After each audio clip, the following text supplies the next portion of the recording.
Penny Parker, mystery's calling, chase the clue. Penny Parker, adventure waits for you.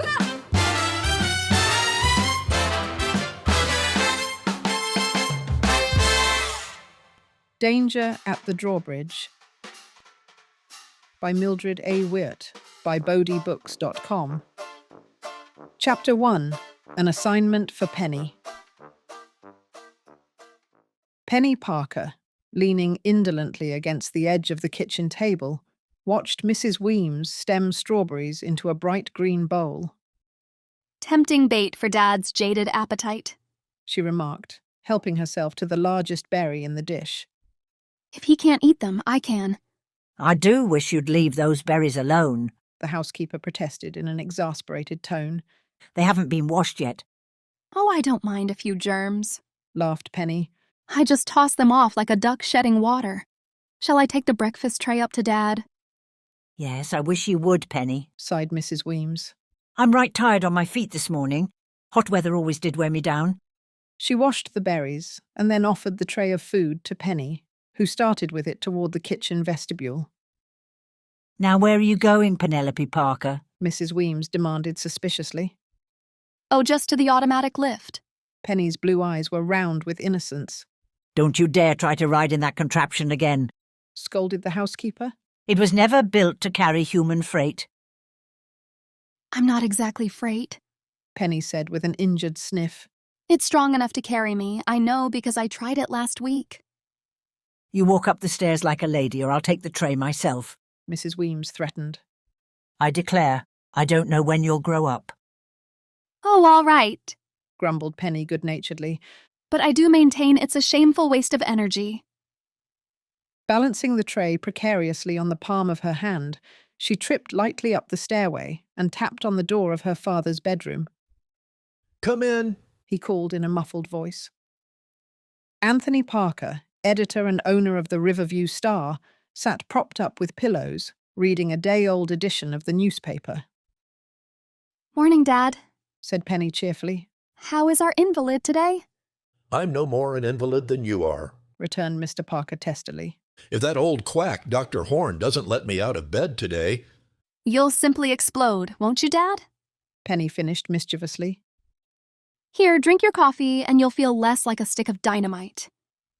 Mr. Parker tossed the newspaper aside and made a place on his knees for the breakfast tray. "Did I hear an argument between you and Mrs. Weems?" he asked curiously. "No argument, Dad. I just wanted to ride up in style on the lift. Mrs. Weems thought it wasn't a civilized way to travel." "I should think not." The corners of Mr. Parker's mouth twitched slightly as he poured coffee from the silver pot. "That lift was built to carry breakfast trays, but not in combination with athletic young ladies." "What a bore, this business of growing up," sighed Penny. "You can't be natural at all." "You seem to manage rather well with all the restrictions," her father remarked dryly. Penny twisted her neck to gaze at her reflection in the dresser mirror beyond the footboard of the big mahogany bed. "I won't mind growing up if only I'm able to develop plenty of glamour," she said speculatively. "Am I getting any better looking, Dad?" "Not that I've noticed," replied Mr. Parker gruffly, but his gaze lingered affectionately upon his daughter's golden hair. She really was growing prettier each day, and looked more like her mother, who had died when Penny was a little girl. He had spoiled her, of course, for she was an only child, but he was proud because he had taught her to think straight. She was deeply loyal and affectionate, and those who loved her overlooked her casual ways and flippant speech. "What happened to the paper boy this morning?" Mr. Parker asked between bites of buttered toast. "It isn't time for him yet, Dad," said Penny demurely. "You always expect him at least an hour early." "First edition's been off the press a good half hour," grumbled the newspaper owner. "When I get back to the Star office, I'll see that deliveries are speeded up. Just wait until I talk with Roberts." "Haven't you been doing a pretty strenuous job of running the paper right from your bed?" inquired Penny as she refilled her father's cup. "Sometimes when you talk with that poor circulation manager, I think the telephone wires will burn off." So I'm a tyrant, am I? Oh, everyone knows your bark is worse than your bite, Dad. But you've certainly not been at your best the last few days. Mr. Parker's eyes roved about the luxuriously furnished bedroom. Tinted walls, chintz draperies, the rich, deep rug were completely lost upon him. This place is a prison. He grumbled. For nearly a week, the household had been thrown completely out of its usual routine by the editor's illness. Overwork, combined with an attack of influenza, had sent him to bed, there to remain until he should be released by a doctor's order. With a telephone at his elbow, Mr. Parker had kept in close touch with the staff of the Riverview Star, but he fretted at confinement. I can't half look after things. He complained. And now Miss Hilderman, the society editor, is sick. I don't know how we'll get a good story on the Kippenberg wedding. Penny looked up quickly. Miss Hilderman is ill? Yes, DeWitt, the city editor, telephoned me a few minutes ago. She wasn't able to show up for work this morning. I really don't see why he should bother you about that, Dad. Can't Miss Hilderman's assistant take over the duties? The routine work, yes, but I don't care to trust her with the Kippenberg story. Is it something extra special, Dad? Surely you've heard of Mrs. Clayton Kippenberg. The name is familiar, but I can't seem to recall. Clayton Kippenberg made a mint of money in the chain drug business. No one ever knew exactly the extent of his fortune. He built an elaborate estate about 125 miles from here, familiarly called the Castle, because of its resemblance to an ancient feudal castle.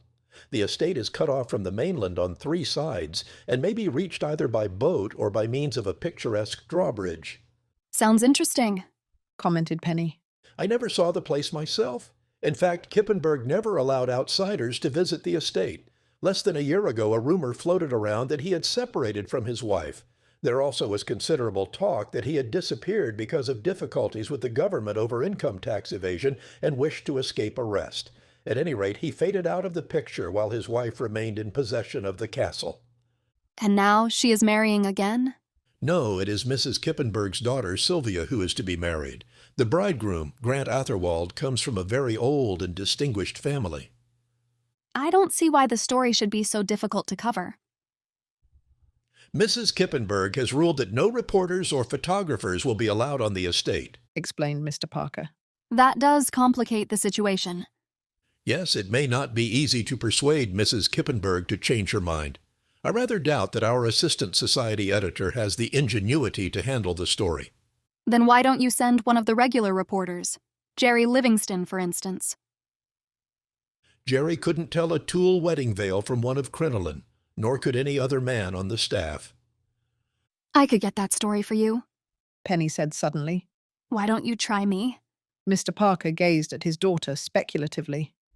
Do you really think you could? Of course. Penny spoke with assurance. Didn't I bring in 2 perfectly good scoops for your old sheet? You certainly did. Your vanishing houseboat yarn was one of the best stories we've published in a year of Sundays, and the town is still talking about Tale of the Witch Doll. After what I went through to get those stories, a mere wedding would be child's play. Don't be too confident, warned Mr. Parker. If Mrs. Kippenberg doesn't alter her decision about reporters, the story may be impossible to get. May I try? Penny asked eagerly. Mr. Parker frowned. Well, I don't know. I hate to send you so far, and then I have a feeling... Yes, Dad? I can't put my thoughts into words. It's just that my newspaper instinct tells me this story may develop into something big. Kippenberg's disappearance never was fully explained, and his wife refused to discuss the affair with reporters. Kippenberg might be at the wedding, said Penny, thinking aloud. If he were a normal father, he would wish to see his daughter married. You follow my line of thought, Penny. When you're at the estate, if you get in, keep your eyes and ears open. Then you'll let me cover the story? Penny cried in delight. Yes, I'll telephone the office now and arrange for a photographer to go with you. Tell them to send Salt Sommers, Penny suggested quickly. He doesn't act as know-it-all as some of the other lads. I had Sommers in mind. Her father nodded as he reached for the telephone. And I have a lot more than Salt Sommers in my mind, laughed Penny. Meaning? Another big story, Dad. A scoop for the Star and this for you. Penny implanted a kiss on her father's cheek and skipped joyously from the room. Chapter 2. Reporters Not Wanted. In the editorial room of the Riverview Star, heads turned and eyebrows lifted as Penny, decked in her best silk dress and white picture hat, clicked her high-heeled slippers across the bare floor. Jerry Livingston, reporter, stopped pecking at his typewriter and stared in undisguised admiration. "Well, if it isn't our bright Penny," he bantered. "Didn't recognize you for a minute in all those glad rags." These are my work clothes, replied Penny. I'm covering the Kippenberg wedding. Jerry pushed his hat farther back on his head and grinned. "Tough assignment. From what I hear of the Kippenberg family, you'll be lucky if they don't throw the wedding cake at you." Penny laughed and went on, winding her way through a barricade of desks to the office of the Society editor. Miss Arnold, the assistant, was talking over the telephone, but in a moment she finished and turned to face the girl. "Good morning, Miss Parker," she said stiffly. An edge to her voice told Penny more clearly than words that the young woman was nettled because she had not been trusted with the story. Good morning, replied Penny politely. Dad said you would be able to give me helpful suggestions about covering the Kippenberg wedding. "There's not much I can tell you, really. The ceremony is to take place at 2 o'clock in the garden, so you'll have ample time to reach the estate. If you get in..." Miss Arnold placed an unpleasant emphasis upon the words. "Take notes on Miss Kippenberg's gown, the flowers, the decorations, the names of her attendants. Try to keep your facts straight. Nothing infuriates a bride more than to read in the paper that she carried a bouquet of lilies of the valley and roses, while actually it was a bouquet of some other flower." I'll try not to infuriate Miss Kippenberg, promised Penny. Miss Arnold glanced quickly at her, but the girl's face was perfectly serene. "That's all I can tell you, Miss Parker," she said shortly. "Bring in at least a column. For some reason, the city editor rates the wedding an important story." I'll do my best, responded Penny and arose. Salt Sommers was waiting for her when she came out of the office. He was a tall, spare young man with a deep scar down his left cheek. He talked nearly as fast as he walked. "If you're all set, let's go," he said. Penny found herself 3 paces behind, but she caught up with the photographer as he waited for the elevator. "I'm taking Minnie along. Salt volunteered, holding his finger steadily on the signal bell. May come in handy." Minnie? Asked Penny, puzzled. "Miniature camera. You can't always use the Model X." Oh, murmured Penny. Deeply embarrassed, she remained silent as the elevator shot them down to the ground floor. Salt loaded his photographic equipment into a battered press car, which was parked near the loading dock at the rear of the building. He slid in behind the wheel and then, as an afterthought, swung open the car door for Penny. Salt seemed to know the way to the Kippenberg estate. They shot through Riverview traffic, shaving red lights and tooting derisively at slow drivers. In open country, he pressed the accelerator down to the floor and the car roared down the road, only slackening speed as it raced through a town. How do you travel when you're in a hurry? Penny gasped, clinging to her flopping hat. Salt grinned and lifted his foot from the gasoline pedal. "Sorry," he said. "I get in the habit of driving fast. We have plenty of time." As they rode, Penny gathered scraps of information. The Kippenberg estate was located 6 miles from the town of Corbin and was cut off from the mainland on 3 sides by the joining of 2 wide rivers, one with a direct outlet to the ocean. Salt did not know when the house had been built, but it was considered one of the showplaces of the locality. Do you think we'll have much trouble getting our story? Penny asked anxiously. "All depends," Salt answered briefly. He slammed on the brake so suddenly that Penny was flung forward in the seat. Another car coming from the opposite direction had pulled up at the side of the road. Penny did not recognize the 3 men who were crowded into the front seat, but the printed placard, Ledger, which was pasted on the windshield, told her they represented a rival newspaper in Riverview. What luck, Les? Salt called, craning his neck out the car window. You may as well turn around and go back, came the disgusted reply. The old lady won't let a reporter or a photographer on the estate. She has a guard stationed on the drawbridge to see that you don't get past. The car drove on toward Riverview. Salt sat staring down the road, drumming his fingers thoughtfully on the steering wheel. Looks like we're up against a tough assignment, he said. If Les can't get in... I'm not going back without at least an attempt, announced Penny firmly. That's the spirit, Salt cried with sudden approval. We'll get on the estate somehow if we have to swim over. He jerked the press card from the windshield and, reaching into the back seat of the car, covered the Model X camera with an old gunny sack. The miniature camera he placed in his coat pocket. No use advertising our profession too early in the game, he remarked. 12:30 found Penny and Salt in the sleepy little town of Corbin. Fortifying themselves with a lunch of hot dog sandwiches and pop, they followed a winding, dusty highway toward the Kippenberg estate. Presently, through the trees, marking the end of the road, an iron drawbridge loomed up. It stood in open position so that boats might pass on the river below. A wooden barrier had been erected across the front of the structure, which bore a large painted sign. Penny read the words aloud. Dangerous drawbridge, keep off. Salt drew up at the side of the road. Looks as if this is as far as we're going, he said in disgust. There's no other road to the estate. I'll bet that dangerous drawbridge business is just a dodge to keep undesirables away from the place until after the wedding. Penny nodded gloomily. Then she brightened as she noticed an old man, who obviously was an estate guard, standing at the entrance to the bridge. He stared toward the old car, as if trying to ascertain whether or not the occupants were expected guests. I'm going over to talk with him, Penny said. Pretend that you're a guest, suggested Salt. You look the part in that fancy outfit of yours. Penny walked leisurely toward the drawbridge.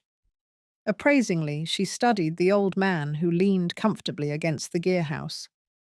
A dilapidated hat, pulled low over his shaggy brows, seemed in keeping with the rest of his wardrobe. A blue work shirt and a pair of grease-smudged overalls. A charred corncob pipe, thrust at an angle between his lips, provided sure protection against the mosquitoes swarming up from the river below. Good afternoon, began Penny pleasantly. My friend and I are looking for the Kippenberg estate. We were told at Corbin to take this road, but we seem to have made a mistake. You ain't made no mistake, miss, the old man replied. Then is the estate across the river? That's right, miss. But how are guests to reach the place? I see the sign says the bridge is out of commission. Are we supposed to swim over? Not if you don't want to, the old man answered evenly. Mrs. Kippenberg has a launch that takes the folks back and forth. It's on the other side now, but we'll be back in no time at all. I'll wait in the car out of the hot sun, Penny said. She started away, then paused to inquire casually. Is this drawbridge really out of order? The old man was deliberate in his reply. He blew a ring of smoke into the air, watched it hover like a floating skein of wool, and finally disintegrate, as if plucked to pieces by an unseen hand. Well, yes and no, he said. It ain't exactly sick, but she sure is ailing. I wouldn't trust no heavy contraption on this bridge. Condemned by the state, I suppose? No, miss, and I'll tell you why. This here bridge doesn't belong to the state. It's a private bridge on a private road. Odd that Mrs. Kippenberg never had it repaired, Penny remarked. It must be annoying. It is to all them that don't like lunches. As for Mrs. Kippenberg, she don't mind. Fact is, she ain't much afraid of the bridge. She drives her car across whenever she takes the notion. Then the bridge does operate? Penny exclaimed. Sure it does. That's my job, to raise and lower it whenever the owner says the word. But the bridge ain't fit for delivery trucks and such like. One of them big babies would crack through like going over sponge ice. Well, I rather envy your employer, said Penny lightly. It isn't every lady who has her own private drawbridge. She is kind of exclusive like that way, miss. Mrs. Kippenberg. She keeps the drawbridge up so she'll have more privacy. And I ain't blaming her. These here newspaper reporters always is a pestering the life out of her. Penny nodded sympathetically and walked back to make her report to Salt. No luck? He demanded. Guess twice. She laughed. The old bridgeman just took it for granted I was one of the wedding guests.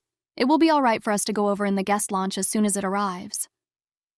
Salt gazed ruefully at his clothes.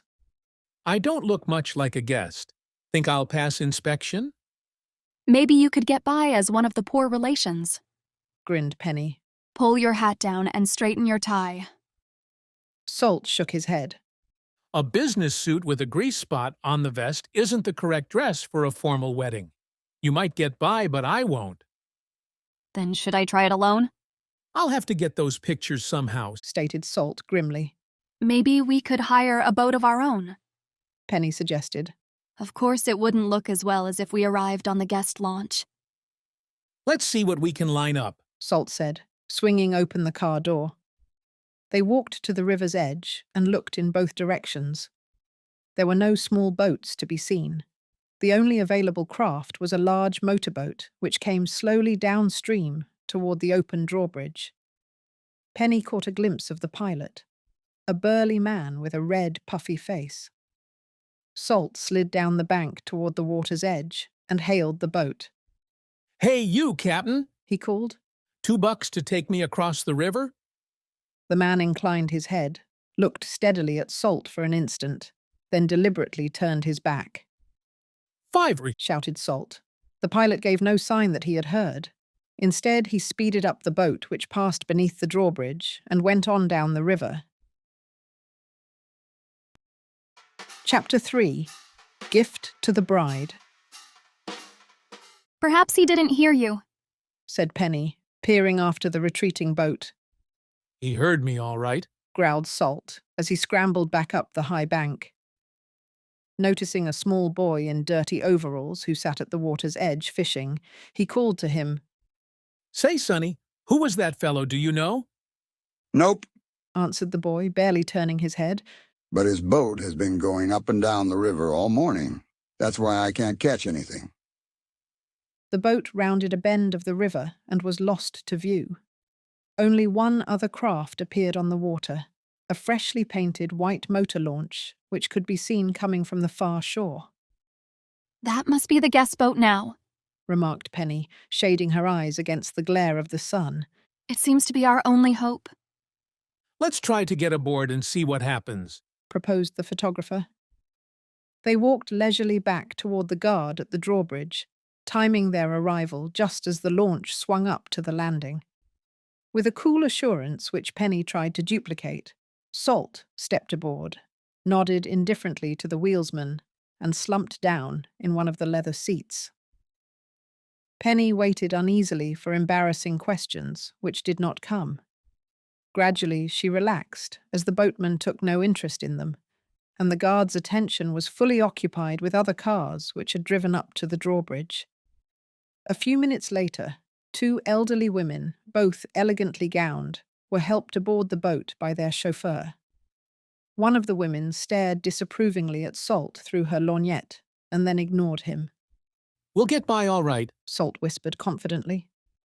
Wait until Mrs. Kippenberg sees us, warned Penny. Oh, we'll keep out of her way until we have our story and plenty of pictures.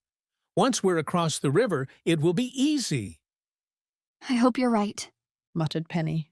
While Salt's task of taking pictures might prove relatively simple, she realized that her own work would be anything but easy. She could not hope to gather many facts without talking to a member of the family, and the instant she admitted her identity, she likely would be ejected from the grounds. I boasted I'd bring in a front-page story, she thought ruefully. I'll be lucky if I get a column of routine stuff. The boat was moving slowly away from the landing when the guard at the drawbridge called in a loud voice, "Hold it, Joe!" Penny and Salt stiffened in their chairs, fearing they were to be exposed, but they were both greatly relieved to see that a long black limousine had drawn up at the end of the road. The launch had been stopped so that additional passengers might be accommodated. Salt nudged Penny's elbow. "Grant Atherwald." He contributed, jerking his head toward a tall, well-built young man who had stepped from the car. "I've seen his picture plenty of times." The bridegroom? Penny turned to stare. "Sure. He's one of the Blue Bloods, but they say he's a little short on ready cash." The young man, dressed immaculately in formal day attire and accompanied by 2 other men, came aboard the launch. He bowed politely to the elderly women, and his gaze fell questioningly upon Penny and Salt. But if he wondered why they were there, he did not voice his thought. As the boat put out across the river, Penny watched Grant Atherwald curiously. It seemed to her that he appeared nervous and preoccupied. He stared straight before him, clenching and unclenching his hands. His face was colourless and drawn. He's nervous and worried, thought Penny. I guess all bridegrooms are like that. A sharp click sounded in her ear. Penny did not turn toward Salt, but she caught her breath, knowing what he had done. He had dared to take a picture of Grant Atherwald. She waited, feeling certain that the sound must have been heard by everyone in the boat. A full minute elapsed, and no one spoke. When Penny finally glanced at Salt, he was gazing serenely out across the muddy water, his miniature camera shielded behind a felt hat which he held on his knees. The boat docked. Salt and Penny allowed the others to go ashore first, and then followed a narrow walk which wound through a deep lane of evergreen trees. Salt, Penny asked abruptly, how did you get that picture of Atherwald? "Snapped it through a hole in the crown of my hat. It's an old trick. I always wear this special hat when I'm sent out on a hard assignment." I thought a cannon had gone off when the shutter clicked. Penny laughed. We were lucky you weren't caught. Emerging from behind the trees, they obtained their first view of the Kippenberg house. Sturdily built of brick and stone, it stood upon a slight hill, its many turrets and towers commanding a view of the 2 rivers. "Nice layout," Salt commented, pausing to snap a second picture. "Wish someone would give me a castle for a playhouse." They crossed the moat and found themselves directly behind Grant Atherwald again. Before the bridegroom could enter the house, a servant stepped forward and handed him a sealed envelope. "I was told to give this to you as soon as you arrived, sir," he said. Grant Atherwald nodded, and taking the letter, quickly opened it. A troubled expression came over his face as he scanned the message. Without a word, he thrust the paper into his pocket. Turning, he walked swiftly toward the garden. Salt, did you notice how queerly Atherwald looked? Penny began, but the photographer interrupted her. "Listen," he said. "We haven't a Chinaman's chance of getting in the front door. That boy in the fancy knickers is giving everyone the once-over. Let's try a side entrance." Without attracting attention, they walked quickly around the house and located a door where no servant had been posted. Entering, they passed through a marble-floored vestibule into a breakfast room crowded with serving tables. Salt nonchalantly helped himself to an olive from one of the large glass dishes and led Penny on toward the main hall, where many of the guests had gathered to admire the wedding gifts. "Now don't swipe any of the silver," Salt said jokingly. "I think that fellow over by the stairway is a private detective." He seems to be looking at us with a suspicious gleam in his eyes. Penny replied. I hope we don't get tossed out of here. "We'll be all right if Mrs. Kippenberg doesn't see us before the ceremony." Do you suppose Mr. Kippenberg could be here, Salt? "Not likely. It's my guess that fellow will never be seen again." Dad doesn't share your opinion? "I know," Salt admitted. "We'll keep watch for him, but it would just be a lucky break if it turns out he's here." Mingling with the guests, they walked slowly about a long table where the wedding gifts were displayed. Penny gazed curiously at dishes of solid silver, crystal bowls, candlesticks, jade ornaments, tea sets, and service plates encrusted with gold. Nothing trashy here, muttered Salt. I've never seen such an elegant display, Penny whispered in awe. Do you suppose that picture is one of the gifts? She indicated an oil painting which stood on an easel not far from the table. So many guests had gathered about the picture that she could not see it distinctly.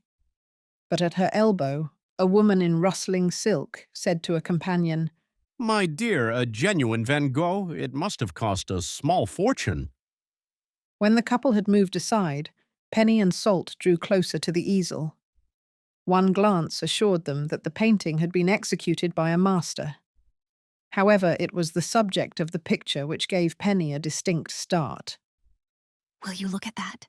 She whispered to Salt. What about it? He asked carelessly. Don't you notice anything significant? Can't say I do. It's just a nice picture of a drawbridge. That's just the point, Salt. Penny's eyes danced with excitement. A drawbridge? The photographer glanced again at the painting, this time with deeper interest. Say, it looks a lot like the bridge which was built over the river, he observed. You think this picture is a copy of it? Penny shook her head impatiently. Salt, your knowledge of art is dreadful. This Van Gogh was painted ages ago and is priceless. Don't you see the drawbridge has to be a copy of the picture? Your theory sounds reasonable, Salt admitted. I wonder who gave the painting to the bride. There's no name attached. Can't you guess why? I never was good at kid games. Why, it's clear as crystal, Penny declared, keeping her voice low. This estate with the drawbridge was built by Clayton Kippenberg. He must have been familiar with the Van Gogh painting and had the real bridge modeled after the picture. For that matter, the painting may have been in his possession. Then you think the picture was presented to Sylvia Kippenberg by her father? Salt broke in quickly. Yes, I do. Only a person very close to the bride would have given such a gift. Said Salt, squinting at the picture thoughtfully. If you're right, it means that Clayton Kippenberg's whereabouts must be known to his family. His disappearance may not be such a deep mystery to Mama Kippenberg and daughter Sylvia. Oh, Salt. Wouldn't it make a grand story if only we could learn what became of him? Sure, front page stuff. We simply must get the story somehow. If Mrs. Kippenberg would just answer our questions about this drawbridge painting. I'm afraid Mama Kippenberg isn't going to break down and tell all, Salt said dryly. But buckle on your steel armor, little girl, because here she comes now. Chapter 4. Behind the Bushes. A large, middle-aged woman in rose-coloured silk crossed the room directly towards Salt and Penny. Her pale blue eyes glinted with anger, and there were hard lines about her mouth. She walked haughtily, but with grim purpose. Unless we do some fast talking, out we go, muttered Salt. It's Mrs. Kippenberg, all right. They stood their ground, knowing they had been recognized as intruders. But before the woman could reach them, she was stopped by a servant who spoke a few words in a low tone. For a moment, Mrs. Kippenberg forgot about Penny and Salt as a new problem presented itself. I can't talk with anyone now, she said in an agitated voice. Tell them to come back later. They insist upon talking with you now, madam, replied the servant. Unless you see them, they say they will look around for themselves. Oh! Mrs. Kippenberg drew herself up sharply as if from a physical blow. Where are they now? In the library, madam. Penny did not hear the woman's reply, but she turned and followed the servant. Saved by the bell, mumbled Salt. Now let's get away from here before she comes back. They pushed through the throng and reached a long hallway. Mrs. Kippenberg had disappeared, but as they drew near an open door, they caught sight of her again. She stood just inside the library, her back toward them, talking with two men who wore plain grey business suits. Penny half drew back, fearing discovery, but Salt pulled her along. As they went quietly past the door, they heard Mrs. Kippenberg say in an excited voice, No, I tell you he isn't here. Why should I try to deceive you? We have nothing to hide. You are most inconsiderate to annoy me at such a time. Penny and Salt did not hear the reply. They reached an outside door and stepped down on a flagstone terrace which overlooked the garden at the rear of the grounds. Who were those men, do you suppose? Penny whispered, fearful that her voice might betray them. Officers of the law, I should guess. Salt replied in an undertone. Government men? Likely as not. I don't believe the locals would bother her. Anyway, she's got the wind up, and you can tell she's scared silly in spite of all her back talk. You know what I think they're after? Penny said thoughtfully. Well, if I had just one guess, Salt replied, I'd say they are after Mr. Kippenberg. I agree with you there. Sure. Why else would they come sleuthing around at a time like this? The answer is simple. Daughter gets married. Papa wants to see his darling do it. Therefore, boys, we'll spread a net for Daddy, and he might plump right into it. So that's the way a G-man's mind works? Laughed Penny. But I would take it that Kippenberg is no fool, Salt went on. If they really have a man wanted sign hung on him, he would be too cagey to come around here today. They were standing beside the stone balustrade which bounded the terrace. Below them, the green foliage of the gardens formed a dark background for the playing fountains. A cool breeze drifted in from the river and rattled a window awning just over their heads. We're in an exposed place here, observed Salt uneasily. Maybe we ought to find a hole somewhere. We'll never learn anything in a hole, Penny objected. In fact, we're not making much progress in running down any sort of story.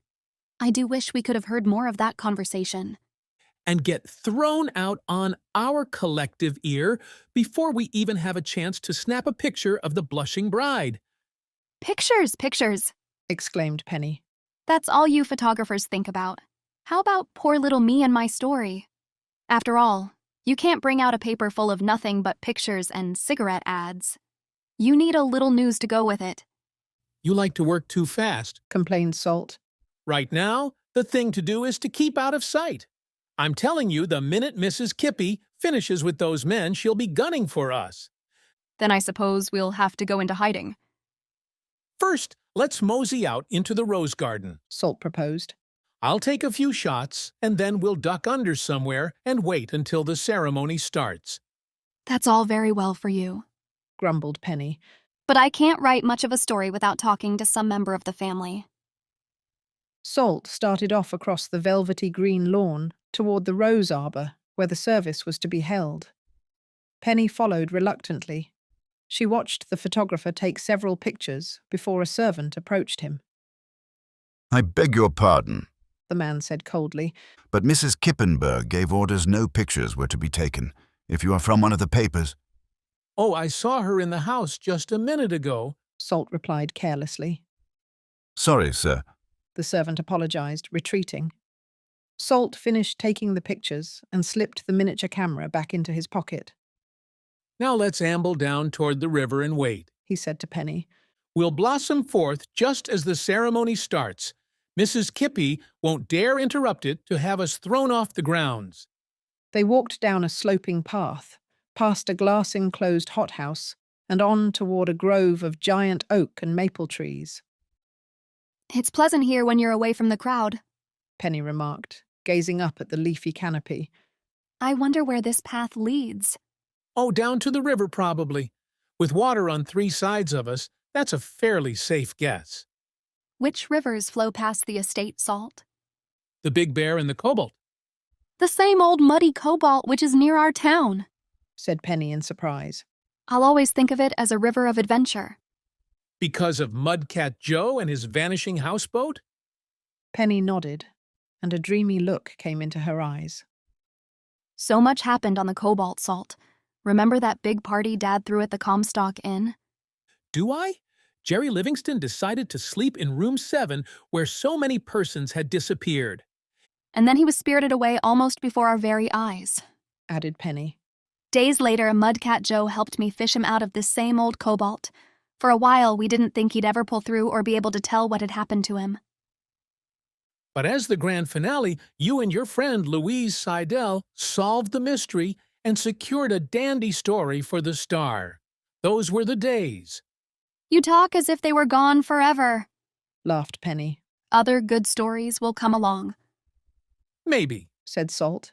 But covering a wedding is pretty tame in comparison. Yet this one does have interesting angles, Penny insisted. Can't you almost feel mystery lurking about the place? No, but I do feel a mosquito sinking his stinger into me. Salt slapped vigorously at his ankle. They followed the path on toward the river, coming soon to a trail which branched off to the right.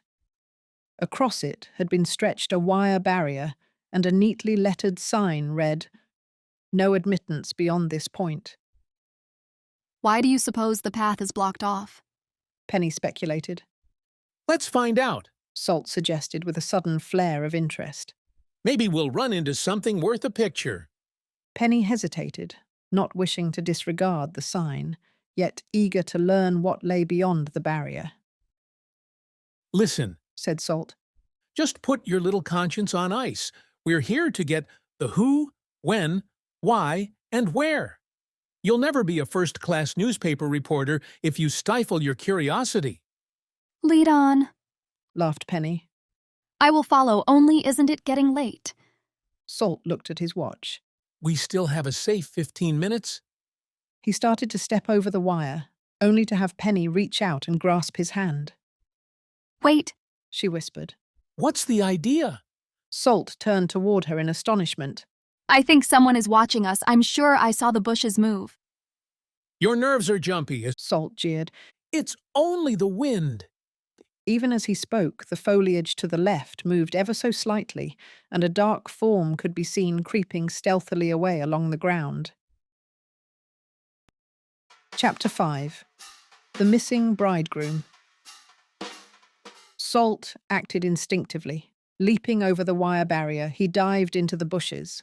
Hurling himself upon the man who crouched there, he pinned him to the ground. The fellow gave a choked cry and tried to pull free. Oh, no, you don't, Salt muttered, coolly sitting down on his stomach. Snooping, eh? You let me up! The man cried savagely. Let me up, I say! I'll let you up when you explain what you were doing here. Why, you impudent young pup, the man spluttered. You're the one who will explain. I am Mrs. Kippenberg's head gardener. Salt's hand fell from the old man's collar, and he apologetically helped him to his feet. Penny, who had reached the scene, stooped down and recovered a trowel which had slipped from the gardener's grasp. It was just a little mistake on my part, Salt mumbled. I hope I didn't hurt you. No fault of yours you didn't, the old man snapped. A fine howdy-do when a person can't even loosen earth around a shrub without being assaulted by a ruffian. The gardener was a short, stout man with greying hair.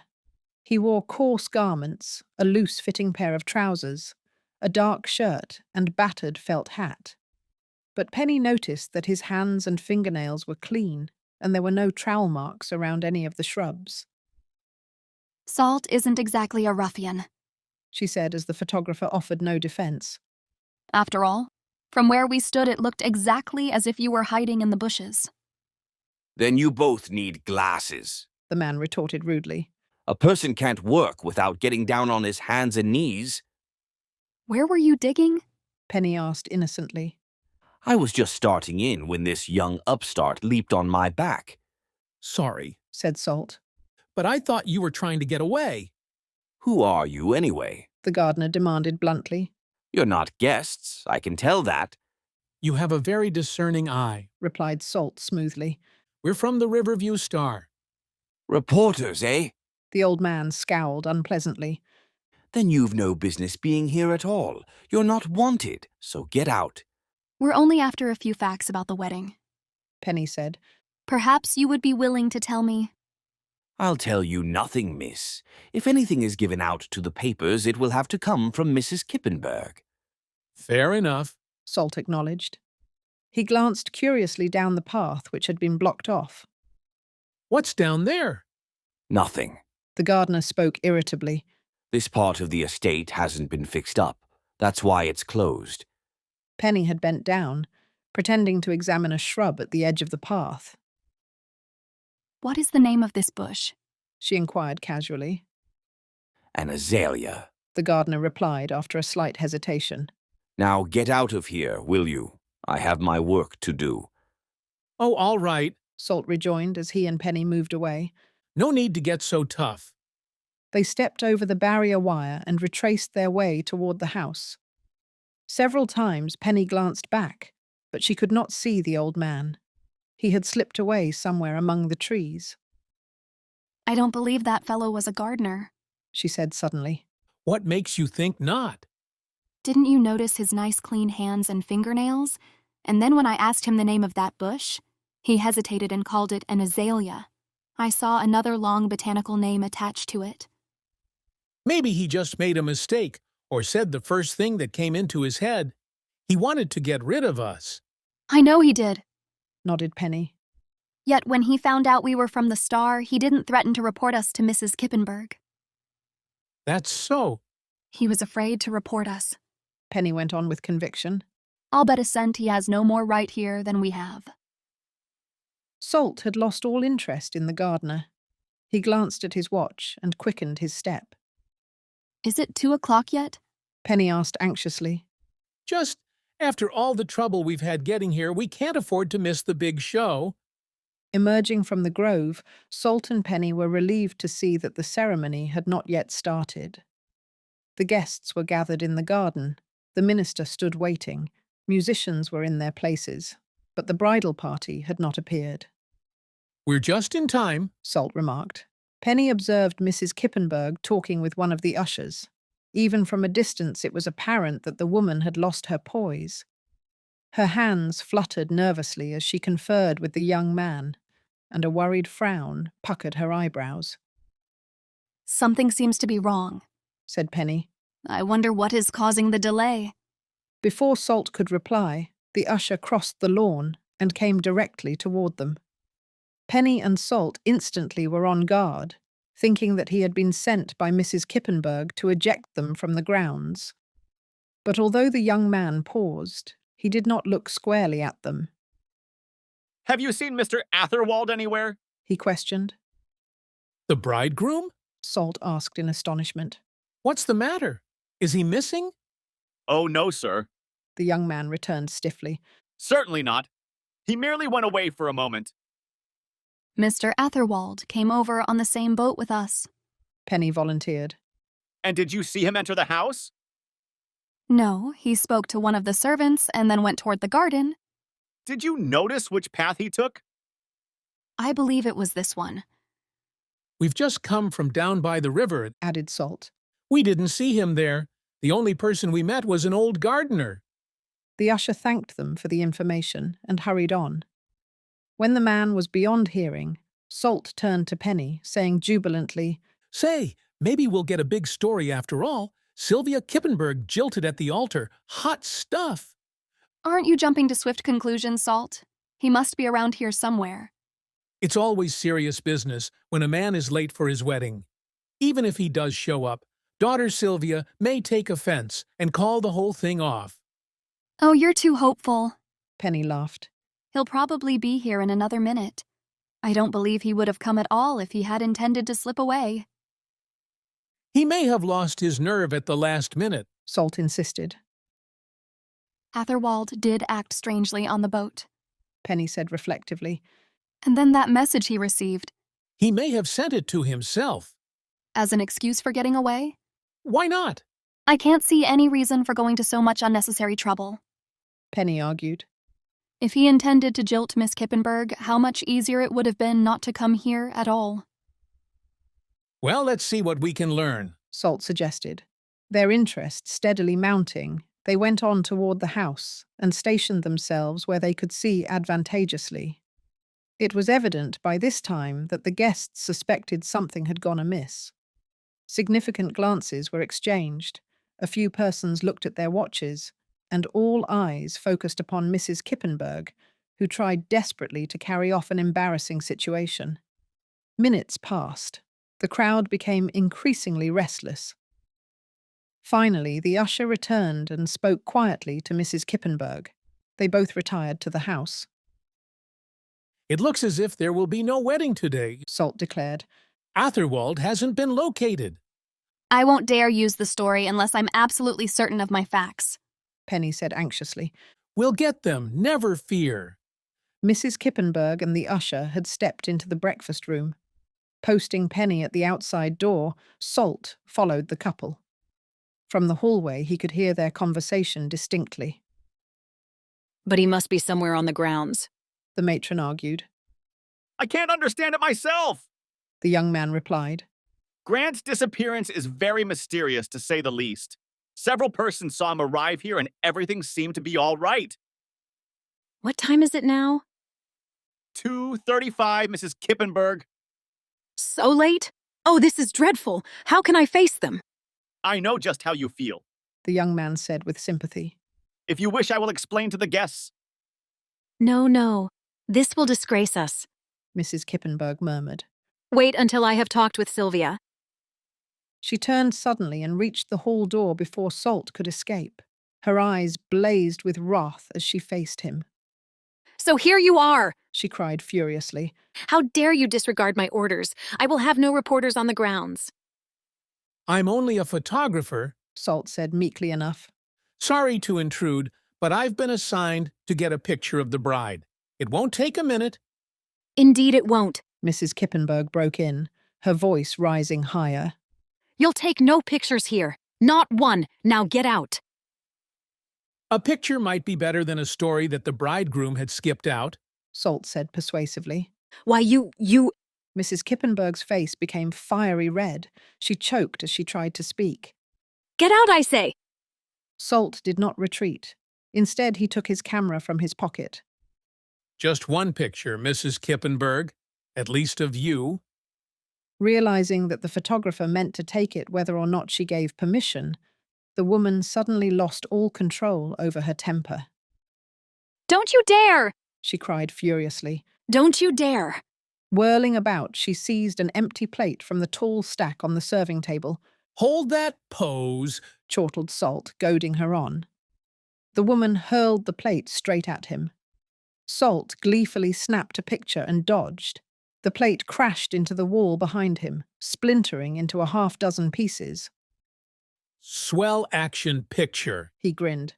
Don't you dare try to use it, screamed Mrs. Kippenberg. I'll telephone your editor. I'll have you discharged. See here, offered the usher, taking out his wallet. I'll give you $10 for that picture. Salt shook his head, still smiling broadly. The sound of the crash had brought servants running to the scene. Have this person ejected from the grounds, Mrs. Kippenberg ordered harshly. And see that he doesn't get back. Just outside the house, Penny huddled against the wall, trying to make herself as inconspicuous as possible. She had heard everything. As Salt backed out the door, he did not glance at her, but he muttered for her ears alone. You're on your own now, kid. I'll be waiting at the drawbridge. An instant later, 2 servants seized him roughly by the arms and escorted him down the walk to the boat landing. Chapter 6. A Ring of White Gold. Penny waited anxiously, but Mrs. Kippenberg did not come to the outside door. Nor had it occurred to the 2 servants that the girl was connected in any way with the photographer. On my own, she repeated to herself. On my own with a vengeance. Salt had his picture, and it was up to her to get a good story. Until now, she had depended upon his guidance. With all support withdrawn, she suddenly felt uncertain and incompetent. Penny waited a few minutes before gathering sufficient courage to enter the long hallway. One glance assured her that the breakfast room was deserted. Mrs. Kippenberg probably went upstairs to talk with her daughter, she reasoned. I'd like to hear what they say to each other. With the guests assembled in the garden, only a few persons lingered in the house. No one paid heed to Penny as she moved noiselessly up the spiral stairway. A bedroom door stood slightly ajar. Hearing a low murmur of voices, Penny paused. Framed against the leaded windows, She saw Sylvia Kippenberg talking with her mother. Despite a tear-streaked face, the girl was very lovely. She wore a long, flowing gown of white satin, and the flowers at the neckline were outlined with real pearls. Her net veil had been discarded. A bouquet of flowers lay on the floor. How could Grant do such a cruel thing? Penny heard her sob. I just can't believe it of him, Mother. Surely he will come. Mrs. Kippenberg held the girl in her arms, trying to comfort her. It is nearly 3 now, Sylvia. The servants have searched everywhere. A man of his type isn't worthy of you. But I love him, Mother, and I am sure he loves me. It doesn't seem possible he would do such a thing without a word of explanation. He will explain, never fear, Mrs. Kippenberg said grimly. But now we must think what has to be done. The guests must be told. Oh, Mother. Sylvia went into another paroxysm of crying. There is no other way, my dear. Leave everything to me. Before Penny realized that the interview had ended, Mrs. Kippenberg stepped out into the hall, her eyes focused hard upon the girl. You are a reporter, she accused harshly. I remember you were with that photographer. Please, began Penny. I'll tell you nothing, the woman cried. How dare you intrude in my home and go about listening at bedroom doors? Mrs. Kippenberg, if only you will calm yourself, I may be able to help you. Help me? The woman demanded. What do you mean?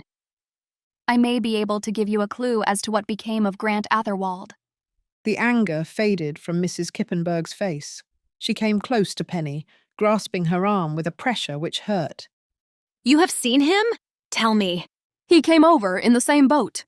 How long ago was that? Shortly after 1 o'clock. He was stopped at the front door by a servant who handed him a note. Mr. Atherwald read it and walked down toward the garden. I wonder which one of the servants spoke to him. It was at the front door, you say? Yes. Then it must have been Greg. I'll talk with him. Forgetting Penny, Mrs. Kippenberg hastened down the stairway. She jangled a bell and asked that the manservant be sent to her. Unnoticed, Penny lingered to hear the interview. The man came into the room. You sent for me, Mrs. Kippenberg? He inquired. Yes, Greg. You were at the door when Mr. Atherwald arrived? I was, madam. I understand you handed him a note which he read. Yes, madam. Who gave you the note? Mrs. Latch, the cook. She told me it was brought to the kitchen door early this morning by a most disreputable-looking boy. He had been hired to deliver it for another person, I suppose? Yes, madam. The boy told Mrs. Latch that the message came from a friend of Mr. Atherwald's and should be given to him as soon as he arrived. You have no idea what the note contained? No, Mrs. Kippenberg. The envelope was sealed. Sensing that when the interview ended, Mrs. Kippenberg's wrath might again descend upon her, Penny decided not to tempt fate. While the woman was still talking with the servant, she slipped out of the house. Atherwald might have had that note sent to himself, but I doubt it. She told herself. Either he is still on the estate or the boatman would have had to take him back across the river. She walked quickly down to the dock and was elated to find the guest launch tied up there. The boatman answered her questions readily. He had not seen Grant Atherwald since early in the afternoon. Salt was the only person he had taken back across the river. Have you noticed any other boat leaving the estate? Inquired Penny. Boats have been going up and down the river all day, the man answered with a shrug. I didn't notice any particular one. Penny glanced across the water. She could see Salt perched on the drawbridge waiting for her. But she was not yet ready to leave the estate. Ignoring his shout to, "Come on," she turned and walked back toward the house. Deliberately, she chose the same path which she and Salt had followed earlier in the afternoon. A swift walk brought her to the forbidden trail with the barrier sign. Penny glanced around to be certain she was not under observation. Then she stepped boldly over the wire. Passing the place where she and Salt had talked with the gardener, she noticed his trowel lying on the ground. There was no evidence that he had done any work. However, all along the path, flowering shrubs were well trimmed and tended. So this part of the estate isn't fixed up? Penny mused. It's much nicer than the other section, in my opinion. I wonder why that gardener told so many lies. The path led deeper into the woods. Rustic benches invited one to linger, but Penny walked rapidly onward. Unexpectedly, she came to a little clearing and saw before her a large circular pool. From a gap in the trees, warm sunshine poured down upon the bed of flowers, which flanked the cement sides, making a circle of brilliant color. So this is where the path leads, thought Penny. No mystery here after all. She was at a loss to understand why this portion of the estate had been closed to visitors, for certainly it was the most beautiful part. Yet there was a quality to the beauty which the girl did not like. As she stood staring at the pool, she was fully aware of an uneasy feeling which had taken possession of her. It was almost as if she stood in the presence of something sinister and unknown. The gentle rustling of the tree leaves, the cool river air blowing against her cheek, only served to heighten the feeling. She drew closer and peered down into the blue depths of the pool. She could not see the bottom plainly, for the water was choked with a tangle of feathery plants. A few yellow lilies floated on the surface. Penny absently reached out to pluck one, but as the stem snapped off, she gave a little scream and dropped the flower. She had seen a large, shadowy form slithering through the water beneath her. Penny backed a step away from the pool. From among the lily pads, an ugly head emerged, and a broad snout was raised above the surface for an instant.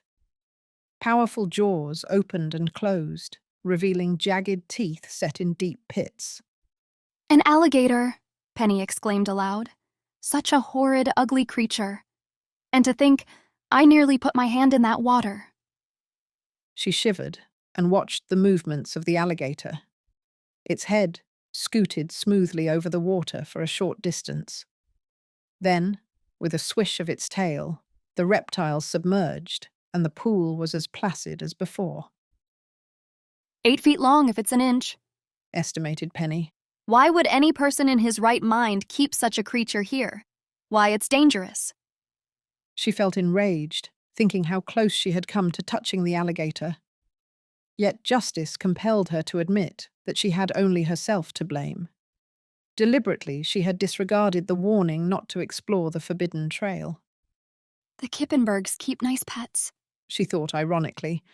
If anyone fell into that pool, it would be just too bad. Now that her curiosity was satisfied, Penny had not the slightest desire to linger near the lily pool. With another glance down into the murky depths, she turned away. But she had taken less than a dozen steps when she paused. Her attention was held by a bright and shiny object which lay in the dust at her feet. With a low cry of surprise, she reached down and picked up a plain band of white gold. Obviously, it was a wedding ring. Now where did this come from? Penny turned it over on the palm of her hand. Startled thoughts leapt into her mind. She felt certain Grant Atherwald had taken this same path earlier in the afternoon. It was logical to believe that the ring had been his, intended for Sylvia Kippenberg. Had he lost the band accidentally or deliberately thrown it away? Slowly, Penny's gaze roved to the lily pond. She noted that the coping was so low that one who walked carelessly might easily stumble and fall into the water. It made her shudder to think of such a gruesome possibility, yet she could not avoid giving it consideration. For that matter, Grant Atherwald might have been lured to this isolated spot. The mysterious message. Penny delved no deeper into the problem, for suddenly she felt someone grasp her arms. With a terrified cry, she whirled about to face her assailant. Chapter 7. The Forbidden Pool. A wave of relief surged over Penny as she saw that it was the old gardener who held her fast. Oh, it's only you, she laughed shakily, trying to pull away. For a second, I thought the bogeyman had me for sure. The gardener did not smile. Didn't I tell you to keep away from here? He demanded, giving her a hard shake. I'm not doing any harm. Penny stammered. She kept her hand closed over the white gold ring so that the old man would not see what she had found.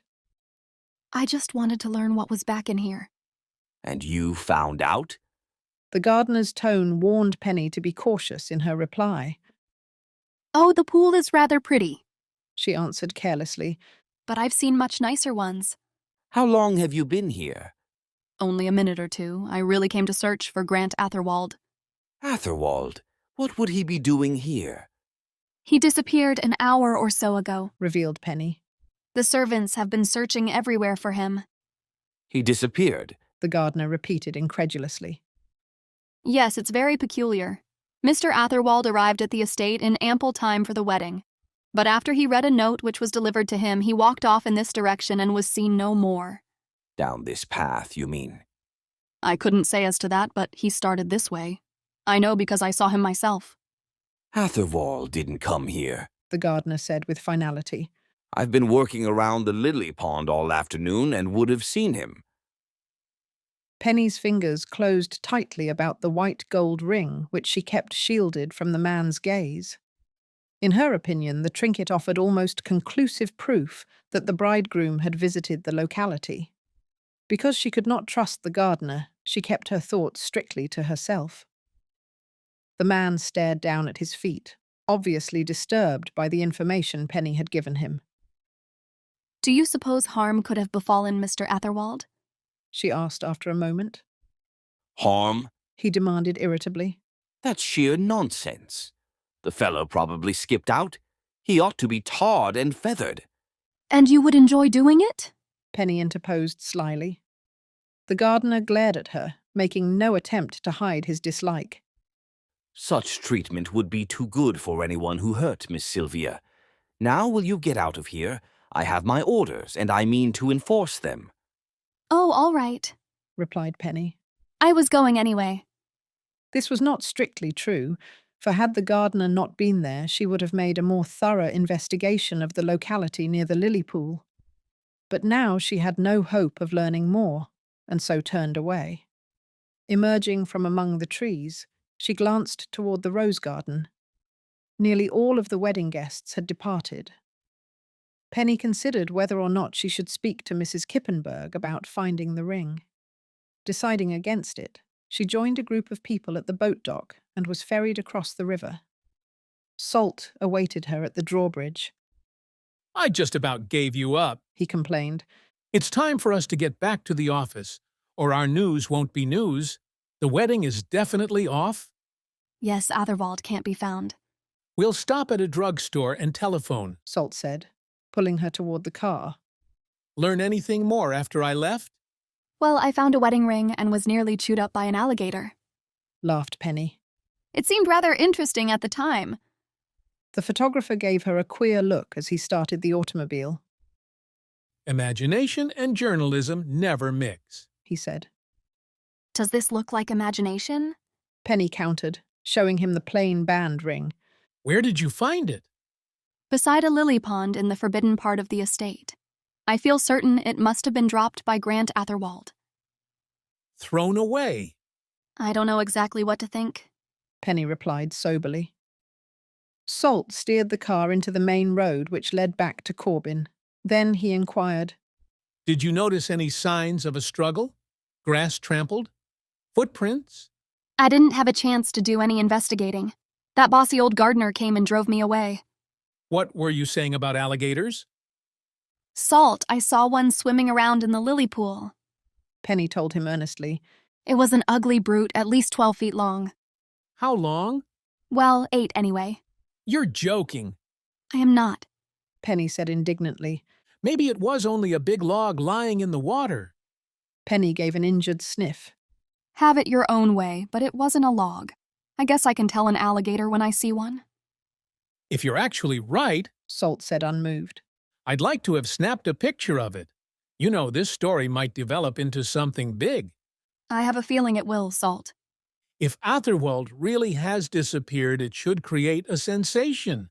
And if the poor fellow had the misfortune to fall or be pushed into the lily pool, Dad wouldn't have headlines large enough to carry it. Say, get a grip on yourself, Salt advised. The Riverview Star prints fact, not fancy. That's because so many of Dad's reporters are stodgy old fellows, laughed Penny. But I'll admit it isn't very likely Grant Atherwald was devoured by the alligator. The car had reached Corbin. Salt drew up in front of a drugstore. Run in and telephone DeWitt, he said, opening the door for her. And remember, stick to facts. Penny was a little frightened as she entered the telephone booth and placed a long-distance call to the Riverview Star. She never failed to feel nervous when she talked with DeWitt, the city editor, for he was not a very pleasant individual.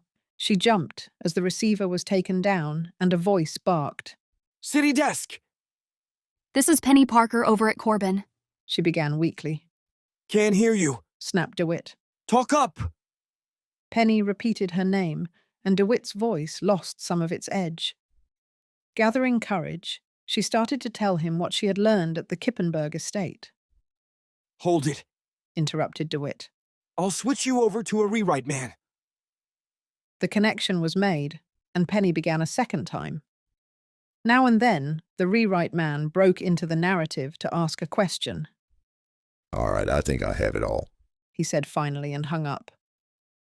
Penny went back to the car looking as crestfallen as she felt. I don't know what they thought of the story, she told Salt. DeWitt certainly didn't waste any words of praise. He never does, chuckled the photographer. You're lucky if you don't get fired. That's one consolation, returned Penny, settling herself for the long ride home. He can't fire me. Being the editor's daughter has its advantages. The regular night edition of the Riverview Star was on the street by the time they reached the city. Salt signaled a newsboy and bought a paper while the car waited for a traffic light. He tossed it over to Penny. Here it is, my story, she cried, and then her face fell. What's the matter? asked Salt. Did they garble it all up? They've cut it down to 3 inches and not a word about the alligator or the lost wedding ring. I could cry. Why? I told that rewrite man enough to fill at least a column. Well, anyway, you made the front page, the photographer consoled. They may build the story up in the next edition after they get my pictures. Penny said nothing, remaining in deep gloom during the remainder of the ride to the Star office. Salt let her out at the front door. She debated for a moment whether or not to go on home, but finally entered the building. DeWitt was busy at his desk as she walked stiffly past. She hoped that he would notice how she ignored him, but he did not glance up from the copy before him. Penny opened the door of her father's private office and stopped short. Why, Dad? She cried. What are you doing here? You're supposed to be home in bed. I finally persuaded the doctor to let me out, Anthony Parker replied, swinging around in his swivel chair. How did you get along with your assignment? I thought I did very well, Penny said aloofly. But from now on, I'll not telephone anything in. I'll write the story myself. Now don't blame DeWitt or the rewrite man, said Mr. Parker, smiling. A paper has to be careful in what it publishes, especially about a wedding. Alligators are a bit too, shall we say, sensational. You made a similar remark about witch dolls, Penny reminded him. I did eat my words that time, Mr. Parker admitted. But this is different. If we build up a big story about Grant Atherwald's disappearance, and then tomorrow he shows up at his own home, we'll appear pretty ridiculous. I guess you're right, Penny said, turning away. Well, I'm happy to see you back in the office again. Mr. Parker watched her speculatively. When she reached the door, he inquired, Aren't you forgetting something? What, Dad? Today is Thursday. The editor took a sealed envelope from the desk drawer. This is the first time you have failed to collect your allowance in over a year. I must be slipping. Penny grinned as she pocketed the envelope. Why don't you open it? What's the use? Penny asked gloomily. It's always the same. Anyway, I borrowed $2 last week, so this doesn't really belong to me. You might be pleasantly surprised. Penny stared at her father with disbelief. Dad, you don't mean you've given me a raise? Eagerly, she ripped open the envelope. 3 crisp dollar bills fluttered into her hand. With a shriek of delight, Penny flung her arms about her father's neck. I always try to reward a good reporter, he chuckled. Now take yourself off because my work is stacked a mile high. Penny tripped gaily toward the door, but it opened before she could cross the room. An office boy came in with a message for Mr. Parker. Man to see you named Atherwald, he announced.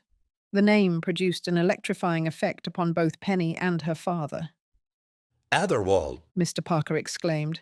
Then he hasn't disappeared after all. Show him in. And I'm staying right here, Penny declared, easing herself into the nearest chair. I have a hunch that this interview may concern me. Chapter 8, Parental Protest. In a few minutes, the office boy returned, followed by a distinguished, middle-aged man who carried a cane.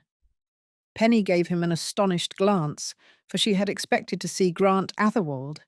It had not occurred to her that there might be two persons with the same surname. Mr. Atherwald, inquired her father, waving the visitor into a chair. James Atherwald. The man spoke shortly and did not sit down. Instead, he spread out a copy of the night edition of The Star and pointed to the story which Penny had covered. She quaked inwardly, wondering what error of hers was to be exposed. Do you see this? Mr. Atherwald demanded. What about it? Inquired the editor pleasantly. You are holding my family up to ridicule by printing such a story. Grant Atherwald is my son. Is the story incorrect? Yes, you imply that my son deliberately jilted Sylvia Kippenberg. And actually he didn't? Mr. Parker inquired evenly. Certainly not. My son is a man of honor and had a very deep regard for Sylvia. Under no circumstance would he have jilted her. Still, the wedding did not take place. That is true, Mr. Atherwald admitted. Perhaps you can explain why it was postponed. I don't know what happened to Grant, Mr. Atherwald said reluctantly. He left our home in ample time for the ceremony, and I might add, was in excellent spirits. I believe he must have been the victim of a stupid practical joke. Well, that suggests a new angle, Mr. Parker remarked thoughtfully. Did your son have friends who might be apt to play such a joke on him? No one of my acquaintance, Mr. Atherwald answered unwillingly. Of course he had many young friends who were not in my circle. Penny had listened quietly to the conversation. She now arose and came over to the desk. From her pocket she took the white gold wedding ring. Mr. Atherwald, she said. I wonder if you could identify this. The man studied the trinket for a moment. It looks very much like a ring which Grant purchased for Sylvia, he declared. Where did you get it? I found it lying on the ground at the Kippenberg estate, Penny replied vaguely. She had no intention of divulging the exact locality where she had picked up the ring. You see, said Mr. Parker, we have supporting facts in our possession which were not published. All in all, I think the story was handled discreetly, with due regard for the feelings of those involved. Then you refuse to retract the story. I should like to oblige you, Mr. Atherwald, but you realize such a story as this is of great interest to our readers. You care only for sensationalism. On the contrary, we try to avoid it, Mr. Parker corrected. In this particular case, we deliberately played the story down. If it develops that your son actually has disappeared... I tell you, it was only a practical joke, Mr. Atherwald interrupted. No doubt my son is at home by this time. The wedding has merely been postponed. You are entitled to your opinion, said Mr. Parker. And I sincerely hope that you are right. At least do not use that picture which your photographer took of Mrs. Kippenberg. I'll pay you for it. Mr. Parker smiled and shook his head. I might have expected such an attitude, Mr. Atherwald exclaimed angrily. Good afternoon. He left the office, slamming the door behind him. Well, you've lost another subscriber, Dad, said Penny flippantly. He's not the first, returned her father. I intended to give Mr. Atherwald the wedding ring, but he went off in too big a hurry. Should I go after him? No, don't bother, Penny. You might take it around to the picture room and have it photographed. We may use it as Exhibit A if the story develops into anything. How about the alligator? Penny asked. Would you like to have me bring that to the office too? Move out of here and let me work, her father retorted. Penny went to the photographic department and made her requirements known. I'll wait for the ring, she announced. You don't catch me trusting you boys with any jewelry. While the picture was being taken, Salt came by with several damp prints in his hand. Take a look at this one, Penny, he said proudly. Mrs. Kippenberg wielding a wicked plate. Will she burn up when she sees it on the picture page? She will indeed, agreed Penny. Nice going. When the ring had been returned to her, she slipped it into her pocket and left the newspaper office. Her next stop was at a corner hamburger shop where she fortified herself with 2 large sandwiches. That ought to hold me until the dinner bell rings, she thought. And now to pay my honest debts. A trolley ride and a short walk brought Penny to the home of her chum, Louise Siddell. As she came within sight of the front porch, she saw her friend sitting on the steps, reading a movie magazine. Louise threw it aside and sprang to her feet. Oh, Penny, I'm glad you came over.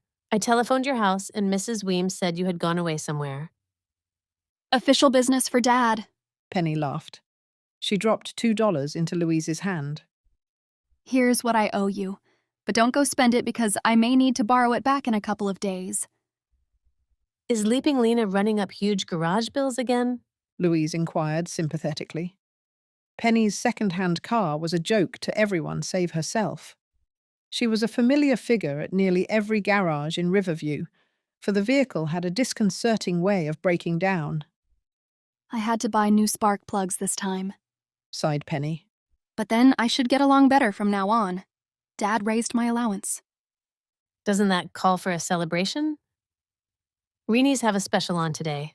A double chocolate sundae with pineapple and nuts, cherry and... Oh, no you don't. I'm saving my $1 for the essentials of life. I may need it for gasoline if I decide to drive over to Corbin again. Again? Louise asked alertly. I was over there today covering the Kippenberg wedding, Penny explained. Only it turned out there was no ceremony. Grant Atherwald jilted his bride, or was spirited away by persons unknown. He was last seen near a lily pool in an isolated part of the estate. I picked up a wedding ring lying on the ground close by, and then as a climax, Mrs. Kippenberg hurled a plate at Salt. Penny Parker, what are you saying? Louise demanded. It sounds like one of those 2 reel thrillers they show over at the Rialto. Here is the evidence, Penny said, showing her the white gold ring. It's amazing how you get into so much adventure, Louise replied enviously as she studied the trinket. Start at the beginning and tell me everything. The invitation was very much to Penny's liking. Perching herself on the highest porch step, she recounted her visit to the Kippenberg estate, painting an especially romantic picture of the castle dwelling, the moat, and the drawbridge. Oh, I'd love to visit the place, Louise declared. You have all the luck. I'll take you with me if I ever get to go again, promised Penny. Well, I'll see you tomorrow. And with this careless farewell, she sprang to her feet and hastened on home. The next morning, while Mrs. Weems was preparing breakfast, Penny ran down to the corner to buy the first edition of The Star. As she spread it open, a small headline accosted her eye. No trace of missing bridegroom. Penny read swiftly, learning that Grant Atherwald had not been seen since his strange disappearance from the Kippenberg estate.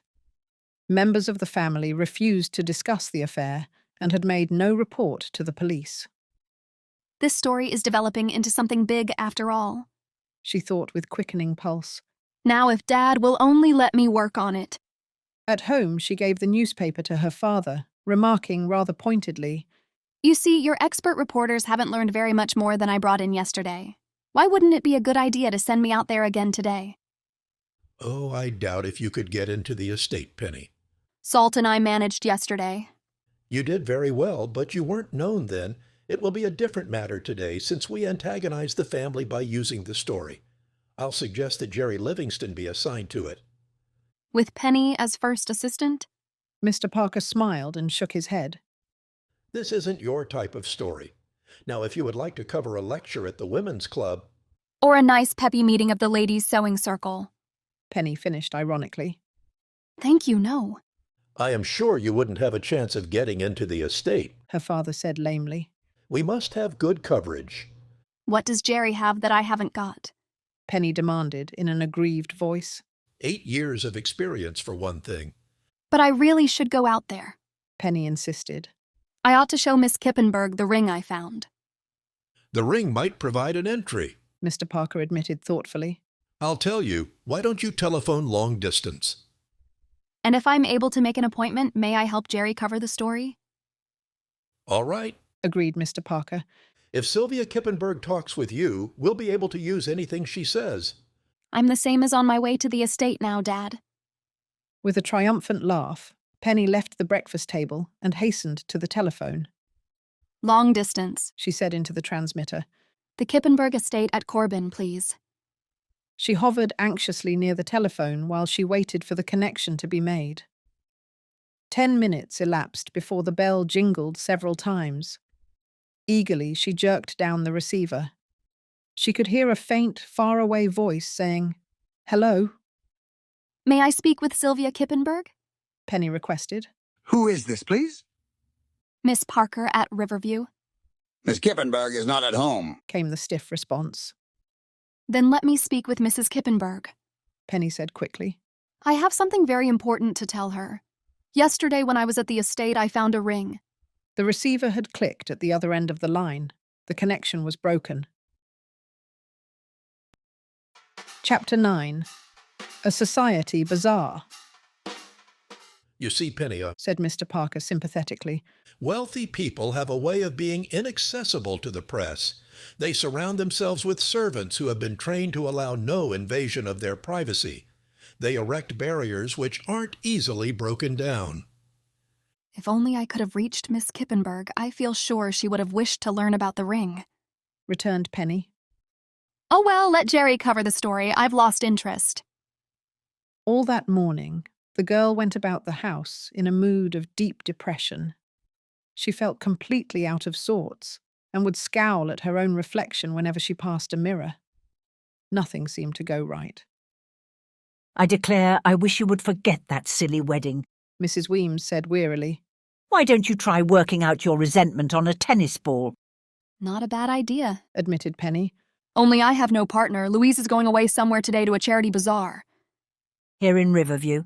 Inquired Mrs. Weems with interest. No, it's to be held at Andover, 20 miles from Corbin. Louise is going with an aunt of hers. She invited me several days ago, but I didn't think it would be any fun. You might enjoy it. Why don't you go? I wonder if it isn't too late. Penny glanced at the clock. A telephone call to the Siddell home assured her that she would have ample time to get ready for the trip. She quickly dressed and was waiting when Louise and her aunt, Miss Lucinda Frome, drove up to the door. What sort of an affair is it? Penny inquired as they travelled toward the distant town. Miss Frome explained that the bazaar was being sponsored by members of the DER organisation and would be held at one of the fashionable clubs of the city. As Miss Frome belonged to the Riverview chapter, she and her guests would have an entry. I look forward to meeting a number of prominent persons today, the woman declared. The Andover chapter has a very exclusive membership. Louise winked at Penny, for it was a source of amusement to her that her aunt stood in awe of society personages. Neither she nor her chum suffered from social ambition or a feeling of inferiority. At Andover, Miss Frome drove the car to the City Club and parked it beside a long row of other automobiles, many of which were under the charge of uniformed chauffeurs. Oh dear, remarked Miss Frome nervously. I didn't realise how shabby my old coupe looks. I do hope no one notices. Now don't start that, Auntie, Louise said, taking her by the arm. Your car is perfectly all right, and so are you. They went up the steps of the stone building and mingled with the other women. So many persons were present that the three newcomers attracted no attention. Miss Frome was reassured to see that she was as well dressed as anyone in the room.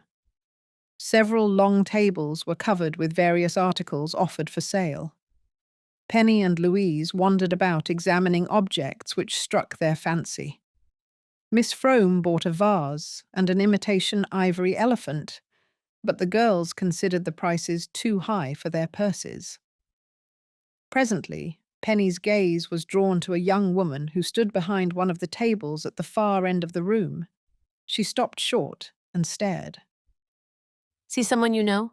Inquired Louise. Why, that young woman with the dark hair and the lace dress, Louise. She is Sylvia Kippenberg. Really? I must say she has courage to come here today after all that happened. The young woman did not realize that she was being subjected to scrutiny. However, she seemed fully aware that she was a general object of curiosity, for her lips were frozen in a set smile, and her face was pale despite the rouge on the smooth cheeks. I suppose she must be on the bazaar committee, Louise went on. But if anyone had jilted me, I would not have come here today. Jerry must have missed his interview after all, Penny murmured half to herself.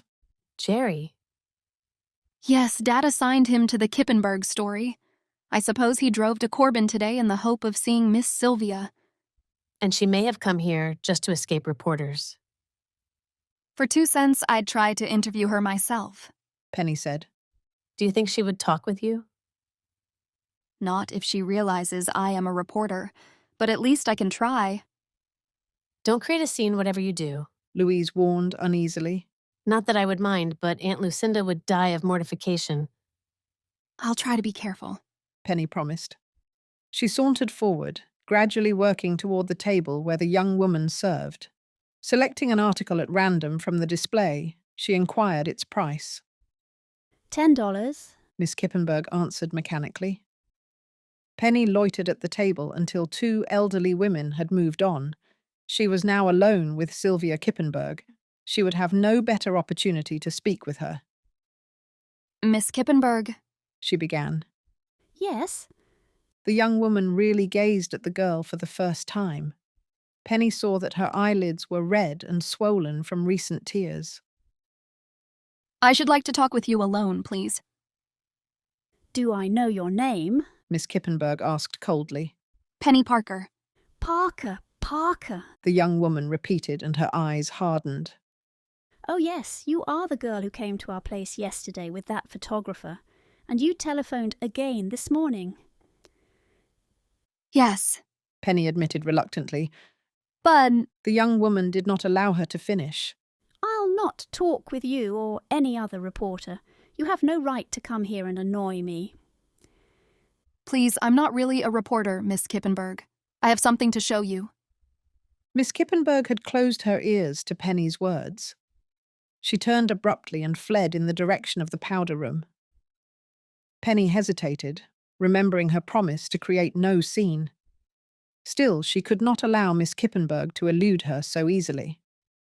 Determinedly, she followed. Please, Miss Kippenberg, you must listen to me, she pleaded. Observing that her words had not the slightest effect upon the girl, she suddenly opened her purse and took out the white gold ring. She thrust it in front of Miss Kippenberg. I only wish to show you this. The young woman stopped short, gazing down at the ring. Where did you get it? She asked in a low tone. Then you do recognize it? Of course. Grant showed it to me the night before we were to have been married. Tell me, how did it come into your hands? We can't talk here.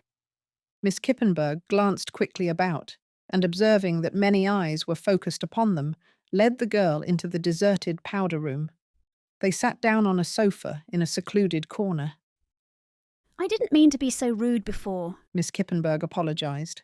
It was only because I must protect myself from reporters and photographers. You have no idea how I have been annoyed. I do understand, said Penny. And I wish to help you. That was why I was so insistent upon talking with you. I think this ring may be a clue to Mr. Atherwald's disappearance. Then you believe as I do that he did not go away purposely? My theory is that Mr. Atherwald was a victim of a plot. Did he have any known enemies? Oh no, everyone liked Grant. Tell me about the ring. Who gave it to you? No one. I found it while I was exploring a path on the estate, the trail which is blocked off. You shouldn't have gone there, but no matter.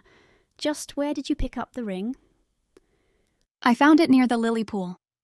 Miss Kippenberg stared at Penny with expressionless, half-glazed eyes.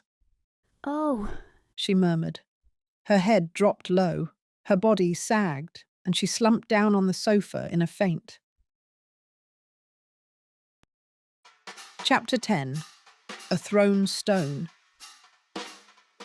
Penny's first thought was to call for assistance, but sober reflection made her realize that to do so would likely result in awkward questions. She felt certain Miss Kippenberg had only fainted and would soon revive. Stretching the young woman full length upon the sofa, the girl ran to the washroom for a glass of water. She dampened a towel and folded it across Miss Kippenberg's forehead, at the same time rubbing the limp hands and trying to restore circulation. Noticing the white gold ring which had fallen to the floor, she reached down and picked it up. Miss Kippenberg must have fainted because of what I told her about the lily pond, thought Penny. I should have used more tact. She watched the young woman anxiously, fearing that what she had assumed to be an ordinary faint might really be a heart attack. A wave of relief surged over her as Miss Kippenberg stirred slightly.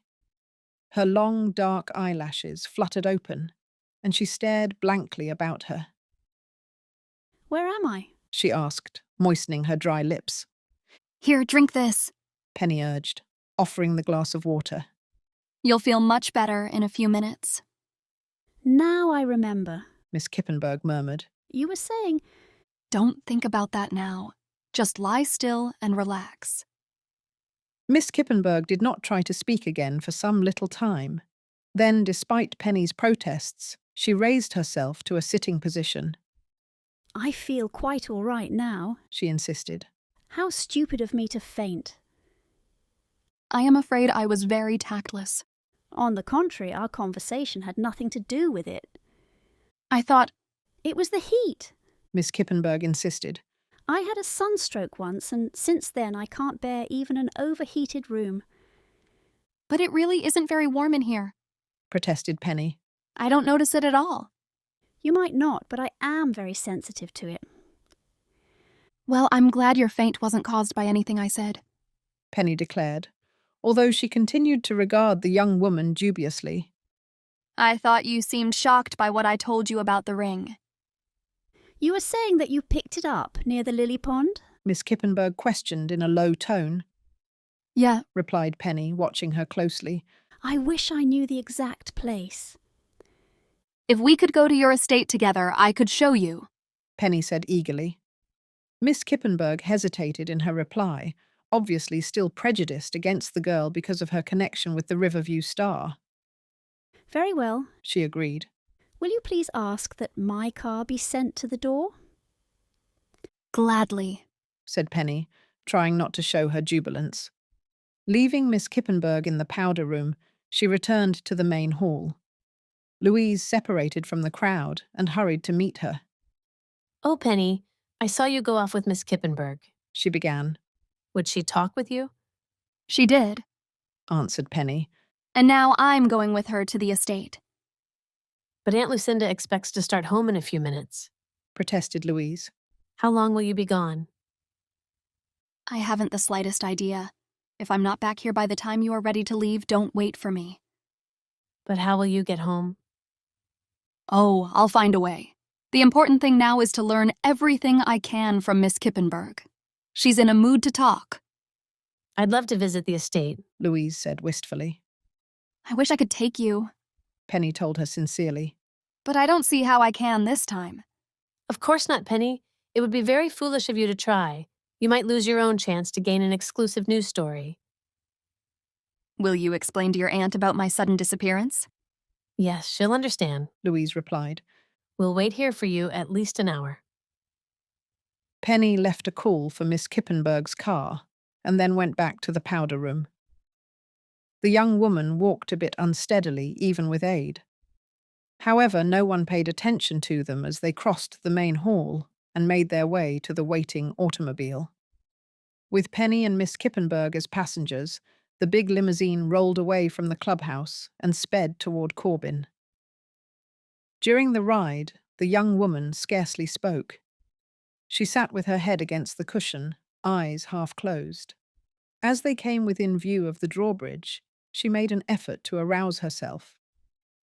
I see you have visitors at the estate, Penny commented, noticing a number of cars parked near the river's edge. Reporters, always reporters, returned Miss Kippenberg impatiently. They may try to board as we pass. Penny wondered how the limousine would be taken across the river. The old watchman had noted their approach. Before the car reached the end of the road, he had lowered the creaking drawbridge into position. Is the bridge really safe? Penny inquired of her companion. For light traffic only, Miss Kippenberg answered briefly. The arrival of the car had created a stir of interest among the group of men gathered near the bridge. Penny caught sight of Jerry Livingston and could not resist rolling down the side window so he would be sure to obtain a clear view of her. It gave her a very pleasant feeling to see him stare as if he could not believe his own eyes. Several of the reporters attempted to stop the limousine, but without success. The car clattered over the drawbridge, which was pulled up again before anyone could follow. Penny and Miss Kippenberg alighted at the front door of the great house. Now show me where you found the ring, requested the young woman. Penny led her down the winding path into the grove. I hope we don't meet your head gardener, she said significantly. He seems to be such an unpleasant individual. Miss Kippenberg glanced at her queerly. Why? How do you mean? Oh, yesterday he ordered me away from here in no uncertain terms. He only meant to do his duty. Then the man has been ordered to keep persons away from this part of the estate? I really couldn't tell you, Miss Kippenberg answered aloofly. Mother has charge of the servants. Has the man been in your employ long? I can't tell you that either. Miss Kippenberg's voice warned Penny that she did not care to be questioned. There was no sign of the old gardener as they came presently to the lily pool. Penny searched about in the grass for a few minutes. Here is where I found the ring, she revealed. And see this? What? Miss Kippenberg drew in her breath sharply. Footprints. That doesn't seem so remarkable. The young woman bent to examine them. They probably were made by Grant's own shoe. But it looks as if there might have been a struggle here. Penny insisted. From those marks, wouldn't you say a body had been dragged across the ground toward the pool? No, cried Miss Kippenberg. The grass is trampled, but I can't believe Grant has met with violence. I refuse to think of such a thing. The pool... She broke off, and a shudder racked her body. It is best to know the truth. Have you notified the police about Mr. Atherwald's disappearance? Miss Kippenberg shook her head. Until today, I thought he would return. Or at least I hoped so. It seems to me an expert should be called into the case, Penny urged. Why don't you telephone the police station now? I couldn't, returned Sylvia, looking very miserable. Not without consulting Mother. Then let's talk with her now. She isn't at home this afternoon. But something should be done, and at once, Penny protested. The first rain will destroy all these footprints and perhaps other important evidence. Do you really love Grant Atherwald? With all my heart, answered the young woman soberly. Then I should think you would have some interest in what became of him. I can't understand your attitude at all. I have others to think of besides myself. Your mother, you mean? Yes. Sylvia avoided Penny's penetrating gaze. Surely your mother wouldn't wish an act of violence to go unpunished. So much time has been lost already. We aren't certain anything has happened to Grant, Sylvia responded, her eyes downcast.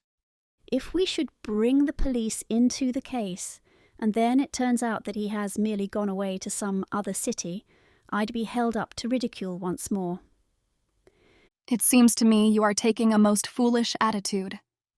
There is another reason why we must be very careful, Sylvia said unwillingly. And what is that? For just an instant, Penny dared hope that the young woman meant to answer the question. But Sylvia seemed to reconsider, for she said quickly, I can't tell you. Please don't ask me any more questions. Are you afraid you may be blamed for Mr. Atherwald's disappearance? Penny persisted. No, I assure you I am not thinking of myself. Please, let's return to the house. Penny deliberately blocked the path. Unless you wish me to notify the police, there is a little matter which I must ask you to explain.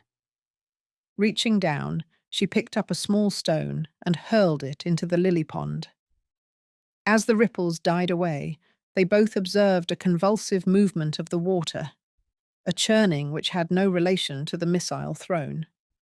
I think, said Penny evenly, that you understand my meaning. Chapter 11. Questions and Answers. Miss Kippenberg watched the concentric circles race each other to the far edge of the lily pool. Then you know the reason why this part of the estate is kept closed off? She murmured, very low. I learned about the alligator yesterday, said Penny. Why is such an ugly brute kept here? It was none of my doing, I assure you. I hate the horrid thing. Surely you don't mean to suggest... I am not suggesting anything yet, said Penny quietly. But you must realize that it is rather unusual to keep an alligator on one's estate. My father brought it here from Florida, Miss Kippenberg revealed reluctantly. For some reason, the creature seemed to fascinate him. He insisted upon keeping it in the pond. Your father is not living here now, I am told. That is true. Miss Kippenberg quickly switched the subject back to the alligator. Mother and I would like to get rid of the beast, but we've never been able to do it. Any zoo should be willing to take it off your hands. Mother often spoke of getting in touch with one, but for some reason she never did. I suppose she hesitated to give the alligator away upon Father's account. Penny remained silent, wondering how deeply she dared probe into the private life of the Kippenberg family. After all, there were certain inquiries which a person of sensibility could not make. She couldn't very well ask, "Have your parents separated? Why did your father leave home? Is it true he is wanted by the authorities for evading income tax?" Although these questions were upon the tip of her tongue. She did say carelessly, Your father is away, isn't he? Yes, Miss Kippenberg answered briefly. After a moment, she went on. Father was rather peculiar in many ways. He had a decided flair for the unusual. Take this estate, for instance. He had it built at great expense to resemble a castle he once saw in Germany. I've never visited such an elegant place. It is entirely too flamboyant for my taste, but Father loved every tower and turret. If only things had turned out different. Her voice trailed away, and she stared at the ground, lost in deep thought. Arousing herself, she went on once more. If you had known Father, you would understand it was not strange for him to have an alligator on the estate. At one time he kept imported peacocks. The place was fairly overrun with them. Penny offered no comment. She moved closer to the edge of the lily pool, gazing down into the now tranquil waters. I know what you are trying to imply, Miss Kippenberg said jerkily. It couldn't be possible. I refuse even to consider such a ridiculous theory. It does seem rather far-fetched, Penny admitted. Of course, tragedies do occur, and those footprints. Please, not another word, or you'll drive me into hysterics, Sylvia cried. You are trying to play upon my feelings so that I will tell you things. You are only trying to get a story. I'll not talk with you any longer. She turned and ran up the path toward the house. Overplayed my hand that time, thought Penny ruefully. As Dad says, I really have too much imagination to make a good reporter. Also too lively a tongue. Miss Kippenberg had vanished into the house by the time the girl retraced her way to the garden. The black limousine no longer stood at the front door, so she knew she was expected to get back to Andover by her own efforts. If Jerry is still waiting at the drawbridge, I'll ride home with him, she told herself. Otherwise, I'm out of luck completely. The path which Penny followed brought her toward the rear of the house. As she drew near, the kitchen door suddenly opened and a stout woman in a blue uniform came outside. In her arms, she carried 2 large paper sacks, which appeared to be filled with garbage, for the bottoms were moist. Just as the woman reached Penny, one of the bags gave away, allowing a collection of corn husks, watermelon rinds, and eggshells to fall on the sidewalk. Now I've done it, she exclaimed crossly. Splattered my stockings too. Oh, that's too bad, said Penny, pausing. This is the only place I ever worked where the cook was expected to carry out the garbage, the woman complained. It makes me good and mad every time I do it. I should think a house of this size would have an incinerator so that the garbage could be burned, Penny remarked. Say, this place doesn't have any conveniences for the servants, the cook went on. You're expected to work from morning to night. She broke off quickly, regarding Penny with a suspicious gaze. You're not one of Miss Sylvia's guests, she demanded. Oh no, I only came here on an errand. I wouldn't repeat anything to the family. That's all right then, the woman said in relief. I liked my job here well enough until lately. All month it's been one dinner party after another. Then we spent days getting ready for the wedding feast, and not one scrap of food was touched. But I suppose Mrs. Kippenberg pays you well. Listen, she didn't give me 1 extra cent for all the work I did. Mrs. Kippenberg always has been real close, and she's a heap worse since her husband went away. Another week like this last one, and I quit.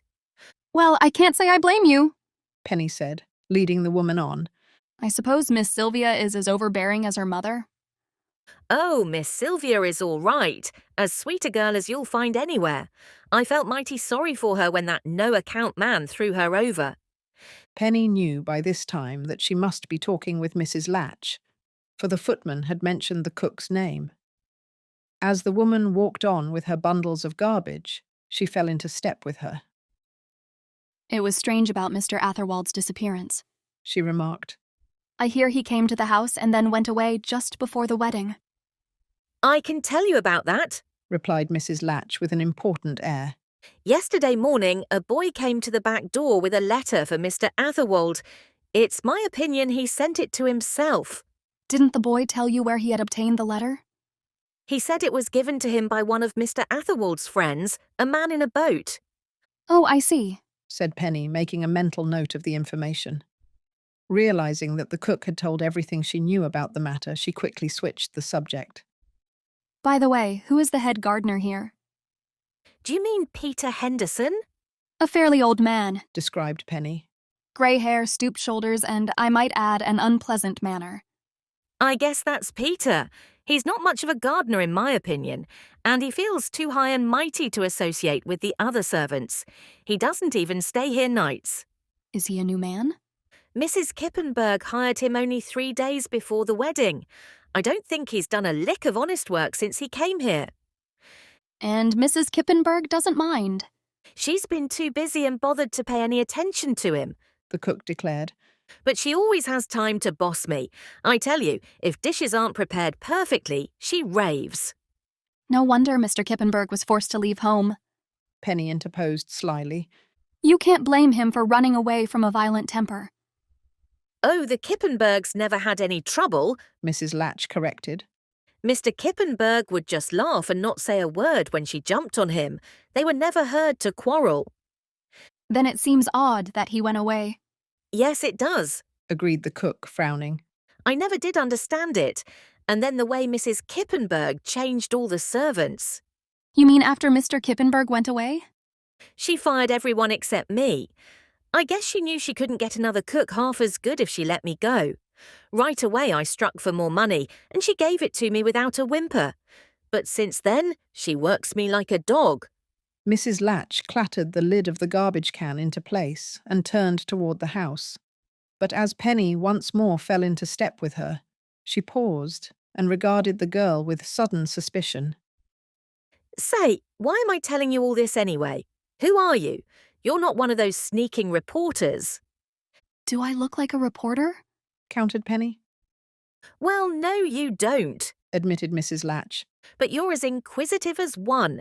You must be the girl who brought Miss Sylvia's new dress from the LaRue shop. Penny hesitated too long over her reply, and the woman gazed at her sharply. You are a reporter, she exclaimed with conviction. And you've been deliberately pumping me. Of all the tricks, I'll tell Miss Kippenberg. Wait, I can explain. Mrs. Latch paid no heed. With an angry toss of her head, she hastened into the house. Overstepped myself again? Penny thought in dismay. I'll be getting away from here while the getting is good. Turning, She ran down the walk toward the river, only to stop short as she reached the boat dock. The drawbridge was in open position, and the old watchman did not appear to be at his usual post. She had no way of reaching the mainland. Chapter 12. Fisherman's Luck. Penny looked anxiously about for a means of crossing the river. There were no small boats available, and the only person who stood on the opposite shore was Jerry Livingston. The other reporters and photographers, evidently tiring of their long vigil, had gone away. She cupped her hands and shouted to Jerry, "How am I going to get over there? Can you lower the bridge?" "The mechanism is locked," called back the reporter. "and the watchman won't be back for an hour." Penny walked a short distance up the shore, searching for a boat. The only available craft was the large launch, which she could not hope to operate. She might return to the house and appeal to Miss Kippenberg, but such a course was not to her liking. As she considered whether or not to ruin her clothing by swimming across, Jerry called her attention to a small boat some distance up the river. The boy who was fishing from it obligingly rowed ashore after Penny had signaled him. "I'll give you 50 cents to ferry me across," she offered. "I'll be glad to do it," he agreed. Penny stepped into the boat and then asked, "Aren't you the same lad I saw here yesterday?" The boy nodded as he reached for the oars. "I remember you," he answered. "You seem to fish here nearly every day." "Just about. I caught some nice ones today." Proudly, he held up 2 large fish for her to see. "Beauties," praised Penny. "I take it the motorboats haven't been bothering you as much as they were." "It's been pretty quiet on the river today," the boy agreed. "Want to see something else I fished up?" "Why, yes. What did you hook? A mud turtle?" The boy opened a large wooden box which contained an assortment of rope, fishing tackle, and miscellaneous articles. He lifted out a man's high silk hat, bedraggled and shapeless. "You fished that out of the water?" Penny demanded, leaning forward to take the article from him. "Where did you find it?" "Up there a ways." The boy motioned vaguely toward a point on the Kippenberg estate. Penny turned the hat over in her hand, examining it closely. She found no identifying marks, yet she believed that it had belonged to Grant Atherwald, for he had worn similar headdress. The point indicated by the boy was not far distant from the Kippenberg lily pool. "How would you like to sell this hat?" she asked. "Why, it's not worth anything." "I'd like to have it," said Penny. "I'll give you another 50 cents. "It's a deal." Penny offered the boy a $1 bill, and a moment later he beached the boat. Jerry was waiting to help her ashore. His alert gaze fastened upon the hat, which she hugged close, but he withheld comment. To the boy, he said, "Son, how would you like to earn $5? The boy's eyes brightened. "Say, this is my lucky day," he exclaimed. "What doing?" It's easy," Jerry told him. "All you need to do is to be here for a couple of days with your boat. You're not to allow anyone to use it except me." "And me," added Penny. "I'll need taxi service myself if I come back here." "That's all right," agreed the boy. "Here's $1 on deposit," Jerry said. "Now remember, be here tomorrow from 8 o'clock on, and don't hire out to any other person." "I won't," the boy promised. Jerry took Penny's elbow and escorted her to the press car. "So you found Atherwald's hat?" he asked without preliminaries. "It resembles the one he wore. The boy fished it out of the river." "Then that looks as if the fellow really was the victim of a plot." "I've thought so all along," Penny declared soberly. "What else did you learn? You seem to be very chummy with Miss Kippenberg." "I'll not be from now on," Penny returned ruefully. As Jerry backed the car around in the dusty road, she told of her meeting with Sylvia Kippenberg and the ensuing conversation. "So Miss Kippenberg doesn't like questions?" Jerry asked. "And she refuses to notify the police? Well, after we publish our story in the Star, it won't be necessary. The police will come to do their own investigating." "I can't really believe she is trying to deceive the authorities," Penny said thoughtfully. "She seems to have a sincere regard for Grant Atherwald." "It may be pretense, She wasn't pretending the day of the wedding. Atherwald's disappearance was a great shock to her. Well, even so, she may know a lot more than she's putting out. I think that myself. She closed up like a clam when I talked about her father. The car came to the main road and a short time later entered the town of Corbin. As they stopped for a red light, Penny touched Jerry's arm. Look over there, she directed. See those two men standing in front of the drugstore? What about them? They're G-men who attended the Kippenberg wedding. Salt pointed them out to me. You don't say. Maybe we can learn a fact or two from them. Jerry parked the car at the curb and sprang out. Penny saw him walk over to the men, introduce himself, and show his press credentials. She was too far away to hear the conversation. In a few minutes, Jerry returned to the car, looking none too elated. You didn't learn anything, did you? Penny inquired as they drove on again. Not very much. Government men never will talk, but they did admit they were here trying to locate James Kippenberg. Then they think he is in the locality. They had an idea he would show up at his daughter's wedding, but it didn't turn out that way. Did you say anything to them about Grant Atherwald's disappearance? Yes, but they wouldn't discuss it. They said they had nothing to do with the case. Penny lapsed into reflective silence as the car went on toward Andover. Mentally, she sorted over the evidence which she had gathered that day, trying to fit it into a definite pattern. Jerry? She said at last. Yes. You'll probably laugh at this, but I have a theory about Grant Atherwald's disappearance. Go ahead, spill it. Yesterday, when Salt and I were waiting at the Drawbridge, we saw a motorboat cruise down the river. It was driven by a burly-looking fellow who paid no heed when we tried to hail him. You're not suggesting that the man may have had something to do with Atherwald's disappearance? Jerry questioned, mildly amused. I knew you would laugh. Your theory sounds pretty far-fetched to me, I'll admit. It happens there are any number of burly, tough-looking boatmen on the Cobalt. You can't arrest a man for a crime just because of his appearance. All the same, there is supporting evidence.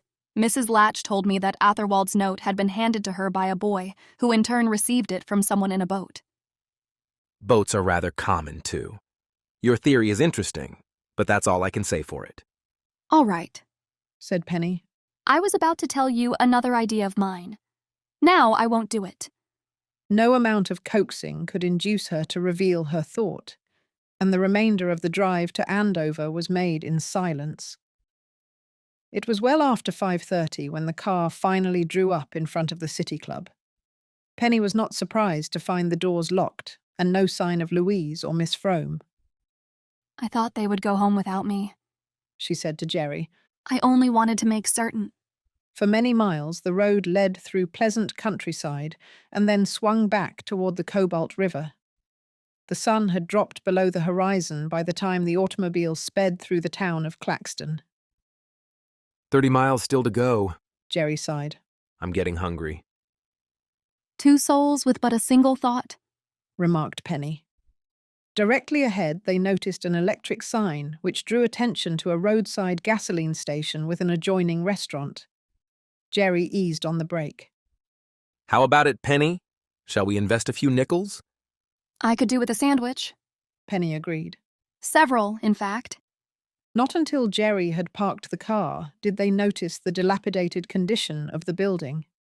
It stood perhaps 50 yards back from the main road, its rear porch fronting on the Cobalt. Strange how one is always running into the river, Penny remarked absently. It seems to twist itself over half the state. Jerry had not heard her words. He was gazing at the restaurant with disapproval. This place doesn't look so good, Penny. If you say the word, we'll drive on. Oh, I'd brave anything for a beef barbecue, she laughed.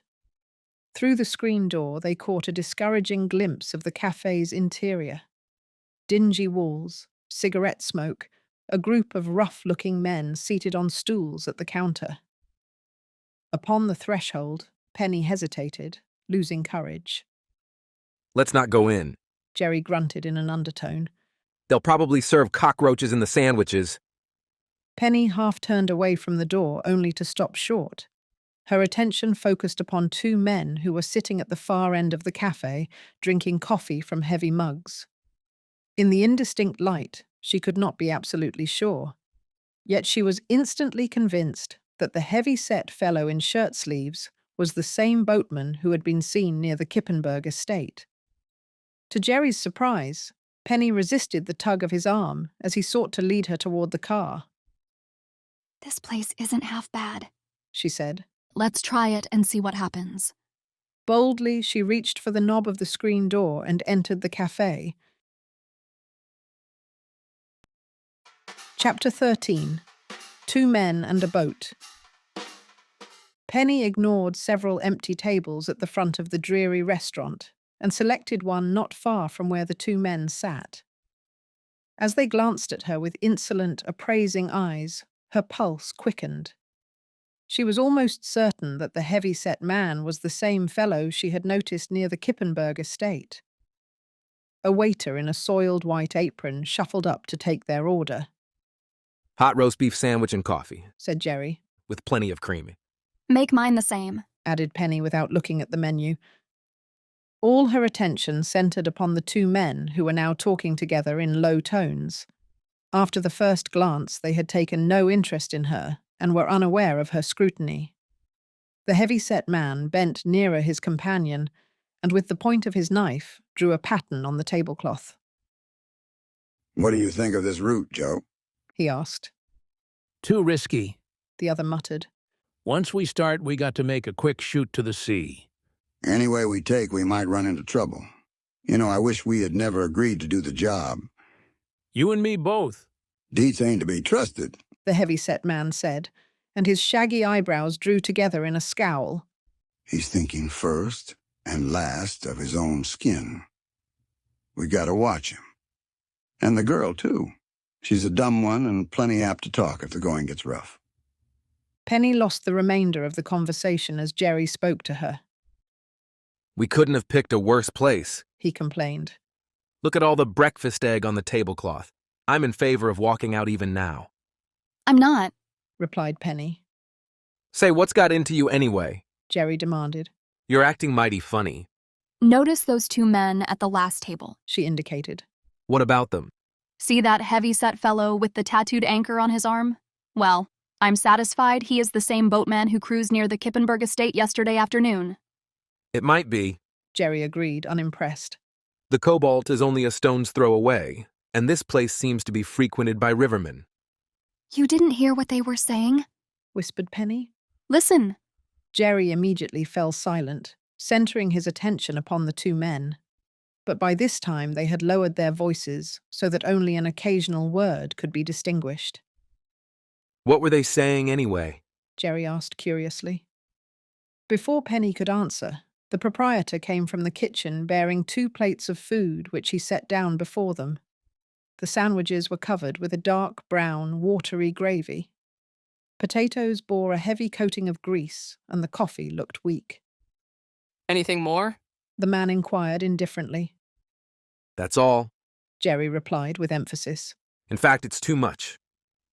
At the adjoining table, the 2 men abruptly hauled to their feet. Paying their bill, they quitted the restaurant. Let's leave too, suggested Penny. I should like to see where they go. Jerry pushed his plate aside. Suits me, he agreed. Even my cast-iron stomach can't wrestle with such food as this. He paid at the cash register, and they went out into the night. Penny looked about for the 2 men and saw them walking toward the river. Hold on, said Jerry as she started to follow. Tell me what all the excitement is about. Tersely, Penny repeated the conversation she had overheard. They're tough-looking hombres, all right, Jerry admitted. Likely as not mixed up in some dirty business. But to say they're involved in the Kippenberg affair... Oh, Jerry. Penny broke in impatiently. We'll never learn anything if we take that attitude. We must run down every possible clue. Please, let's see if they go down to the river. We ought to be getting our story back to the office, Jerry reminded her. If we miss the last edition, there will be fireworks. It will only take a minute, Penny insisted stubbornly. If you won't come with me, then I'm going alone. She started away, and the reporter had no choice but to follow. A narrow, well-trod path led down a steep slope toward the river. Long before they came within sight of it, they could hear the croak of bullfrogs and feel the damp night mists enveloping them like a cloak. Drawing closer to the two men, Penny and Jerry slackened pace and moved with greater care. But if they hoped to learn anything from the conversation of the pair ahead, they were disappointed. The talk concerned only the weather. Reaching the banks of the river, the two men boarded a sturdy cabin cruiser which had been moored to a sagging dock. It's the very same boat, Penny whispered jubilantly. I knew I wasn't mistaken. Even so, what does that prove? Demanded Jerry. It's no crime to run a motorboat near the Kippenberg estate. The river is free. But you must admit there is other evidence. Oh, why can't we follow them? We might learn something really important. We're not going off on any wild chase tonight, stated Jerry sternly. Come on, it's home for us before your father sends a police squad to search for his missing daughter. You're losing a golden opportunity, Jerry Livingston. Listen, by the time we located a boat, those men would be 10 miles from here. They're leaving now. Use your head. Oh, all right. Penny gave in. We'll go home, but I'll bet a cent you'll be sorry later on. She waited until the cruiser was lost to view in the darkness, and then allowed the reporter to guide her back up the steep path. At least let's try to find out who the men are, Penny urged as they came near the cafe. The restaurant owner might know. More to please her than for any other reason, Jerry said that he would inquire. He re-entered the cafe, returning in a few minutes to report that the proprietor had never seen either of the men before. And now let's be traveling, he urged. We've killed enough time here. During the remainder of the ride back to Riverview, Penny had little to say. But long after she knew Jerry had forgotten the two boatmen, she kept turning their conversation over in her mind. She only wished she might prove that her theories were not ridiculous. Presently, the automobile drew up in front of the Parker residence. Won't you come in, Jerry? Penny invited. Dad may wish to talk with you about the case. I might stop a minute. I have a question or two to ask him. The door of the house swung open as Penny and the reporter crossed the front porch. Anthony Parker stood framed in the bright electric light, a tall, imposing figure. That you, Penny? Yes, Dad. I'm glad you're home safe, he said, not trying to hide his relief. Mrs. Weems and I have both been worried. It's going on 9 o'clock. So late. Didn't Louise telephone you? Yes, she said you had gone on to the Kippenberg estate. Knowing you, I worried all the more. What mischief did you get into this time, Penny? None. Jerry took care of that. Mr. Parker held the door open for his daughter and Jerry to pass through. Have you had your dinners? He asked. We stopped at a roadside cafe, Dad, but the food was horrible. We didn't even try to eat it. Mrs. Weems can find something for you, I'm sure. She's upstairs. Don't call her just yet, said Penny. First, we want to tell you what we've learned.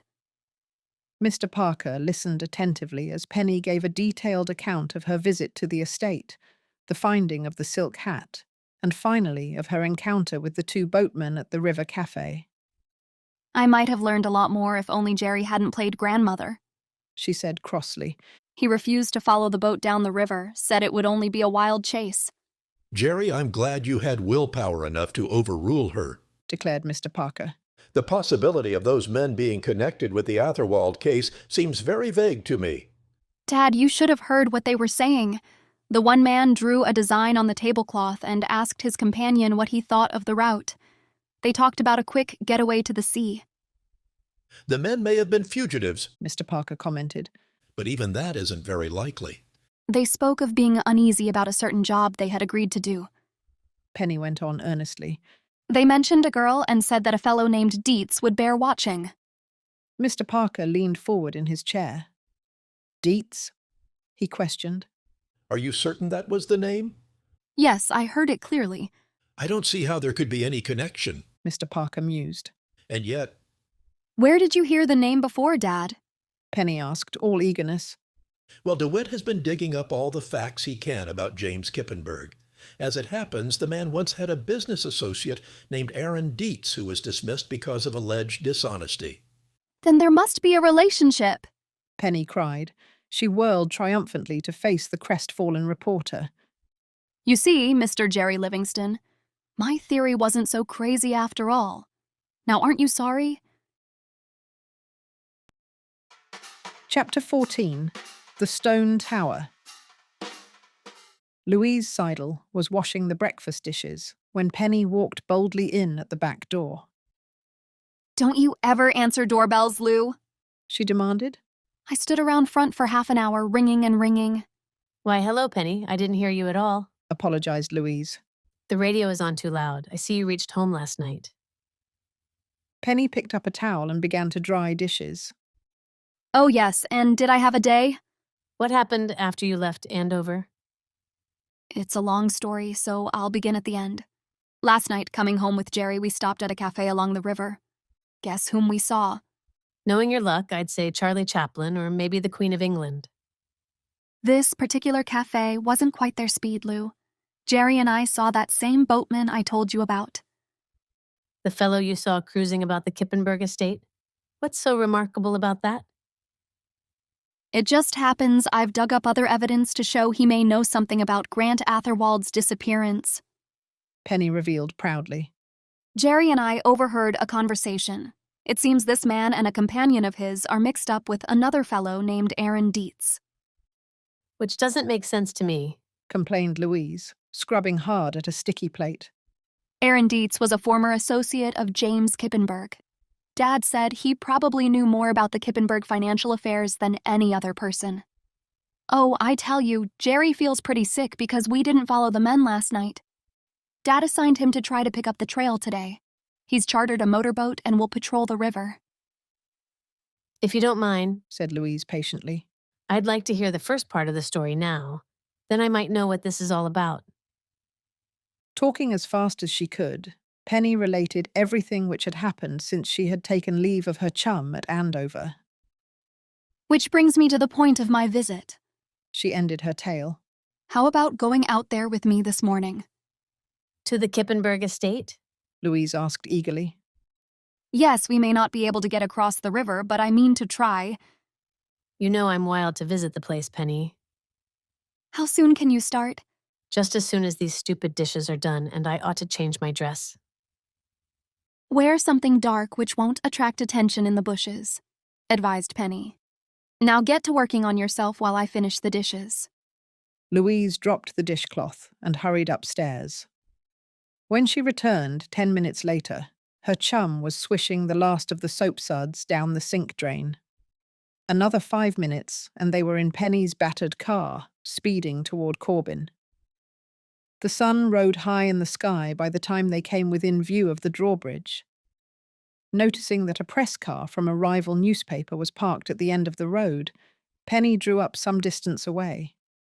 She could see 2 reporters talking with the old watchman. Evidently, they're having no luck in getting over to the estate, she remarked. Then what about us? Oh, we have our own private taxi service, Penny chuckled. At least I hope so. Taking a circuitous route so they would not be noticed by the bridgeman, the girls went down to the river's edge. Far up the stream, Penny saw the familiar rowboat drifting with the current. At her signal, the small boy seized his oars and rowed toward shore. I was here at 8 o'clock, just as you said, he declared. That fellow up there by the bridge offered me $1 to take him across the river. I turned him down. Good, approved Penny. Do you want to go across the river now? The boy asked. Yes, please. Penny stepped into the boat and made room for Louise. Keep close to the bank until we are around the bend. Then I'll show you where to land. I guess you're afraid someone will see you, the boy commented. Not exactly afraid, corrected Penny. But this way will be best. The boat moved quietly along the high bank, well out of sight of those who stood by the drawbridge. The cops were here this morning, volunteered the boy as he pulled at the oars. You saw them visit the estate? Penny questioned.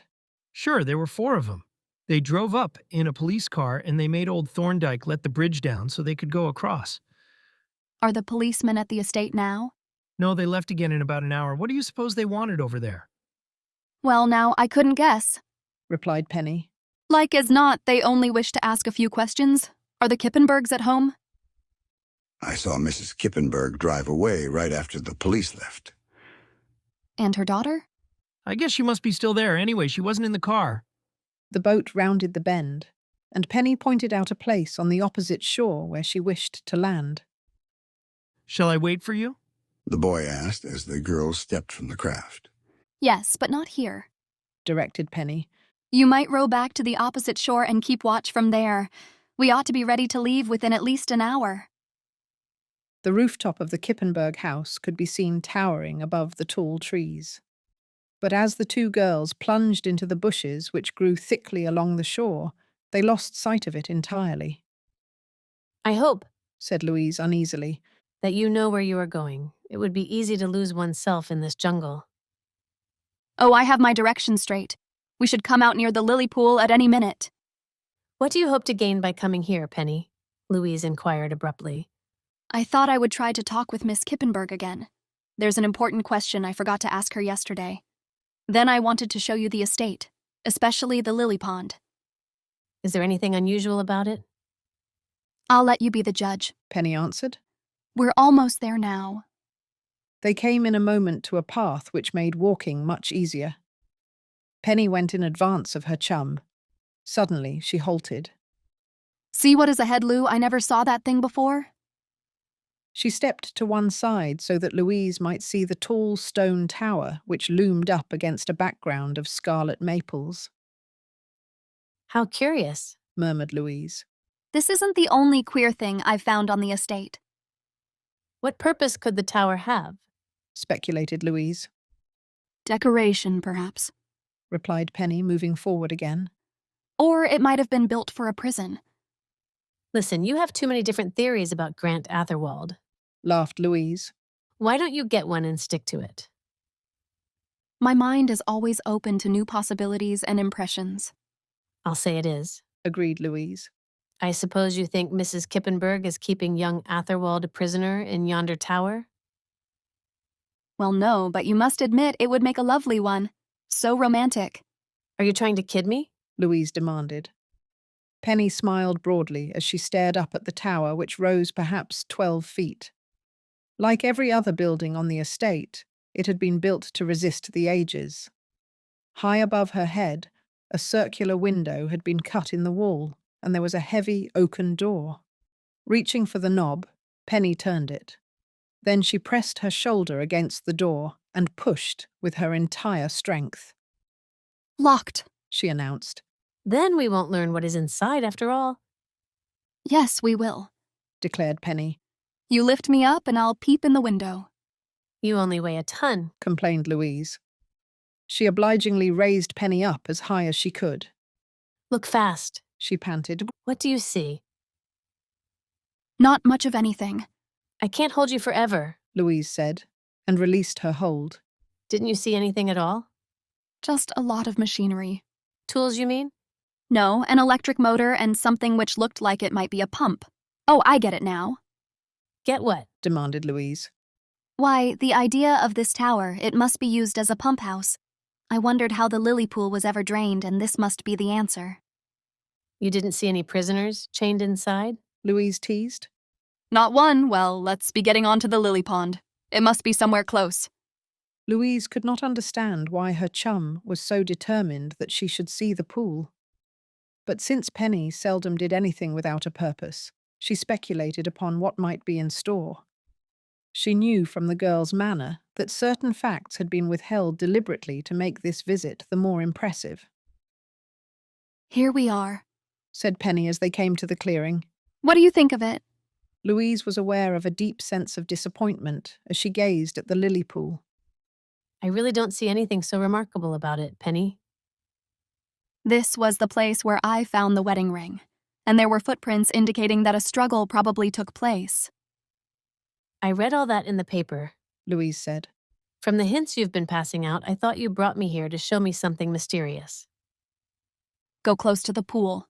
What for, Penny? You want to push me in? Oh, you're too suspicious. Go on and look. Louise went to the edge of the pool and peered down into the water. I don't see anything. You will in just a minute. Keep looking. Louise was more than half convinced that Penny meant to play some prank, but she dropped down on her knees so her eyes would be closer to the water.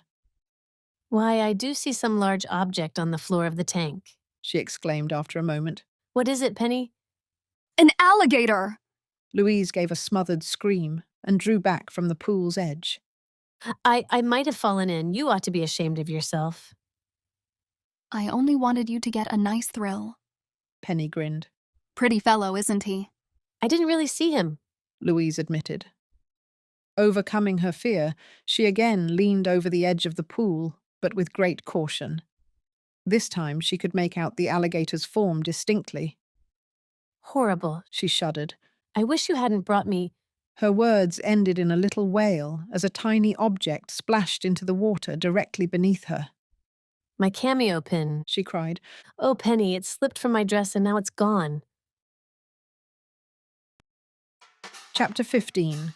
A Cameo Pin.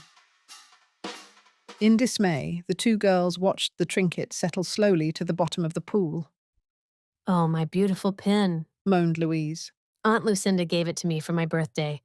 I wouldn't have lost it for anything in the world. I guess it was my fault, Penny said self-accusingly. No, it wasn't. I must have been careless about fastening the clasp. When I leaned over, it slipped off. Well, it's gone, and that's that. The cameo pin had fallen into the deepest part of the pool, not far from where the alligator lay. The girls were unable to see it plainly because of the lily pads and plants which cluttered the water. If that old alligator would just behave himself, we could wade in and get it easy, Penny said. Fancy trying it. I'm afraid he would take special delight in snapping off an arm or a leg, and we don't dare ask anyone to help us get the pin, or we'll be ejected from the grounds as trespassers. We may as well forget about it, Penny. Come along, I'm sick of this place. No, wait, Louise, we might be able to fish it out with a stick. I don't think we'd have a chance. Anyway, it will do no harm to try. Penny searched the woods until she found a long stick with a curve at the end. Lying flat on the flagstones at the edge of the pool, she prodded for the pin. I can touch it all right, she cried. I'll pull it over to the side. Be careful you don't tumble in, Louise warned, anxiously holding her chum by the waist. If you should lose your balance. Penny hooked the cameo pin in the curve of the stick and began raising it inch by inch up the side of the pool. If I can get it up high enough, reach down and snatch it, Penny advised her chum. Oh, bother, there it goes. The pin had slipped away from the stick and settled once more on the bottom of the pool. You can't get it, Penny, Louise insisted. You're making the alligator all excited by prodding around. I don't care about him. I'll try once more if I can locate the pin. It seems to be hiding from me now. The water was so disturbed that Penny could not see the pin or the bottom of the pool. She waited several minutes for the dirt to settle and then gazed down once more. There it is, she exclaimed. It moved over quite a ways to the right. Louise flattened herself beside Penny. Oh, let the pin go, she said. No, I think I can get it. Say, there seems to be something else on the bottom of the pool. Where? Penny pointed, and then, as her chum still could not distinguish anything, parted the lily pads with her stick. Yes, I do see something now, Louise declared. What can it be? Doesn't it look like a metal ring? Penny asked. She had lost all interest in the cameo pin. Yes, it does. Someone probably threw it into the pool. But it looks to me as if it's attached to the bottom of the tank, embedded in the cement, Penny said. She bent closer to the water, trying to see. Be careful, Louise warned nervously. That alligator might come up and snap off your nose. Penny paid no heed. It is attached, she announced in an excited voice. Louise, do you know what I think? What? It's the ring of a trapdoor. A trapdoor? Louise echoed incredulously.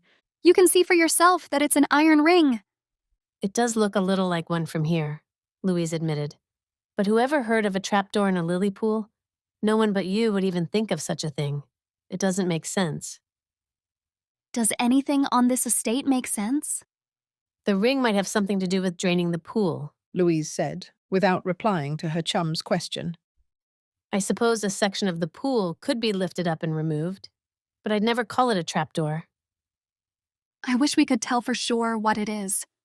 Penny tried to prod the ring with her stick, but it was well beyond her reach. Maybe the alligator has a room down under the pool where he spends his winters. You're simply filled with ideas today, Louise declared. What about my pin? Shall we let it go? Reminded of her original task, Penny set to work once more, trying to draw the cameo to the edge of the tank. She was so deeply engrossed that she jumped as her chum touched her on the arm. Listen, Penny, I think someone is coming. From the path at the right, they could hear approaching footsteps and the low murmur of voices. Penny struggled to her feet, dropping the stick. We mustn't be caught here, she whispered. Taking Louise's hand, she drew the girl into the dense bushes directly behind the pool. Scarcely had they secreted themselves when Sylvia Kippenberg and the head gardener came into view. They seated themselves on a rustic bench not far from where the two girls stood. I had to talk with you, Sylvia said to the old man. The police came this morning and asked so many questions. Mother put them off, but they'll be back again. They didn't learn about the alligator, the gardener asked gruffly. No, they came here but only stayed a few minutes. I don't think they noticed anything wrong. Then that's all right. Their investigation is only beginning, Sylvia said nervously. Mother and I both believe it would be wise to get rid of the alligator. Wise, but not easy, the gardener replied. You'll see what you can do about it? Yes, I'll try to get rid of him. Then I guess that's all, Sylvia said, but she made no move to leave. She sat staring moodily at the pool. Anything else on your mind? Asked the gardener. I wanted to ask you something, but I scarcely know how. The gardener waited, watching the girl's face intently. You never liked Grant Atherwald, she began nervously. Say, what are you driving at? The man asked quickly. You're not trying to hint that I had anything to do with Grant Atherwald's disappearance? The two faced each other, and Sylvia's gaze was the first to fall. No, of course not, she said. I don't know any more about his disappearance than you do, the man told her angrily. I didn't even see him on the day of the wedding. But he came here. The wedding ring was found near the pool. Surely you must have heard some sound, for I know you were in this part of the garden. Well, I didn't, the man said sullenly. The only persons I saw were a newspaper photographer and a girl. Please don't take offence, Miss Kippenberg murmured, getting up from the bench. I've been terribly upset these past few days. She walked slowly to the edge of the pool. There she stopped short, staring down at an object which lay on the flagstones at her feet. It was the stick which Penny had dropped only a moment before. What have you found? The gardener cried. He went quickly to her side and took the damp stick from her hand. Someone has been here prying around, he said in a harsh voice. This was used to investigate the water in the pool. And whoever it was must be close by even now, otherwise the stick would have dried out in the sun. You go back to the house, the man commanded. I'll look around. In their hideout amid the bushes, Penny and Louise gazed at each other with chagrin. No word was spoken, for even a whisper might have been heard. With a common desire for escape, they glided with cat-like tread toward the river. Chapter 16. Gathering Clues. The girls could hear no movement behind them as they darted down the path. They dared to hope that they had eluded the old gardener. Then, as they came within sight of the river, Louise stumbled over a vine. Although she stifled an outcry, The dull thud of her body against the ground seemed actually to reverberate through the forest. A black crow on the lower limb of an oak tree cawed in protest before he flew away. Penny pulled Louise to her feet, and they went on as fast as they could. But they knew the sound had betrayed them. Now they could hear the man in pursuit, his heavy shoes pounding on the hard, dry path. "Run!" Penny commanded. They reached the riverbank and looked about for the boat which would take them across. As they had feared, it was on the opposite shore. Penny gestured frantically, but the boy did not understand the need for haste. He picked up his oars and rowed toward them at a very deliberate pace. "Oh, he'll never get here in time," Louise murmured fearfully. "Shall we hide?" "That's all we can do." They realized then that they had waited too long. Before they could dodge into the deeper thicket, the gardener reached the clearing. "So it's you again," he cried wrathfully, glaring at Penny. "Please, we didn't mean any harm. We can explain—" "This stick is explanation enough for me," the man shouted, waving it above his head. "You were trying to find out about the lily pool."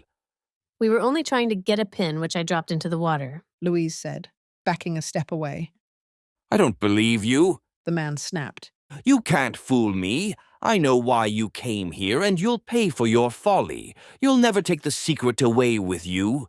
With a swift, animal-like spring which belied his age, the gardener hurled himself toward the girls. He seized Penny's arm, giving it a cruel twist. "You're coming along with me," he announced harshly. "Let me go!" Penny cried, trying to free herself. "You're going with me to the house. You've been altogether too prying. Now you'll take your punishment, both of you." The gardener might have managed Penny alone, but he was no match for two athletic girls. As he tried to seize Louise, Penny twisted free. Quick as a flash, she grasped the man's felt hat, jamming it down on his head over his eyes. While he was trying to pull it off, Louise also wriggled from his grasp. The two girls ran to the water's edge. Their boat had drawn close to shore. Without waiting for it to beach, they waded out over their shoe tops and climbed aboard.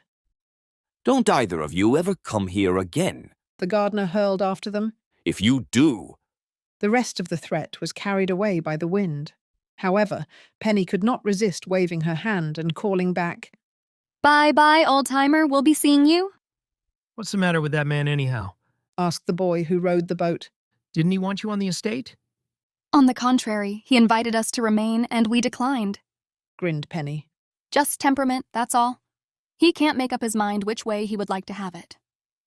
Allowing the boy to puzzle over the remark, she busied herself pouring water from her sodden shoes.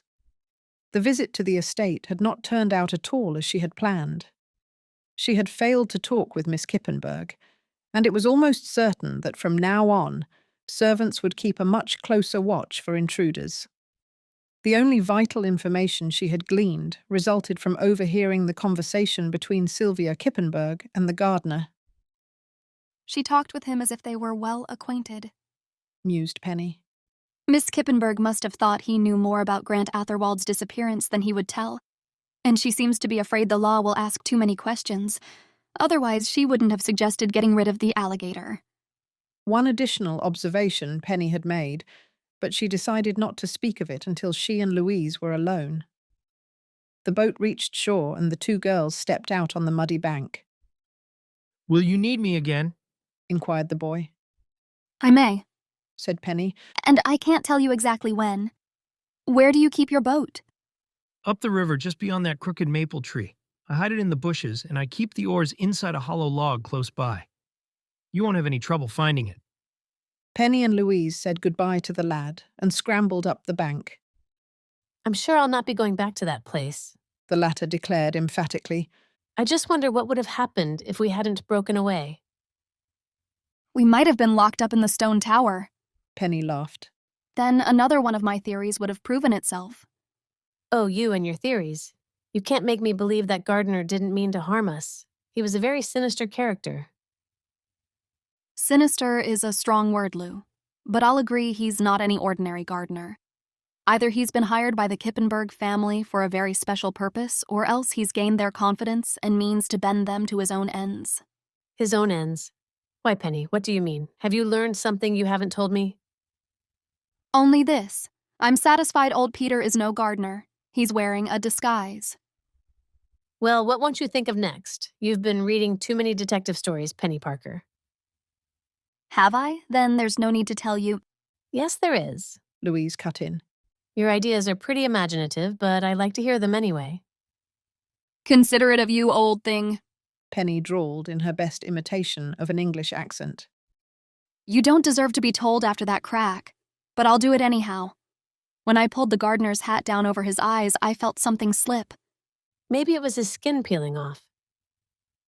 He wore a wig, Penny said soberly. That's why he looked so startled when I jerked the hat. Did you actually see a wig? No, but he must have had one on his head. I felt it give, I tell you. I wouldn't put anything past that fellow, but if he isn't a gardener, then who or what is he?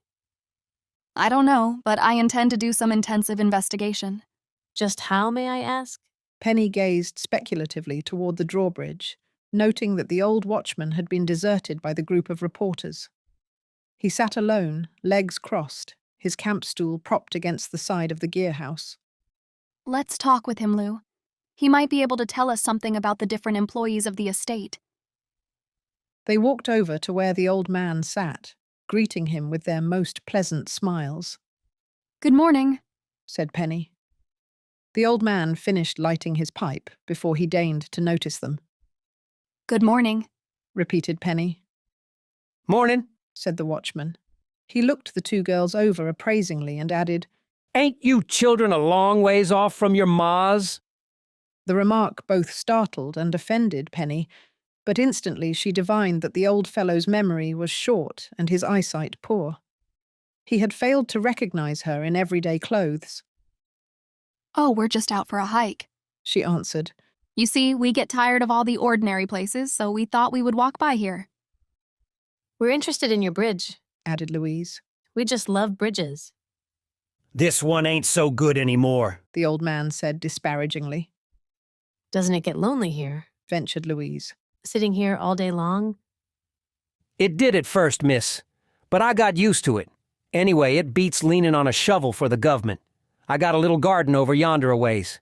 You ought to see my tomatoes. Them ponderosas is as big as a plate. Do you ever operate the bridge? Louise inquired, for Penny had not told her that the structure was still in use. Oh, sure, miss, that's what I'm here for, but it ain't safe for nothing heavier than a passenger car. I'd love to see the bridge lowered. Louise stared curiously up at the tall cantilevers which pointed skyward. When will you do it next time, mister? Davis, if you please, miss. Thorny Davis, they calls me. My real name's Thorndyke. The old man pulled a large silver watch from his pocket and consulted it. In about 10 minutes now, Mrs. Kippenberg will be coming back from town. Then we'll make the old hinge bend down again.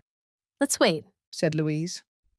Penny nodded, and then as Thorny did not seem to object, she peeped into the gear house, the door of which stood half open. A maze of machinery met her eye, an electric motor and several long hand levers. Presently, Thorny Davis listened intently. Penny thought he looked like an old fox who had picked up the distant baying of the pack. That's her car a-comin' now, he said. I can tell by the sound of the engine. Well, I reckon I might as well let her down. Thorny arose and knocked the ashes from his corncob pipe. He opened the door of the gear house and stepped inside. May I see how you do it? Asked Penny. I always was interested in machinery. The women will be running locomotives next, Thorny complained whimsically. All right, come on in. The old watchman pulled a lever on the starting rheostat of the motor, which responded with a sudden jar and then a low purr. It increased its speed as he pushed the lever all the way over. Now the power's on. The next thing is to drop her. Thorny grasped one of the long hand levers and gently eased it forward. There was a grind of gears engaging, and the bridge slowly crept down out of the sky. Penny did not miss a single move. She noted just which levers the watchman pulled and in what order. When the platform of the bridge was on an even keel, she saw him cut off the motor and throw all the gear back into its original position. Think you could do her by yourself now? Thorny asked. Yes, I believe I could, Penny answered gravely. The old watchman smiled as he stepped to the deck of the bridge. It ain't so easy as it looks, he told her. Well, here comes the missus now, and we're all ready for her. Last time she came along, I was weeding out my corn patch, and was she mad? As the black limousine rolled up to the drawbridge, Penny turned her face away so that Mrs. Kippenberg would not recognize her. She need have had no uneasiness, for the lady gazed neither to the right nor the left. The car crept forward at a snail's pace, causing the steel structure to shiver and shake, as if from an attack of ague. Dear me, I think this bridge is positively dangerous, Louise declared. I shouldn't like to drive over it myself. As the old watchman again raised the cantilevers, Penny studied his every move. For a girl, you're sure mighty interested in machinery, he remarked. Oh, I may grow up to be a bridgeman someday, Penny said lightly. I notice you keep the gear house locked part of the time. I have to do it or folks would tamper with the machinery. The old man snapped a padlock on the door.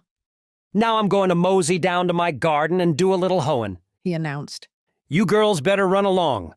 Thus dismissed, Louise started away, but Penny made no move to leave. She intended to ask a few questions. Thorny, are you any relation to the Kippenberg's head gardener? She inquired with startling abruptness. Am I any relation to that old walrus? Thorny fairly shouted. Am I any relation to him? Say you trying to insult me? Not at all, but I saw the man this morning, and I fancied I noticed a resemblance. Perhaps you don't know the one I mean. Sure, I know him all right. Thorny spat contemptuously. New man? He acts as know-it-all and bossy as if he owned the whole place? Then you don't like him? There ain't no one that has anything to do with him. He's so good he can't live like the rest of the servants. Where do you think I seen him the other night? I haven't the slightest idea. Where? He was at the Colonial Hotel, eating in the main dining room. The Colonial is quite an expensive hotel at Corbin, isn't it? Best there is. They soak you $2 just to park your feet under one of their tables. Yep, if you ask me, Mrs. Kippenberg better ask that gardener of hers a few questions. Having delivered himself of this tirade, Thorny became calm again. He shifted his weight and said pointedly, Well, I gotta tend my garden. You girls better run along. Mrs. Kippenberg don't want nobody hanging around the bridge. The girls obligingly took leave of him and walked away. But when they were some distance away, Penny glanced back over her shoulder. She saw Thorny down on his hands and knees in front of the gear house. He was slipping some object under the wide crack of the door. The key to the padlock, she chuckled. So that was why he wanted us to leave first. We'll remember the hiding place, Lou, just in case we ever decide to use the drawbridge. Chapter 17. A Search for Jerry. After leaving the Kippenberg estate, Penny and Louise motored to Corbin. More from curiosity than for any other reason, they dined at the Colonial Hotel, finding the establishment as luxurious as the old watchman had intimated. A full hour and a half was required to eat the fine dinner which was served. Our friend the gardener does have excellent taste in food, remarked Louise. What puzzles me is where does he get the money to pay for all this? The obvious answer is that he's not a gardener. Maybe he has rooms here too, Penny. I've been wondering about it. I mean to investigate. Louise glanced at her wristwatch. Do you think we should take the time? She asked. It will be late afternoon now before we reach home. Oh, it won't take a minute to inquire at the desk. Leaving the dining room, the girls made their way to the lobby. When the desk clerk had a free moment, Penny asked him if anyone by the name of Peter Henderson had taken rooms at the hotel. No one here by that name, the man told her. Wait, I'll look to be sure. He consulted a card filing system which served as a register and confirmed his first statement. The man I mean would be around 60 years of age, explained Penny. He works as a gardener at the Kippenberg estate. Perhaps you have come to the wrong hotel, said the clerk aloofly. We do not cater to gardeners. Only to people who employ gardeners, I take it. Our rates start at $10 a day, returned the clerk coldly. And does that include free linen and a bath? Penny asked with pretended awe. Certainly. All of our rooms have private baths. How wonderful, giggled Penny. We thought this might be one of those places with a bath on every floor. Suddenly comprehending that he was being made an object of sport, the clerk glared at the girls and turned his back. Penny and Louise went cheerfully to their car, very much pleased with themselves for having deflated such a conceited young man. They drove away, and late afternoon brought them to Riverview, tired and dusty from their long trip. After dropping her chum off at the Seedale home, Penny rode directly to the newspaper office. Finding no parking place available on the street, she ran her car into the loading area at the rear of the building, nosing into a narrow space which had just been vacated by a paper-laden truck. "Hey, you lady," shouted an employee. "You can't park that scrap iron here. Another paper truck will be along in a minute." Penny switched off the engine. I guess you're new around here, she said, climbing out. The next truck isn't due until 5:23. "Say, who do you think you are telling me?" The employee trailed off into silence as another workman gave him a sharp nudge in the ribs. "Pipe down," he was warned. "If the boss's daughter wants to park her jitney in the paper chute, it's okay, see? Sure, I get it," the other mumbled. Penny grinned broadly as she crossed the loading area. After this, you might mention my automobile in a more respectful tone. She tossed over her shoulder. It's not scrap iron or a jitney either. Riding up the freight elevator, Penny passed a few remarks with the smiling operator and stepped off at the editorial floor. She noticed as she went through the newsroom that Jerry Livingston's desk was vacant. And because the wastebasket was empty, the floor beside it free from paper wads, she knew he had written no story that day. Penny tapped lightly on the closed door of her father's private office and went in. "Hello," he said, glancing up. "Just get back from Corbin?" Yes, Louise and I had plenty of excitement, but I didn't dig up any facts you'll dare print in the paper. "Did you meet Jerry anywhere?" Why no, Dad. "The young cub is taking a vacation at my expense, running up a big motorboat bill. He should have been back here 3 hours ago." Oh, be reasonable, Dad, said Penny teasingly. You can't expect him to trace down those men just in a minute. "It was a wild chase anyway," the editor growled. "I let him do it more to please you than for any other reason. But that's beside the point. He was told to be back here by 4 o'clock at the latest, even if he had nothing to report." Jerry is usually punctual, Dad, but I suppose being on the river he couldn't get here just when he expected. "He's probably gone fishing," Mr. Parker declared. He slammed down the roll top on his desk and picked up his hat. Will you ride home with me? Penny invited. Leaping Lena would be highly honored. "It's a mighty sight more comfortable on the bus," her father replied. "But then I can stand a jolting." As they went out through the main room, he paused to speak with DeWitt, leaving an order that he was to be called at his home as soon as Jerry Livingston returned. Mr. Parker raised his eyebrows as he saw where Penny had left the car. "Haven't I told you that the trucks need this space to load and unload?" he asked patiently. "There is a 10-cent parking lot across the street." But Dad, I haven't 10 cents to spare. The truth is I spent almost every bit of my allowance today over at Corbin. "No," said Mr. Parker firmly. "No." No what? "Not a penny will you get ahead of time." You misjudge me, Dad. I had no intention of even mentioning such a painful subject. They drove in silence for a few blocks, and then Penny indicated the gasoline gauge on the dashboard. Why, it's nearly empty, she exclaimed. We won't have enough to reach home. "Well, get some," said Mr. Parker automatically. "We don't want to stall on the street." A flip of the steering wheel brought the car to a standstill in front of a gasoline pump. Fill it up, ordered Penny.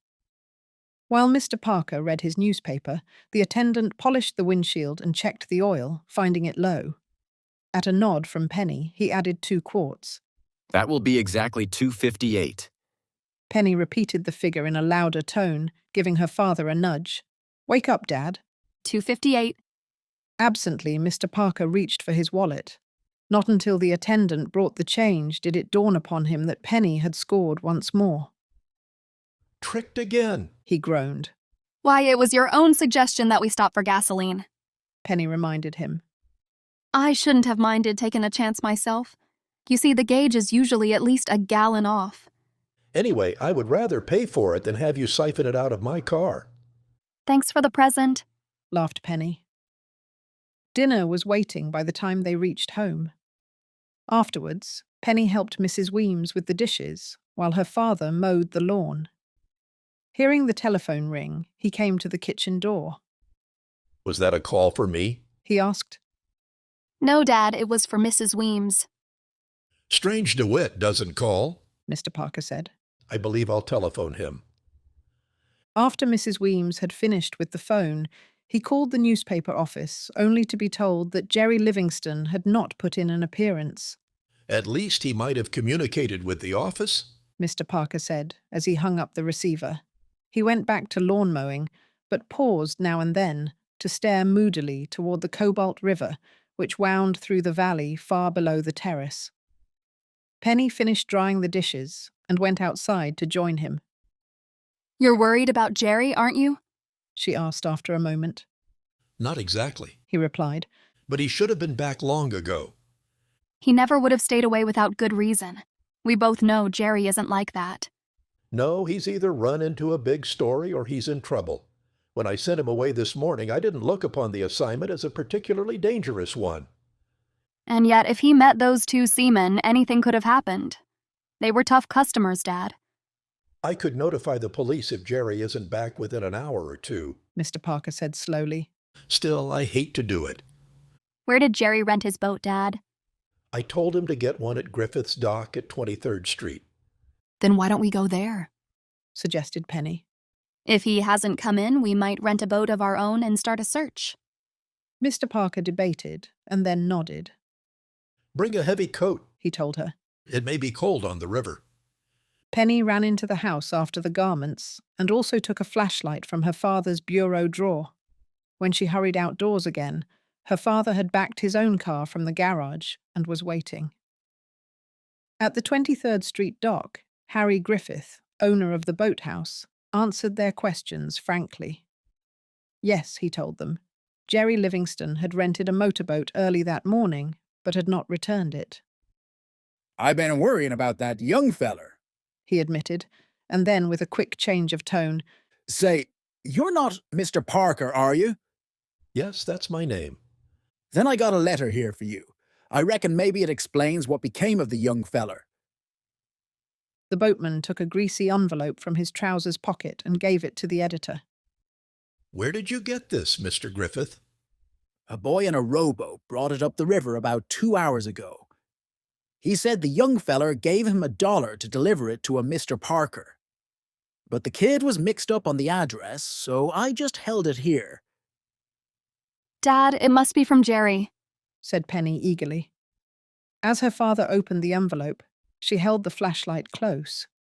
In an almost illegible scrawl, Jerry had written, Following up a hot tip. Think I've struck trail of key men taking off in boat. Expect to get back by nightfall unless old man Trouble catches up with me. Mr. Parker looked up from the message, his gaze meeting the frightened eyes of his daughter. Oh, Dad, she said in a tone barely above a whisper. It's long after dark now. What do you think has become of Jerry? Chapter 18. Over the Drawbridge. Wasting no moments in useless conversation, Mr. Parker rented a fast motorboat and prevailed upon Harry Griffith to operate it for him. Guided by the stars and a half-moon which was slowly rising over the treetops, the party swung down the river. Riding with the current, they came before long to the locality where Penny and Jerry had first sighted the two seamen's cruiser. But now there was no sign of a boat, either large or small. At a speed which enabled the occupants to scrutinize the shoreline, the searching craft swept on. The river had never seemed more deserted. Jerry might have stopped anywhere along here, Mr. Parker observed. If he drew the boat into the bushes, we haven't a chance of finding him. They went on, coming presently to the Kippenberg estate.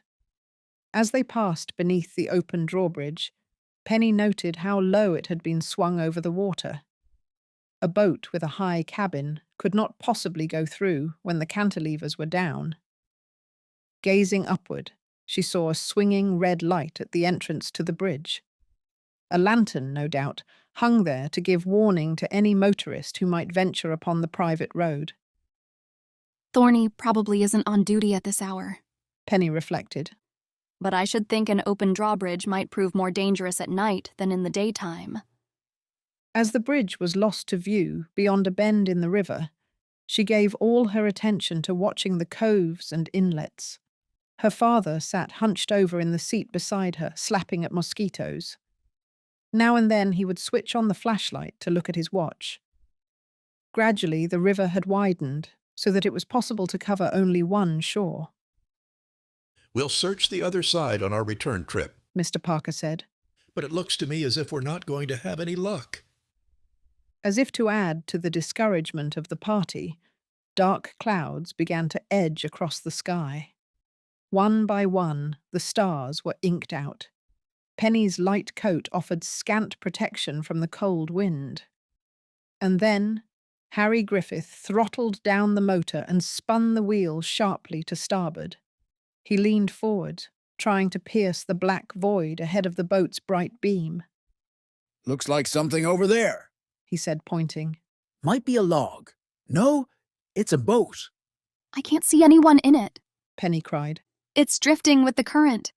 That looks like one of my boats, sure as you're born, Griffith declared, idling the engine. The same I rented the young feller this morning. But where is Jerry?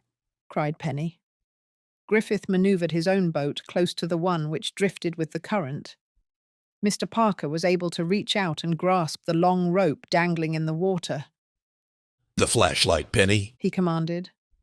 She turned the beam on, and as it focused upon the floor of the boat, drew in her breath sharply. On the bottom, face downward, lay a man. It's Jerry, Penny cried. Oh, Dad, he's... Steady, said her father. Steady. While Griffith held the two boats together, he stepped aboard the smaller one. He bent over the crumpled figure, feeling Jerry's pulse, gently turning him upon his back. Is he alive, Dad? His pulse is weak, but I can feel it. Yes, he's breathing. Hold that light steady, Penny. Dad, there's blood on his head. I can see it trickling down. He's been struck with a club or some blunt object, Mr. Parker said grimly. He may have a fractured skull. Oh, Dad. Keep a grip on yourself, her father ordered sternly. It may not be as bad as I think, but we'll have to rush him to the nearest doctor. If it was me, I wouldn't try to move him out of there, advised Harry Griffith. Leave him where he is. I'll get aboard and we'll take this boat in tow. Penny helped the man make their craft fast to the other boat, and then they both climbed aboard. Griffith started the engine and turned around in the river. I'll head for Covert, he said. That's about the closest place. There ought to be a good doctor in a town that size. While Griffith handled the boat, Penny and her father did what they could to make Jerry comfortable. They stripped off their coats, using one for a pillow and the other to cover his body.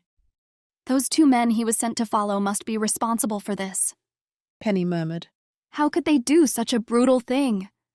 I'll notify the police as soon as we touch shore, her father said grimly. We'll search every cove and inlet until we find the ones responsible. As he spoke, Mr. Parker bent lower to examine the wound on Jerry's head. Blood had nearly stopped flowing, and he was hopeful that it came from a flesh wound. He pressed a clean handkerchief against it, and the young man stirred. How long do you suppose he's been like this, Dad? Hard to tell. An hour, maybe 2 hours. Presently, as the boat made full speed up the river, Jerry stirred once more. His lips moved, but the words were indistinguishable. How far to Covert? Mr. Parker asked anxiously. About 4 miles from this point. Griffith flung over his shoulder. It's the next town above the Kippenberg estate. I'm making the best time I can. Jerry moved restlessly, his hands plucking at the coat which covered him. Flaming eyes. He muttered. Looking at me, looking at me. Ah! He groaned. Penny and her father gazed at each other in startled dismay. He's completely out of his head, whispered Penny. He's gone back to that other accident which happened last year, nodded Mr. Parker. The vanishing houseboat affair. Jerry's had more than his share of bad luck, Dad. Twice now on this same river he's met with disaster, and this time he may not come through. I think he will if his skull hasn't been fractured, Mr. Parker told her encouragingly. Listen. Jerry's lips were moving again, and this time his words were more rational. Gotta get word to the chief, they heard him mutter. Gotta get word. A long while after that, Jerry remained perfectly quiet. Suddenly arousing, his eyes opened wide and he struggled to sit up. Mr. Parker gently pressed him back. Where am I? Jerry muttered. Let me out of here. Let me out. Quiet, Jerry, soothed Mr. Parker. You're with friends. The reporter's tense grip on the editor's hand relaxed. That you, Chief? Yes, Jerry, just lie quiet. We'll have you to a doctor in a few more minutes. Doctor, I don't need any doctor, he protested, trying once more to sit up. What happened anyway? That's what we would like to know. Can't you remember anything, Jerry? Penny asked. You went out on the river to try to trace those two men in the cruiser? Oh, it's coming back to me now. I ran into their boat down by Cranberry Cove. They tied up there. And then what happened? Penny demanded as Jerry paused. I saw 'em walk ashore. Thought I would follow, so I tied up my boat too. They started off through the trees. Pretty soon they met a third man, a well-dressed fellow, educated too. Did you hear any of their conversation? Mr. Parker questioned. I heard Kippenberg's name mentioned. That caught my interest, so I crept closer. Must have given myself away because that's about the last I remember. A ton of dynamite seemed to explode in my head, and here I am. Obviously, you were struck from behind with some heavy object, Mr. Parker said. They probably dumped you back in your own boat and set it adrift. You never saw your attacker? No. Jerry rested for a moment, and then, as it dawned upon him that he was being speeded to a doctor, he began to protest. Say, Chief, I'll be all right. I don't need any doc. Head's clear as a bell now. That's fine, Jerry. But you'll see a doctor anyway and have x-rays. We're taking no chances. Then at least let me go back to Riverview. Jerry grumbled. I don't want to be stuck in any Hicktown hospital. If you feel equal to the trip, I guess we can grant you that much. You seem to be all right, but I want to make sure. Can't take chances on the paper being sued later on, you know. Oh, I get the idea, said Jerry with a grimace. Thinking of the old cash register as usual. Penny drew a deep sigh of relief. If Jerry were able to make jokes, he couldn't be seriously injured. She still felt weak from the fright she had received. The police will find those men who attacked you, she told him. I hope they're put in prison for life, too. The police? Jerry repeated. He stared up into Mr. Parker's face. Say, Chief, you're not aiming to spill the story, are you? I was. But see here, if you notify the police, we'll show our hand to the rival paper.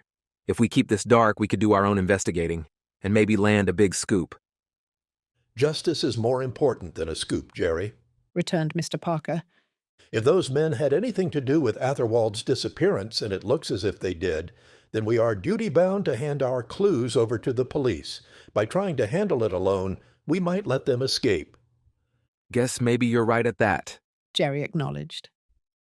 As she saw that the reporter was rapidly recovering strength, Penny left him to the care of her father and went forward to speak with Harry Griffith. Where are we now? She inquired. Just coming to the Kippenberg estate, he told her. Only that far? We don't seem to be making very fast time. We're bucking the current, miss, and there's a right stiff wind blowing. She had not noticed the wind before, or how overcast the sky had become. One could not see many yards in advance of the boat. Ahead loomed the drawbridge, in open position as usual. But Penny could not see the red lantern which she had noticed upon the trip down. Had the light been blown out by the wind? In any case, it would not greatly matter, she reflected. Few cars travelled the private road. and any person who came that way would likely know about the bridge. And then, above the steady hum of the motorboat engine, Penny heard another roar, which steadily increased in intensity. A car was coming down the road at great speed. The lantern must be there, Penny thought. It's probably hidden by a tree or the high bank. Of course it's there. She listened with a growing tension. The car was not slowing down. Even Harry Griffith turned his head to gaze toward the entrance ramp of the drawbridge. It was all over in an instant. A scream of brakes, a loud splintering of the wooden barrier. The speeding automobile struck the side of the steel bridge, spun sideways, and careened down the bank to bury itself in the water. Chapter 19. A Daring Rescue. Those in the motorboat who had witnessed the disaster were too horrified to speak. They could see the top of the car rising above the water into which it had fallen, but there was no sign of the unfortunate driver or other possible occupants. Penny began to kick off her shoes. No, shouted her father, divining her purpose. No, it's too dangerous. Penny did not heed, for she knew that if the persons in the car were to be saved, it must be by her efforts. Her father could not swim well, and Harry Griffith was needed at the wheel of the motorboat. Scrambling to the gunwale, the girl dived into the water. She could see nothing. Groping her way to the overturned coupe, she grasped a door handle and turned it. All her strength was required to pull the door open. Her breath was growing short now. She worked faster, with frantic haste. A hand clutched her own. Before she could protect herself, she felt the man upon her, clawing, fighting, trying to climb her shoulders, upward to the blessed air. His grasp was loose. Penny ducked out of it but held fast to his hand. She braced her feet against the body of the car and pushed. They both shot upward to the surface. Griffith and her father lifted the man out of the water into the motorboat.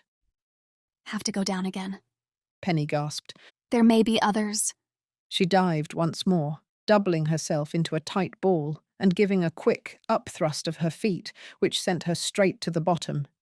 She swam into the car and groped about on the seat and floor. Finding no bodies, she quickly shot to the surface again. Her father pulled her over the side, saying curtly, Good work, Penny. The victim she had saved seemed little the worse for his ducking. With Griffith's help, he had divested himself of his heavy coat and was wringing it out.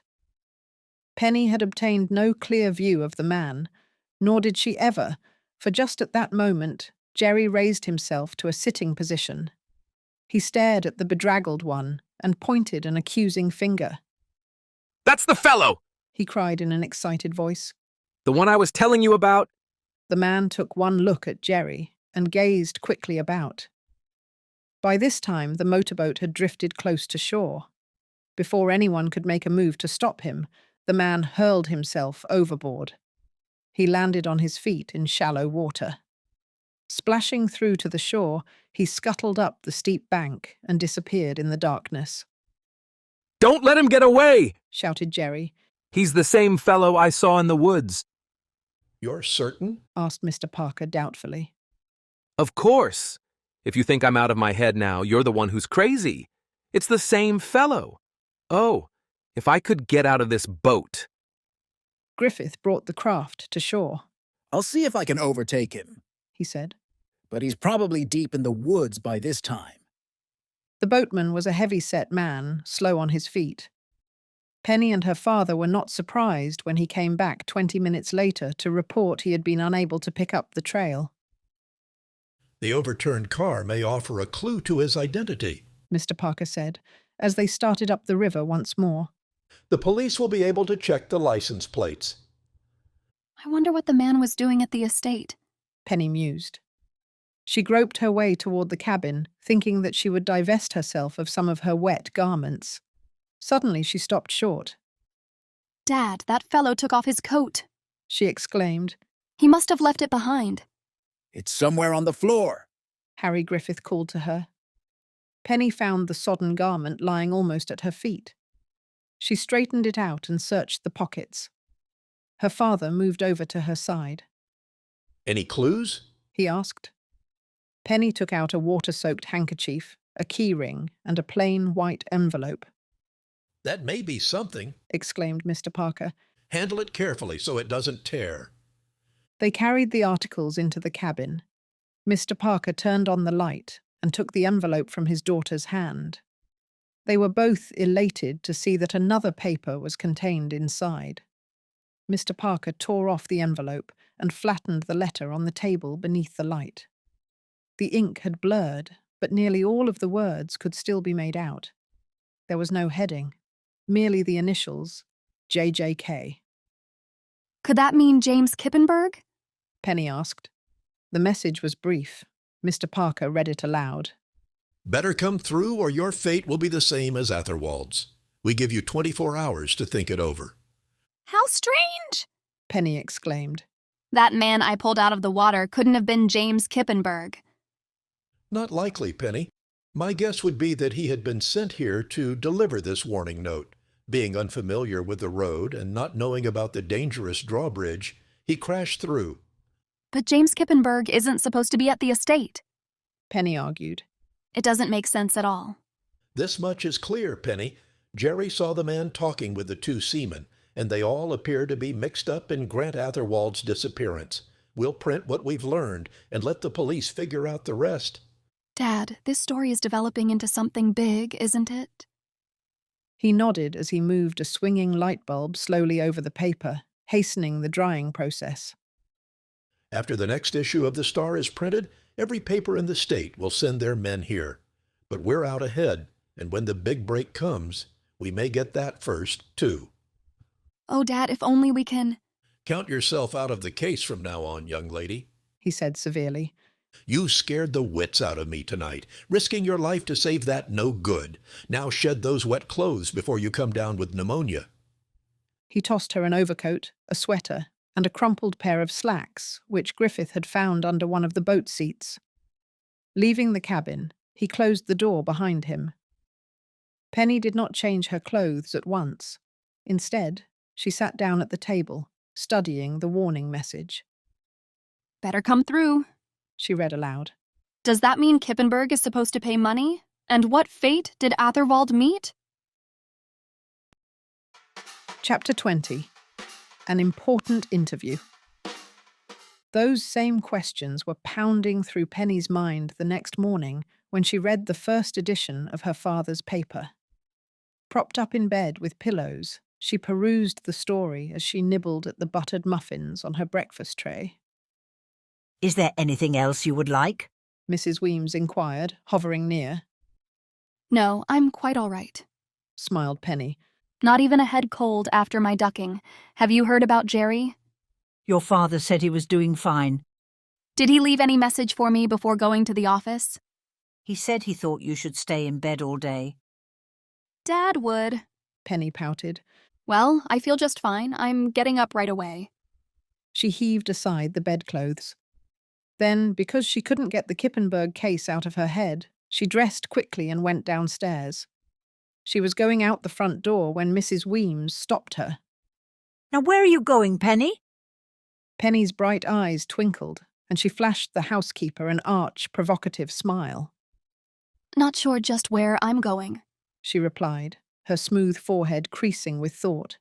But if Dad should get curious, you can tell him he shouldn't be surprised if he finds me visiting with the Kippenbergs. Penny, you're not going there again? Why not? I'm after a story for the Riverview Star and I mean to get it. See you later.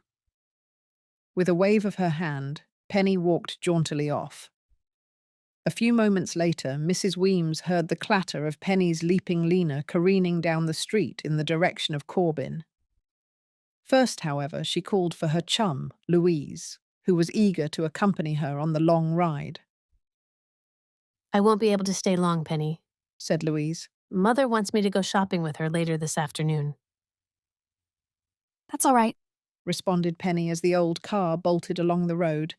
If I get delayed, you can take Leaping Lena back home and I'll follow later on. With both girls keeping up a steady run of conversation, they soon reached their destination.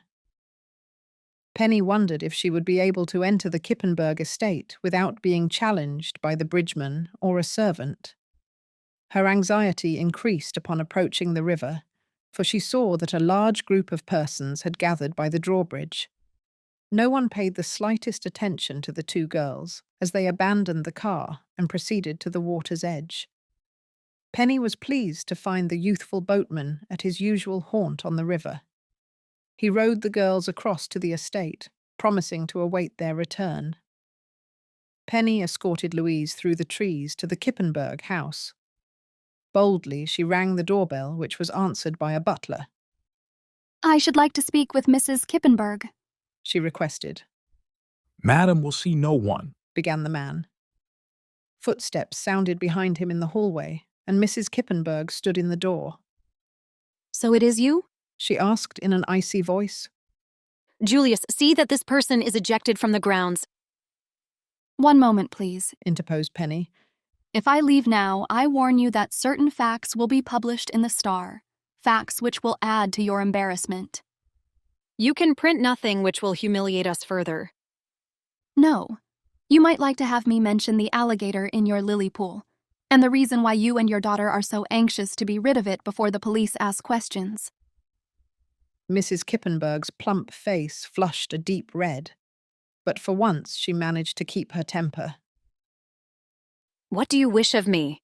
She asked frigidly. First, tell me about that painting, the Drawbridge, which was presented to your daughter as a wedding gift. Was it not given to her by your husband? I shall not answer your question. Then you prefer that I print my own conclusions? You are an impudent, prying young woman. Mrs. Kippenberg stormed. What if the picture was given to Sylvia by her father? Is that any crime? Certainly not, said Penny soothingly. It merely proves that you both know the whereabouts of Mr. Kippenberg. Perhaps I do, but I'll tell you nothing, absolutely nothing. I have a few questions to ask about your new gardener, Penny went on, unmoved. For instance, why does he wear a wig? The door slammed in her face. That certainly was a very cold reception, remarked Louise as the girls walked away, the sound of the slamming door still ringing in their ears. Penny shrugged her shoulders and smiled.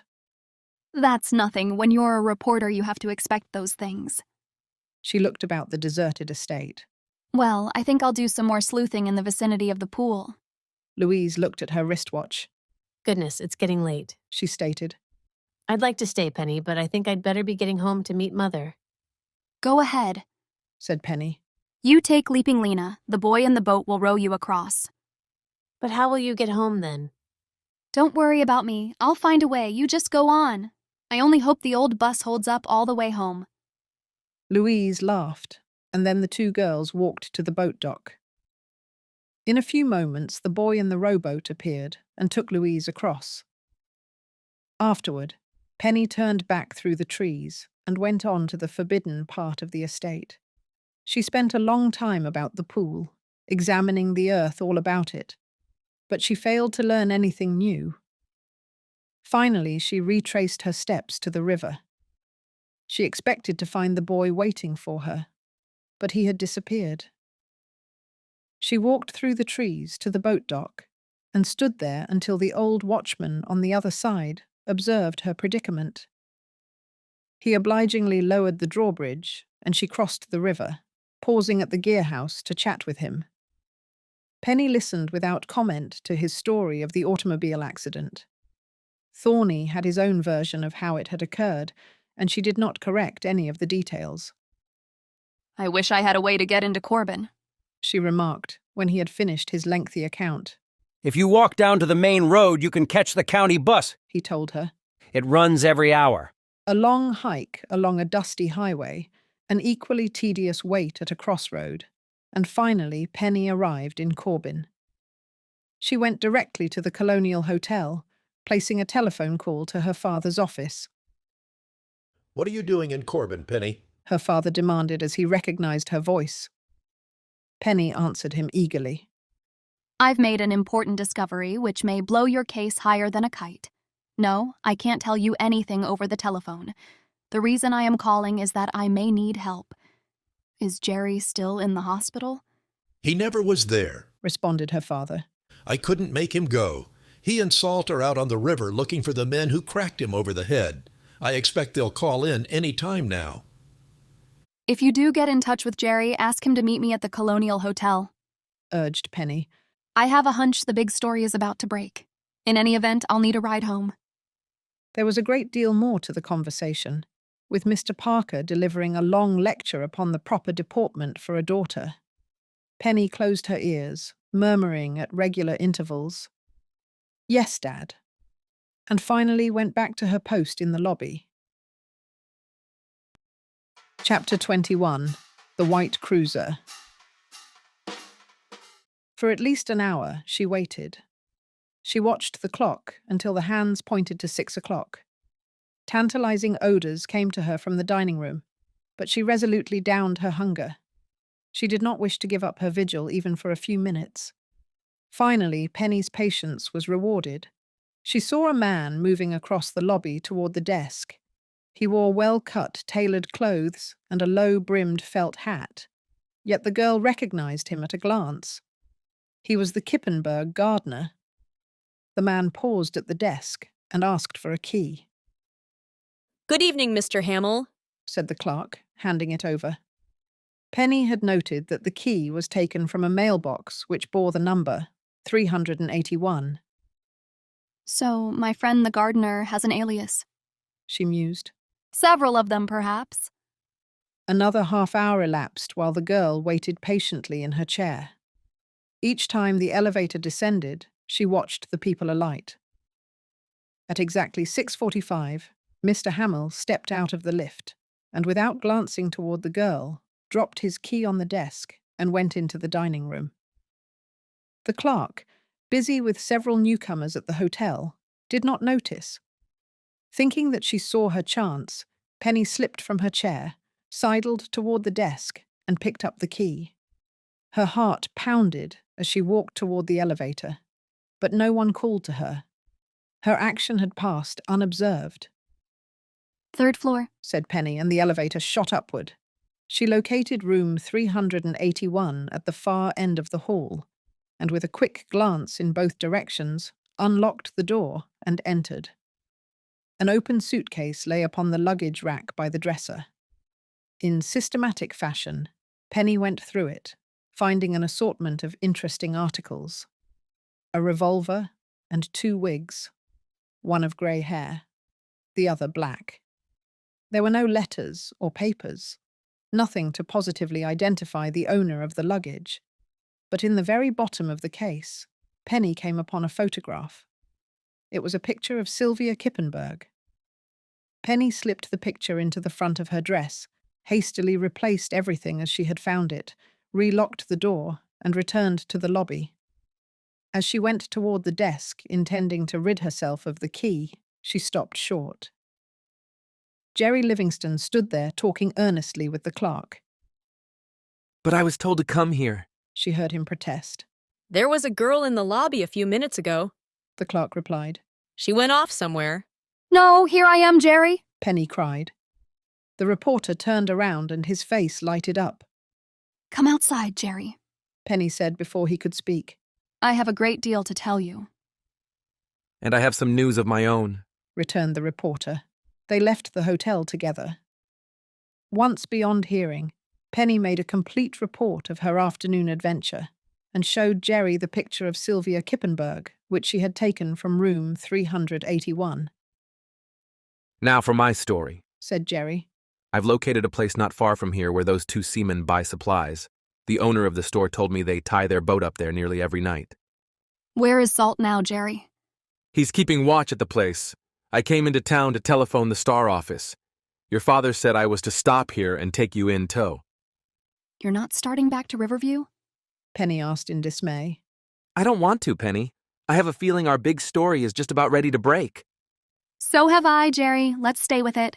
I'll explain to Dad when we get home." "Then let's be on our way," the reporter said crisply. "No telling what has developed while I've been in town." In the press car, the couple took the river road which led east from the Kippenberg estate. As they bounced along, making all possible speed, Jerry told Penny how he and Salt had traced the 2 seamen. They had made inquiry all along the river, and quite by chance had encountered a fisherman who had given them a valuable tip. But so many rumors are false, Jerry, Penny said. This tip was straight. Salt and I found the white cruiser tied up at the dock not far from this store I was telling you about. We've been watching it for the past 2 hours, and Salt is still there. Why didn't you call the police? Wouldn't have done any good. The men we're after haven't been there all day. The only person on board is a girl.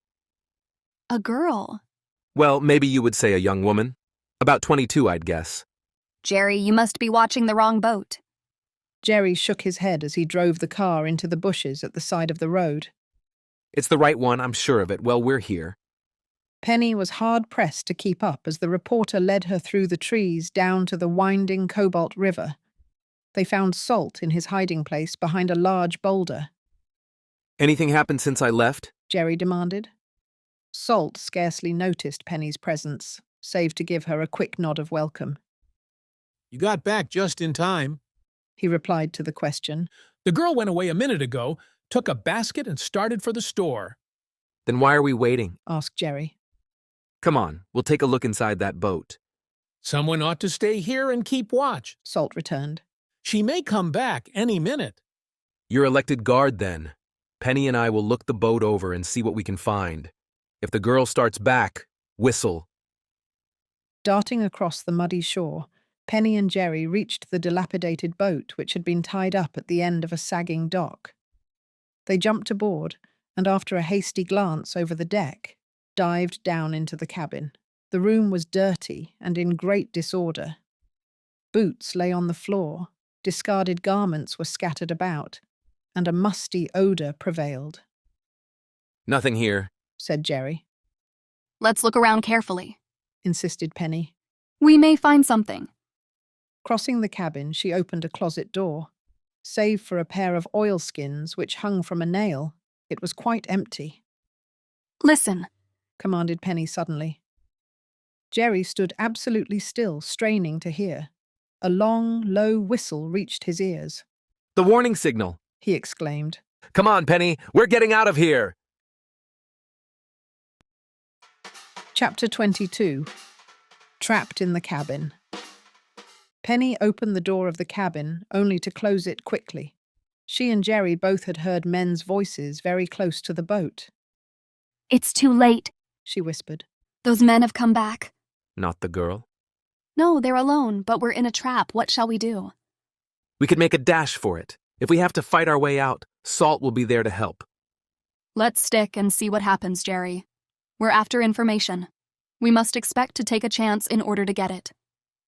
Jerry had been thinking more of Penny's safety than his own, but thus urged, he turned the key in the lock, bolting the door from the inside.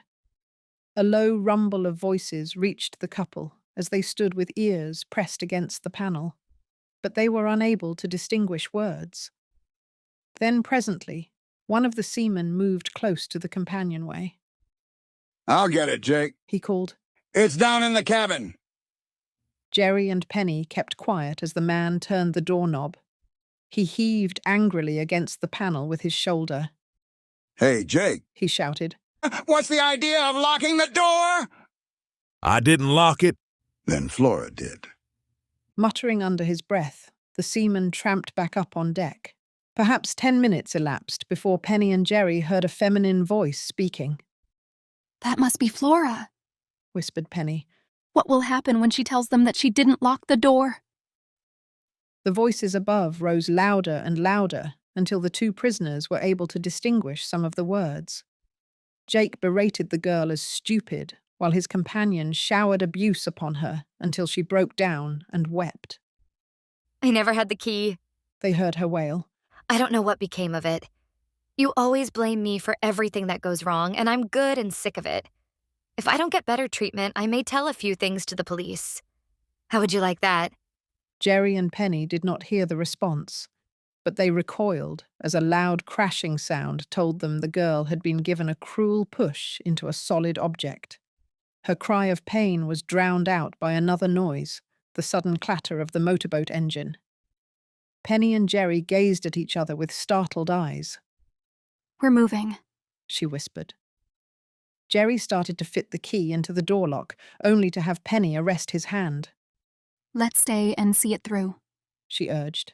This is our chance to learn the hideout and perhaps solve the mystery of Atherwald's disappearance. All right, the reporter agreed. but I wish you weren't in on this. From the tiny window of the cabin, he and Penny observed various landmarks as the boat proceeded downstream. Perhaps half an hour elapsed before the cruiser came to the mouth of a narrow river which emptied into the Cobalt. From that point on, progress became slow, and often the boat was so close to shore that Penny could have reached out and touched overhanging bushes. I didn't know this stream was deep enough for a motorboat, Jerry whispered. We must be heading for a hideout, deep in the swamp. I hope Salt has sense enough to call Dad and the police, Penny said, with the first show of nervousness. We're going to be a long way from help. The boat crept on for perhaps a mile. Then it stopped, and Penny assumed they had reached their destination. Gazing out of the window again, she saw why they were halted.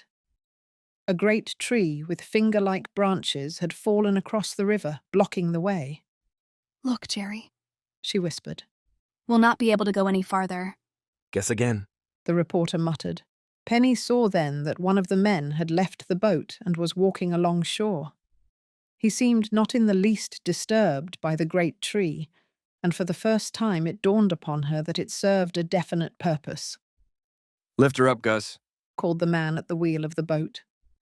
His companion disappeared into the bushes. Several minutes elapsed, and then Penny heard a creaking sound, as if ropes were moving on a pulley. The tree, whispered Jerry, his eyes flashing. It's lifting! Very slowly, an inch at a time, the great tree raised from the water, its huge roots serving as a hinge. When it was high enough, the motorboat passed beneath the dripping branches and waited on the other side. Slowly, the tree was lowered into place once more. Clever, mighty clever, Jerry muttered. Anyone searching for the hideout would never think of looking beyond this fallen tree. To all purposes, nature put it here. Nature probably did, Penny added.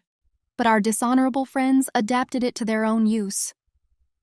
Through the window, Penny saw the man called Gus reboard the boat. Once more the cruiser went on up the narrow stream, making slow but steady progress. Long shadows had settled over the water. Soon it became dark. Then a short distance ahead, Jerry and Penny observed a light. As the boat drifted up to a wharf, a man could be seen standing there with a glowing lantern.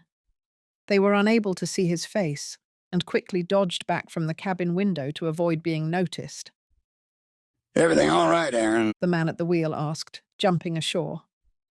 He looped a coil of rope about one of the dock posts. Aaron, whispered Penny, gripping Jerry's hand. It must be Aaron Dietz, Kippenberg's former business associate, so he's the ringleader in this business. They listened, trying to hear the man's reply to the question which had been asked. Yeah, everything's all right, he responded gruffly. You don't sound any too cheerful about it. Atherwald still won't talk, keeps insisting he doesn't know where the gold is hidden. What bothers me, I am beginning to think we made a mistake. He may be telling the truth. Say, this is a fine time to be finding it out. Oh, keep your shirt on, Gus. You and Jake will get your pay anyhow. And even if Atherwald doesn't know the hiding place, we'll make Kippenberg come through. You'll have to find him first, the other retorted. If you ask my opinion, you've made a mess of the whole affair. No one asked your opinion. We'll make Atherwald tell tonight or else. The man with the lantern started away from the dock, but paused before he had taken many steps. Get those supplies up to the shack, he ordered. Then I want to talk with you both. All right, was the reply. But we have to get the cabin door open first. Flora locked it and lost the key. I didn't, the girl protested shrilly. Don't you try to blame me. Jerry and Penny knew that their situation now was a precarious one. If they were found in the cabin, they would be taken prisoners, and the exclusive story which they hoped to write never would be theirs. We've trapped ourselves in this cubbyhole, the reporter muttered. All my doing, too. We can hide in the closet, Jerry. The men may not think to search there. Noiselessly, they opened the door and slipped into the tiny room. The air was hot and stuffy, the space too narrow for comfort. Jerry and Penny did not have long to wait before there came a loud crash against the cabin door. The two seamen were trying to break through the flimsy panel. "Bring a light, Flora," called one of the men. Penny and Jerry flattened themselves against the closet wall, waiting. A panel splintered on the outside cabin door, and a heavy tramping of feet told them that the men had entered the room. "No one in here, Gus." It's just as we thought. Flora locked the door and lied out of it. I didn't, cried the girl. Someone else must have done it while I was at the store. The door was unlocked when I went away. "There's no one here now." I thought I heard voices while we were coming down the river. "In this cabin?" Yes, just a low murmur. "You imagined it." The man told her. "But I'll take a look in the closet to be sure." He walked across the cabin toward the hiding place. Penny and Jerry braced themselves for the moment when the door would be flung open. They had trapped themselves and now faced almost certain capture. Chapter 23. At the Hideout. Before the man could pull open the closet door, a booming voice called impatiently from shore. "Say, are you coming? We have plenty of work ahead of us tonight." Distracted from his purpose, the searcher turned aside without glancing into the closet. With his companion and the girl, he left the cabin. Penny and Jerry waited at least 5 minutes. When all was silent above, they stole from their hiding place. From the window, they assured themselves that the wharf was deserted. What do we do now? Start after the police? Penny questioned.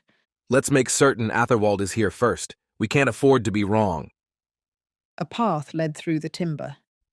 As they followed it, Jerry and Penny saw a moving lantern some distance ahead. They kept it in sight until the 3 men and Flora disappeared into a cabin.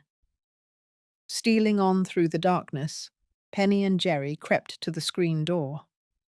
Peering in, they saw a barren room containing a table, a cook stove, and double-deck bunks. "Get supper on, Flora," one of the men ordered curtly. Am I to cook anything for the prisoner? She asked in a whining voice. "Not unless he decides to talk. I'll find out if he's changed his mind." The man who had been called Aaron crossed the cabin to an adjoining room. He unlocked the door, which had been fastened with a padlock, and went inside. Atherwald must be in there, whispered Penny. With one accord, she and Jerry tiptoed across the sagging porch and posted themselves under a high window. Glancing up, they saw it contained no glass, but had narrow iron bars in keeping with a prison chamber. Jerry lifted Penny up so that she could peep into the room. By the light of the oil lantern, she saw a haggard young man sitting on the bed. Despite a stubble of beard and unkempt hair, she instantly recognized him as the missing bridegroom. She made another observation, one which shocked her. The man's wrists were handcuffed. It's Grant Atherwald, she told Jerry as he lowered her to the ground. They've treated him shamefully. Jerry held up his hand as a signal for silence. In the room above, the men were speaking, and he wished to hear every word. "Well, Atherwald, have you changed your mind? How about a little supper tonight?" "How can I tell you something I don't know?" the bridegroom retorted wearily. "Kippenberg never confided any of his secrets to me." "You know where his gold is hidden?" "I don't think he ever had any." "Oh yes, he did. When the government passed a law that it was illegal to keep gold, Kippenberg decided to defy it. He had over half his fortune converted into gold, which he expected to reconvert into currency at a great profit to himself. His plans went amiss when government men listed him for investigation."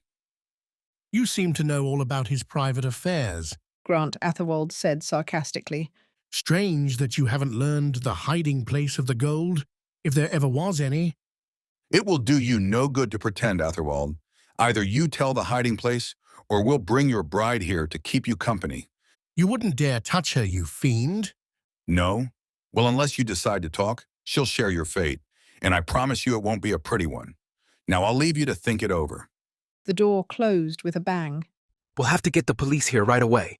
Jerry advised Penny in a whisper. No telling what those scoundrels may try to do to Atherwald. We haven't a moment to waste. It would take us hours to bring help here, reasoned Penny. And if we try to use the motorboat, the gang will be warned and flee while we're on our way down the river. That's so. But we have to do something. Any ideas? Yes, I have one, Penny answered soberly. It may sound pretty crazy. Still, I really believe it would work. Hurriedly, she outlined what she had in mind. Jerry listened incredulously, but as the girl explained and elaborated certain details of her plan, his doubts began to clear away. It's dangerous, he protested. And if your hunch about the pool is wrong, we will be in a fix. Of course, but we'll have to take a chance in order to save Atherwald. If everything went exactly according to plan, it might work. Let's try it, Jerry. Lift me up so I can attract Atherwald's attention. The reporter did as she requested. Penny tapped lightly on the iron bars with her signet ring. She saw Grant Atherwald start and turn his head. Penny repeated the signal. The man arose from the bed and stumbled toward the window. Who is it? He whispered hoarsely. A friend. Can you get me out of here? We're going to try. You are handcuffed? Yes, and my captor keeps the key in his pocket. The room outside is always guarded. Did you bring an implement to saw through the bars? No, we have another scheme in mind. But you must do exactly as we tell you. Yes, yes, the bridegroom whispered eagerly, his pale cheeks flooding with color. Listen closely, Penny instructed. When your captor comes back, tell him you have decided to talk. I know nothing about the cache of gold, the man protested. Tell your captor that the hiding place is on the Kippenberg estate. That would only involve Sylvia and Mrs. Kippenberg. I'll do nothing to get them into trouble. You'll have to obey instructions or no one can help you, Penny said severely. Would you prefer that those cruel men carry out their threat? They'll spirit Sylvia away and try to force the truth from her. I'll do as you say. Then tell your captor that the gold is hidden in a specially constructed vault lying beneath the lily pool. Penny had resolved to act upon her hunch that there was a trap door on the bottom of the pool. Now, as she issued instructions, she wished that she might have found some way of examining the pool to see if she were right. However, she had to take a chance on there being a vault beneath the pool. Atherwald protested mildly. He would never believe such a fantastic story. It is not as fantastic as it sounds, replied Penny. You must convince him that it is true. I will try. Make the men understand that to get the gold, they must drain the pool and raise a trapdoor in the cement bottom. Ask to be taken with the men when they go there tonight, and demand that you be given your freedom as soon as the gold is found. They will never let me go alive. An identification from me would send them all to prison for life. Do you know the men? The ringleader is Aaron Dietz. At one time, he was employed by Mr. Kippenberg. Just as I thought. The other two call themselves Gus and Jake. I don't know their last names. Then there is a girl who seems to be a sister to Gus. How did they get you here? On the day of the wedding, I was handed a note just as I reached the estate. It requested me to come at once to the garden. While I waited there, two ruffians sprang upon me from behind. Before I could cry out, they dragged me to their boat at the river's edge. I was handcuffed, blindfolded, and brought to this cabin. The slamming of an outside door warned Penny that she was wasting precious time in talk. You understand your instructions? She whispered hurriedly. Yes. Then goodbye. With luck, we'll have you free in a few hours. With luck is right, Jerry muttered as Penny slid to the ground. Aaron Dietz stood on the front porch, staring out into the night. Seeing him there, Penny and Jerry circled widely before attempting to return to the river. Satisfied that they had not been observed, they boarded the boat and descended to the cabin. For possibly an hour, they sat in the dark, waiting anxiously. Looks as if my little plan didn't work, Penny remarked. I might have known it would be too simple. Jerry had risen to his feet. He went to the window and listened. Hear anything? Penny whispered hopefully. Sounds like someone coming down the path. We ought to get into our cubbyhole. They tiptoed to the closet and closed the door. Within a few minutes, they heard a confusion of voices and the shuffle of feet as men boarded the cruiser. Penny wondered if the group included Grant Atherwald and was greatly relieved when she heard him speak. I don't see why you think I would double-cross you, he said distinctly. I am considering my own welfare. You promised that if the gold is found, you'll give me my freedom. Sure, you'll get it. But if you're lying about the hiding place... The words were drowned out by the roar of the motorboat engine. Penny and Jerry felt the floor beneath them quiver and then gently roll. The cruiser was underway. We're heading for the Kippenberg estate, Penny whispered. Oh, everything is starting out beautifully. I only hope it ends the same way, said Jerry morosely. I only hope it does. Chapter 24. Secret of the Lily Pool. The moon rode high in the heavens as the cabin cruiser let go its anchor in a cove off the Kippenberg estate. Penny, who had been dozing for the past hour in her self-imposed prison, started up in alarm as Jerry nudged her in the ribs. Wake up, he whispered. We're here. At the estate? I think so. On the deck above their heads, they could hear the men talking together. You'll come along with us, Atherwald, Aaron Dietz said. Flora, you stay here and guard the boat. If you see anyone watching or acting suspiciously, blow the whistle 2 short blasts. I don't want to stay here alone, the girl whimpered. I'm afraid. You'll do as I say, the man ordered harshly. Get started, Gus. It's 2 o'clock now. We won't have many hours before daylight.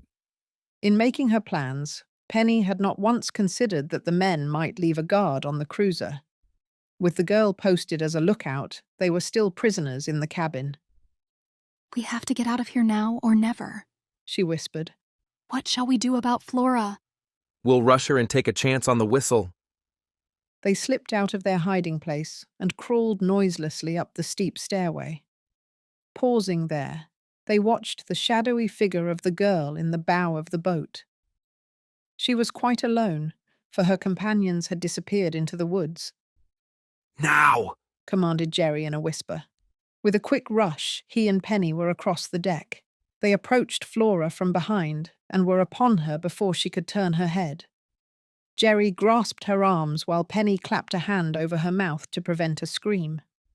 Although the girl fought fiercely, she was no match for 2 persons. Stripping off her sash, Penny gave it to Jerry to use as a gag. They bound the girl's wrists and ankles, then carried her down into the cabin. I hate to leave her like that, said Penny as they went back on deck. Don't waste your sympathy, replied Jerry. She doesn't deserve it.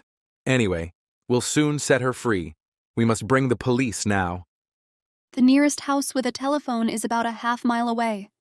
It won't take us long to cover the distance, Jerry said, helping her down from the boat. You go alone, urged Penny. I'll stay here and keep watch. I don't like to leave you. Go on. Penny gave him a little push. And hurry! After Jerry had reluctantly left, she plunged into the trees, carefully picking her way along the path which led to the lily pool. A short distance brought her to the clearing. Halting, she saw the 3 men and Grant Atherwald silhouetted in the bright moonlight. The latter was still handcuffed, guarded by Aaron Dietz, who allowed his companions to do the hard labor. Gus and Jake had broken open the door of the stone tower. The soft purr of a motor told Penny that they had started draining the pool. She wondered what the men would do when they discovered that the tank contained a very live alligator. It ought to put a crimp in their work, she chuckled. Mr. Kippenberg couldn't have chosen a more effective guard for his gold. But gradually, as the pool drained lower and lower, it struck Penny as odd that the men did not notice the alligator. Belatedly, it occurred to her that the Kippenberg gardener had probably succeeded in getting rid of the monster since her visit to the garden earlier in the day. Something like that would happen, she thought. Oh, well, even so, Jerry ought to get here with the police in ample time. Only the waning of the moon gave indication of how swiftly the night was passing. Penny became alarmed as she observed how fast the pool emptied. Jerry would not have as long as she had anticipated, but surely he would bring help before it was too late. Presently, one of the men shut off the motor in the stone tower, saying with quiet jubilance, There, she's empty. He jumped down into the tank and almost at once uttered a cry of discovery. Here it is, just as he said. The ring to the trap. Give us some help, Gus. With Aaron Dietz and the bewildered bridegroom watching from above, the two men raised the heavy block of cement. Penny drew closer, for she did not wish to miss anything. She stood in the shadow of a tree, scarcely 15 yards from where the men worked. A stairway leads down into an underground vault, Jake cried exultantly. We found the hiding place of the gold. Toss me your flashlight, Aaron, called Gus. We'll soon have all of the treasure out of here. The next 10 minutes brought a confused whirl of impressions. Penny's thoughts were in turmoil. Why didn't Jerry come with the police? As soon as the men carried the burden of gold to the boat, they would discover Flora, bound and gagged. Then they would suspect that a trap had been laid. Oh, why didn't Jerry hurry?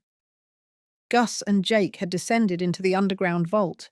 As the light reappeared, Penny was dumbfounded to see that the men were empty-handed. Nothing down there, Gus reported in disgust. Nothing. Then we've been tricked. Aaron Dietz turned furiously upon his prisoner. You'll pay for this. I thought the gold was here, answered Grant Atherwald. Lock 'em up in the vault and start the water running, advised Jake harshly. It's a good way to be rid of 'em. The suggestion appealed to Aaron Dietz. At a nod from him, Atherwald was seized and dragged down into the pool. He was shoved into the vault, but before the two men could lower the heavy cement block into place, a signal from Dietz arrested their action. Wait! In her anxiety over Grant Atherwald, Penny had moved closer to the pool. Without realizing that she was exposing herself, she stood so that her shadow fell clearly across the open space. Before she comprehended her danger, Dietz hurled himself upon her, seizing her roughly by the arms. Penny struggled to free herself, but could not. The man's grip was like steel. So you were spying, he exclaimed harshly. I was just watching, Penny stammered. Don't you remember me? I am the girl who pulled you out of the river when your car went over the drawbridge. The man looked closely at her, and for an instant she dared hope that he would recall her with gratitude. But his face hardened again, and he said unfeelingly, You know entirely too much, my little girl. This is one story you will never write for your father's paper. Your curiosity has proven your undoing. You share the fate of your very good friend. With a sinking heart, Penny realized by the man's words that he knew her to be the daughter of a newspaper publisher, and that he had guessed her part in the trick played upon him. Down you go, Dietz said harshly. As he dragged her toward the pool, Penny screamed at the top of her lungs.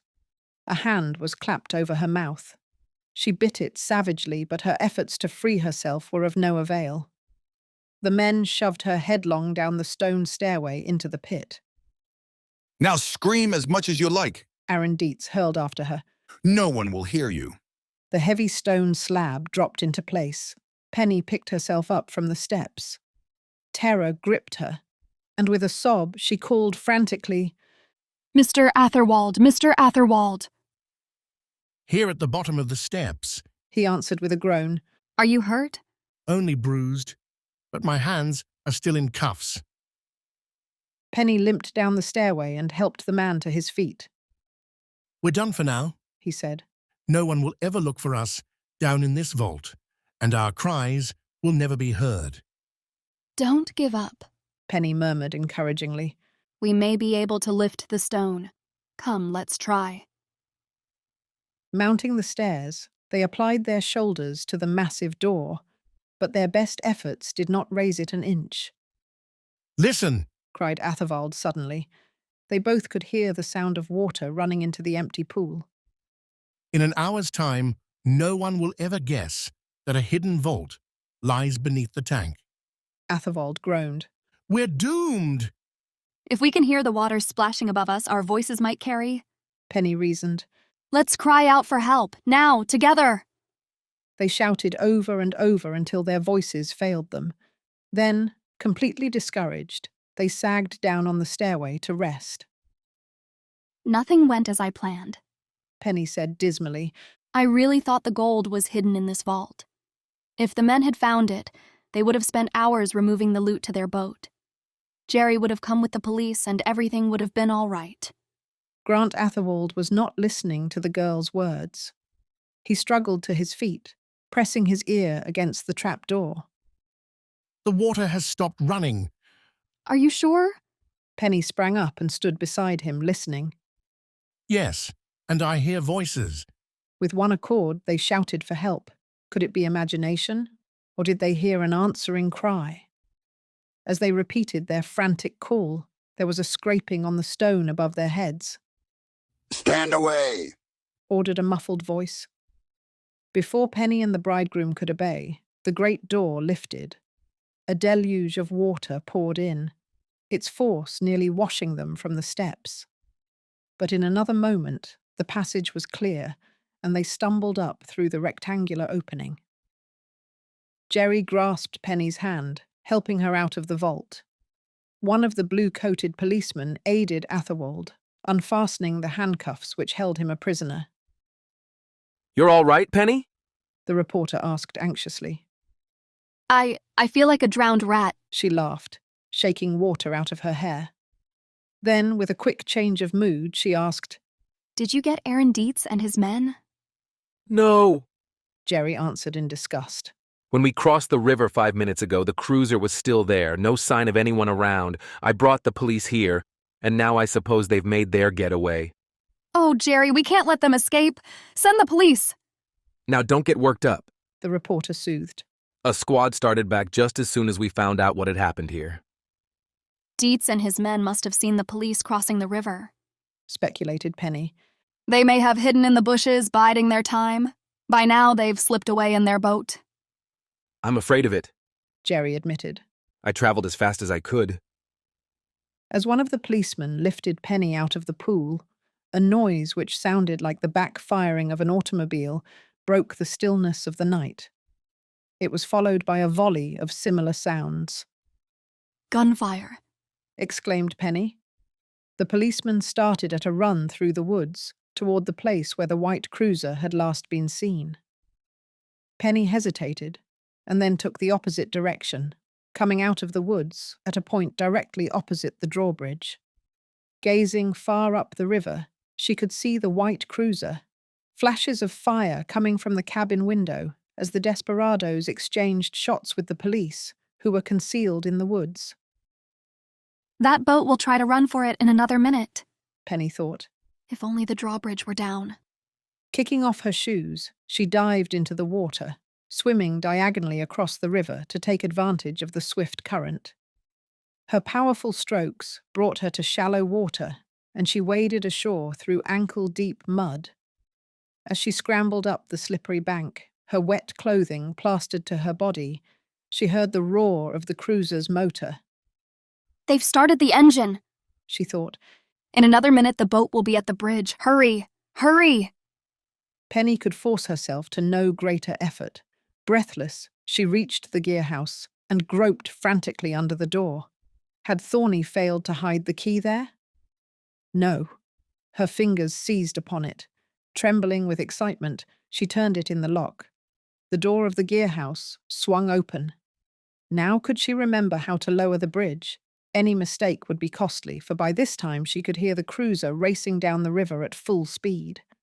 If only it were light enough so that she could see the gears. She pulled a lever, and her heart leaped as the motor responded with a pleasant purr. The power was on. Now to lower the bridge, thought Penny. But which lever is the right one? I'm not sure. With a prayer in her heart, she grasped the one closest at hand and eased it forward. There was a grinding of gears as the tall cantilevers began to move. They were coming down. But oh, so slowly. Hurry, hurry, hurry! Penny whispered, as if her words could speed the bridge on its journey. The white cruiser drove onward at full speed. Lower came the bridge. Penny held her breath, knowing it would be a matter of inches whether or not the boat would clear. The man at the wheel, aware of the danger, did not swerve from his course. The bridge settled into place. As the crash came, Penny closed her eyes. I did it. I've stopped them, she thought, and sagged weakly against the gearhouse. Chapter 25. Victory for Penny. Minutes later, Penny was still leaning limply against the building when a car drove up to the bridge. Her father, Salt, and a bevy of policemen and government representatives sprang out and ran to her side. Penny, what happened? Mr. Parker clasped his daughter in his arms. You're soaking wet. Didn't we hear gunfire as we turned in here? Penny waved her hand weakly toward the river below. There's your story, Dad. Pictures galore. Boat smashes into dangerous drawbridge. Police pursue and shoot it out with desperados, taking what's left of them into custody. I'm afraid to look. And what were you doing while all this was going on? Demanded her father. Me? I was just waiting for the drawbridge to go down. Mr. Parker, Salt, and the policeman he had brought to the scene rushed to the edge of the bridge. A police boat had drawn up beside the badly listing cruiser, and 3 men, prisoners, and a girl were being taken off. How bad is it? Penny called anxiously. All captured alive, answered her father. Salt, get that camera of yours into action. Where's Jerry? He would be missing at a time like this. What happened anyhow? Can't someone tell me?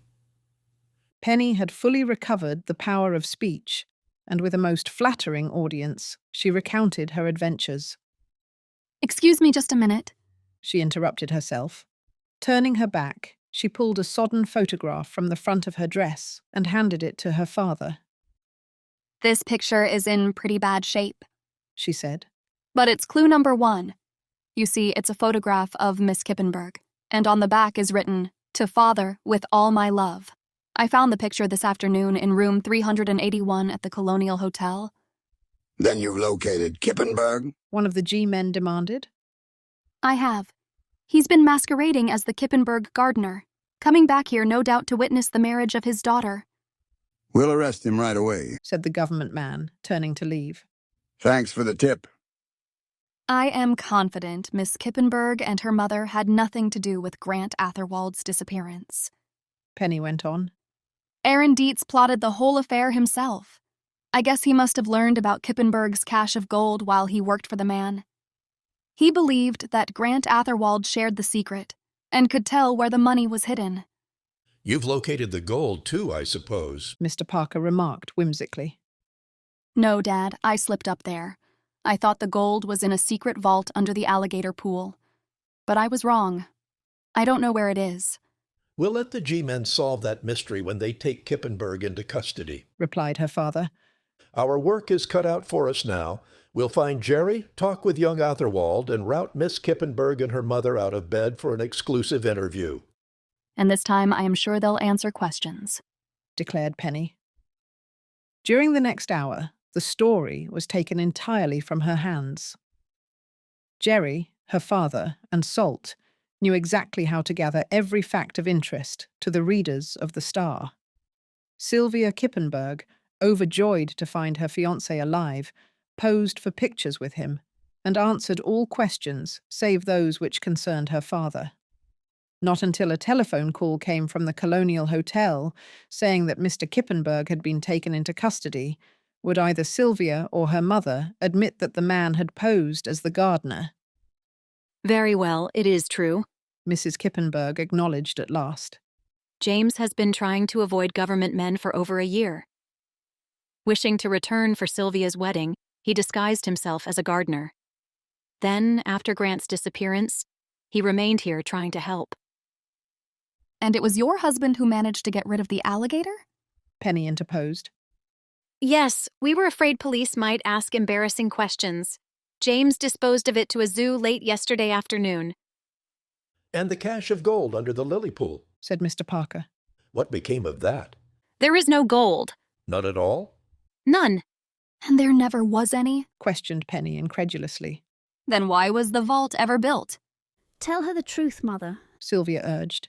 She deserves to know. Anyway, it can do Father no harm now. At one time, my husband did have a considerable supply of gold, Mrs. Kippenberg admitted. Since he could not trust a bank, he constructed his own vault under the pool and placed the alligator there as a precaution against prying persons. My father really did nothing so very wrong, Sylvia broke in. The gold was bought with his own money. If he chose to sell it later at a profit, it was his own affair. Not in the opinion of the government, Mr. Parker said with a smile. He held the gold illegally. So your father disposed of it? Yes, he shipped it out of the country months ago. And no one will ever be able to prove anything against him. My husband is a very clever man, added Mrs. Kippenberg proudly. That remains to be seen, said Mr. Parker. I know a number of very clever government men, too. Later, in dry clothing loaned to her by Miss Kippenberg, Penny motored back to Corbin with her father, Jerry, and Salt. There they learned that the 3 prisoners had been locked up in jail, while James Kippenberg was being questioned by government operatives. He readily admitted that he had disguised himself as the gardener, but defied anyone to prove he ever had disposed of illegal gold. Mr. Parker did not wait to learn the outcome of the interview. Instead, he telephoned the big story to DeWitt and arranged for complete coverage on every new angle of the case. Satisfied that no more could be learned that night, the party sped back toward Riverview.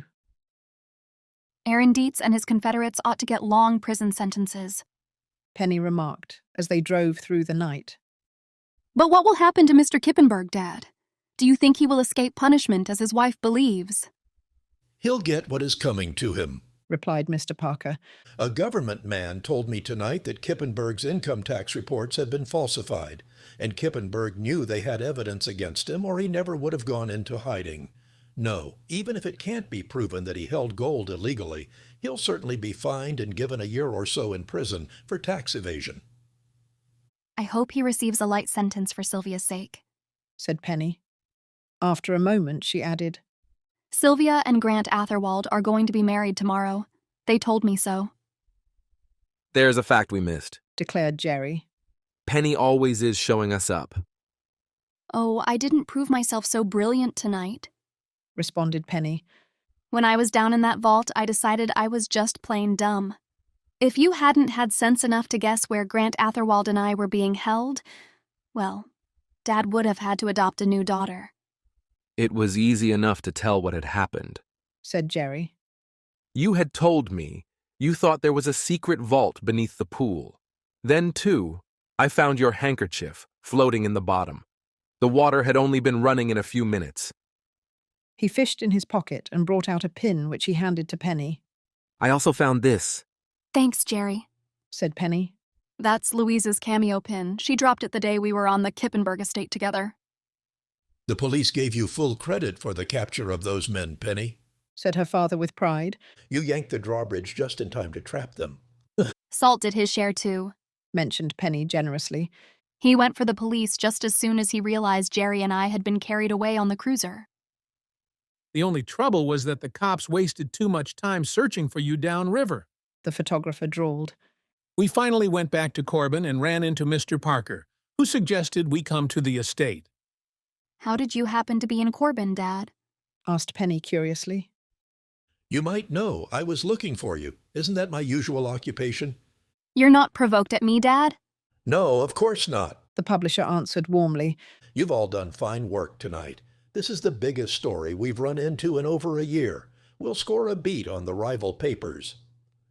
Then don't you think Jerry and Salt have earned a raise? Suggested Penny. Yes, agreed her father absently. I'll take care of it tomorrow. And you might tack on another $1 to my allowance, Dad. I'll also have a small bill to present.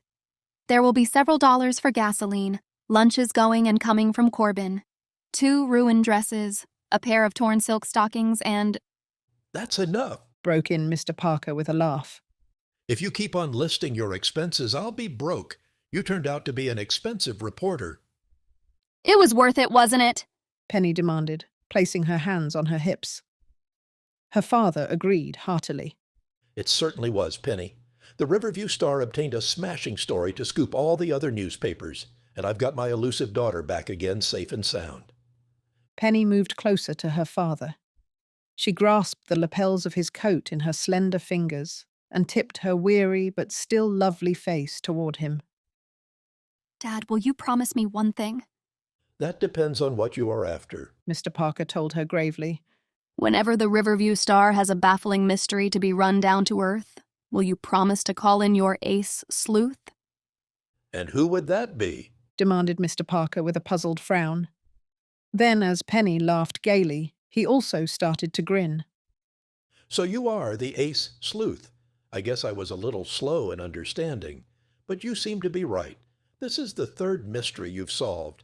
Maybe we will use you on the next mystery. Thanks, Dad, said Penny. I just hope I won't have to wait too long for the next mystery to come along. The end.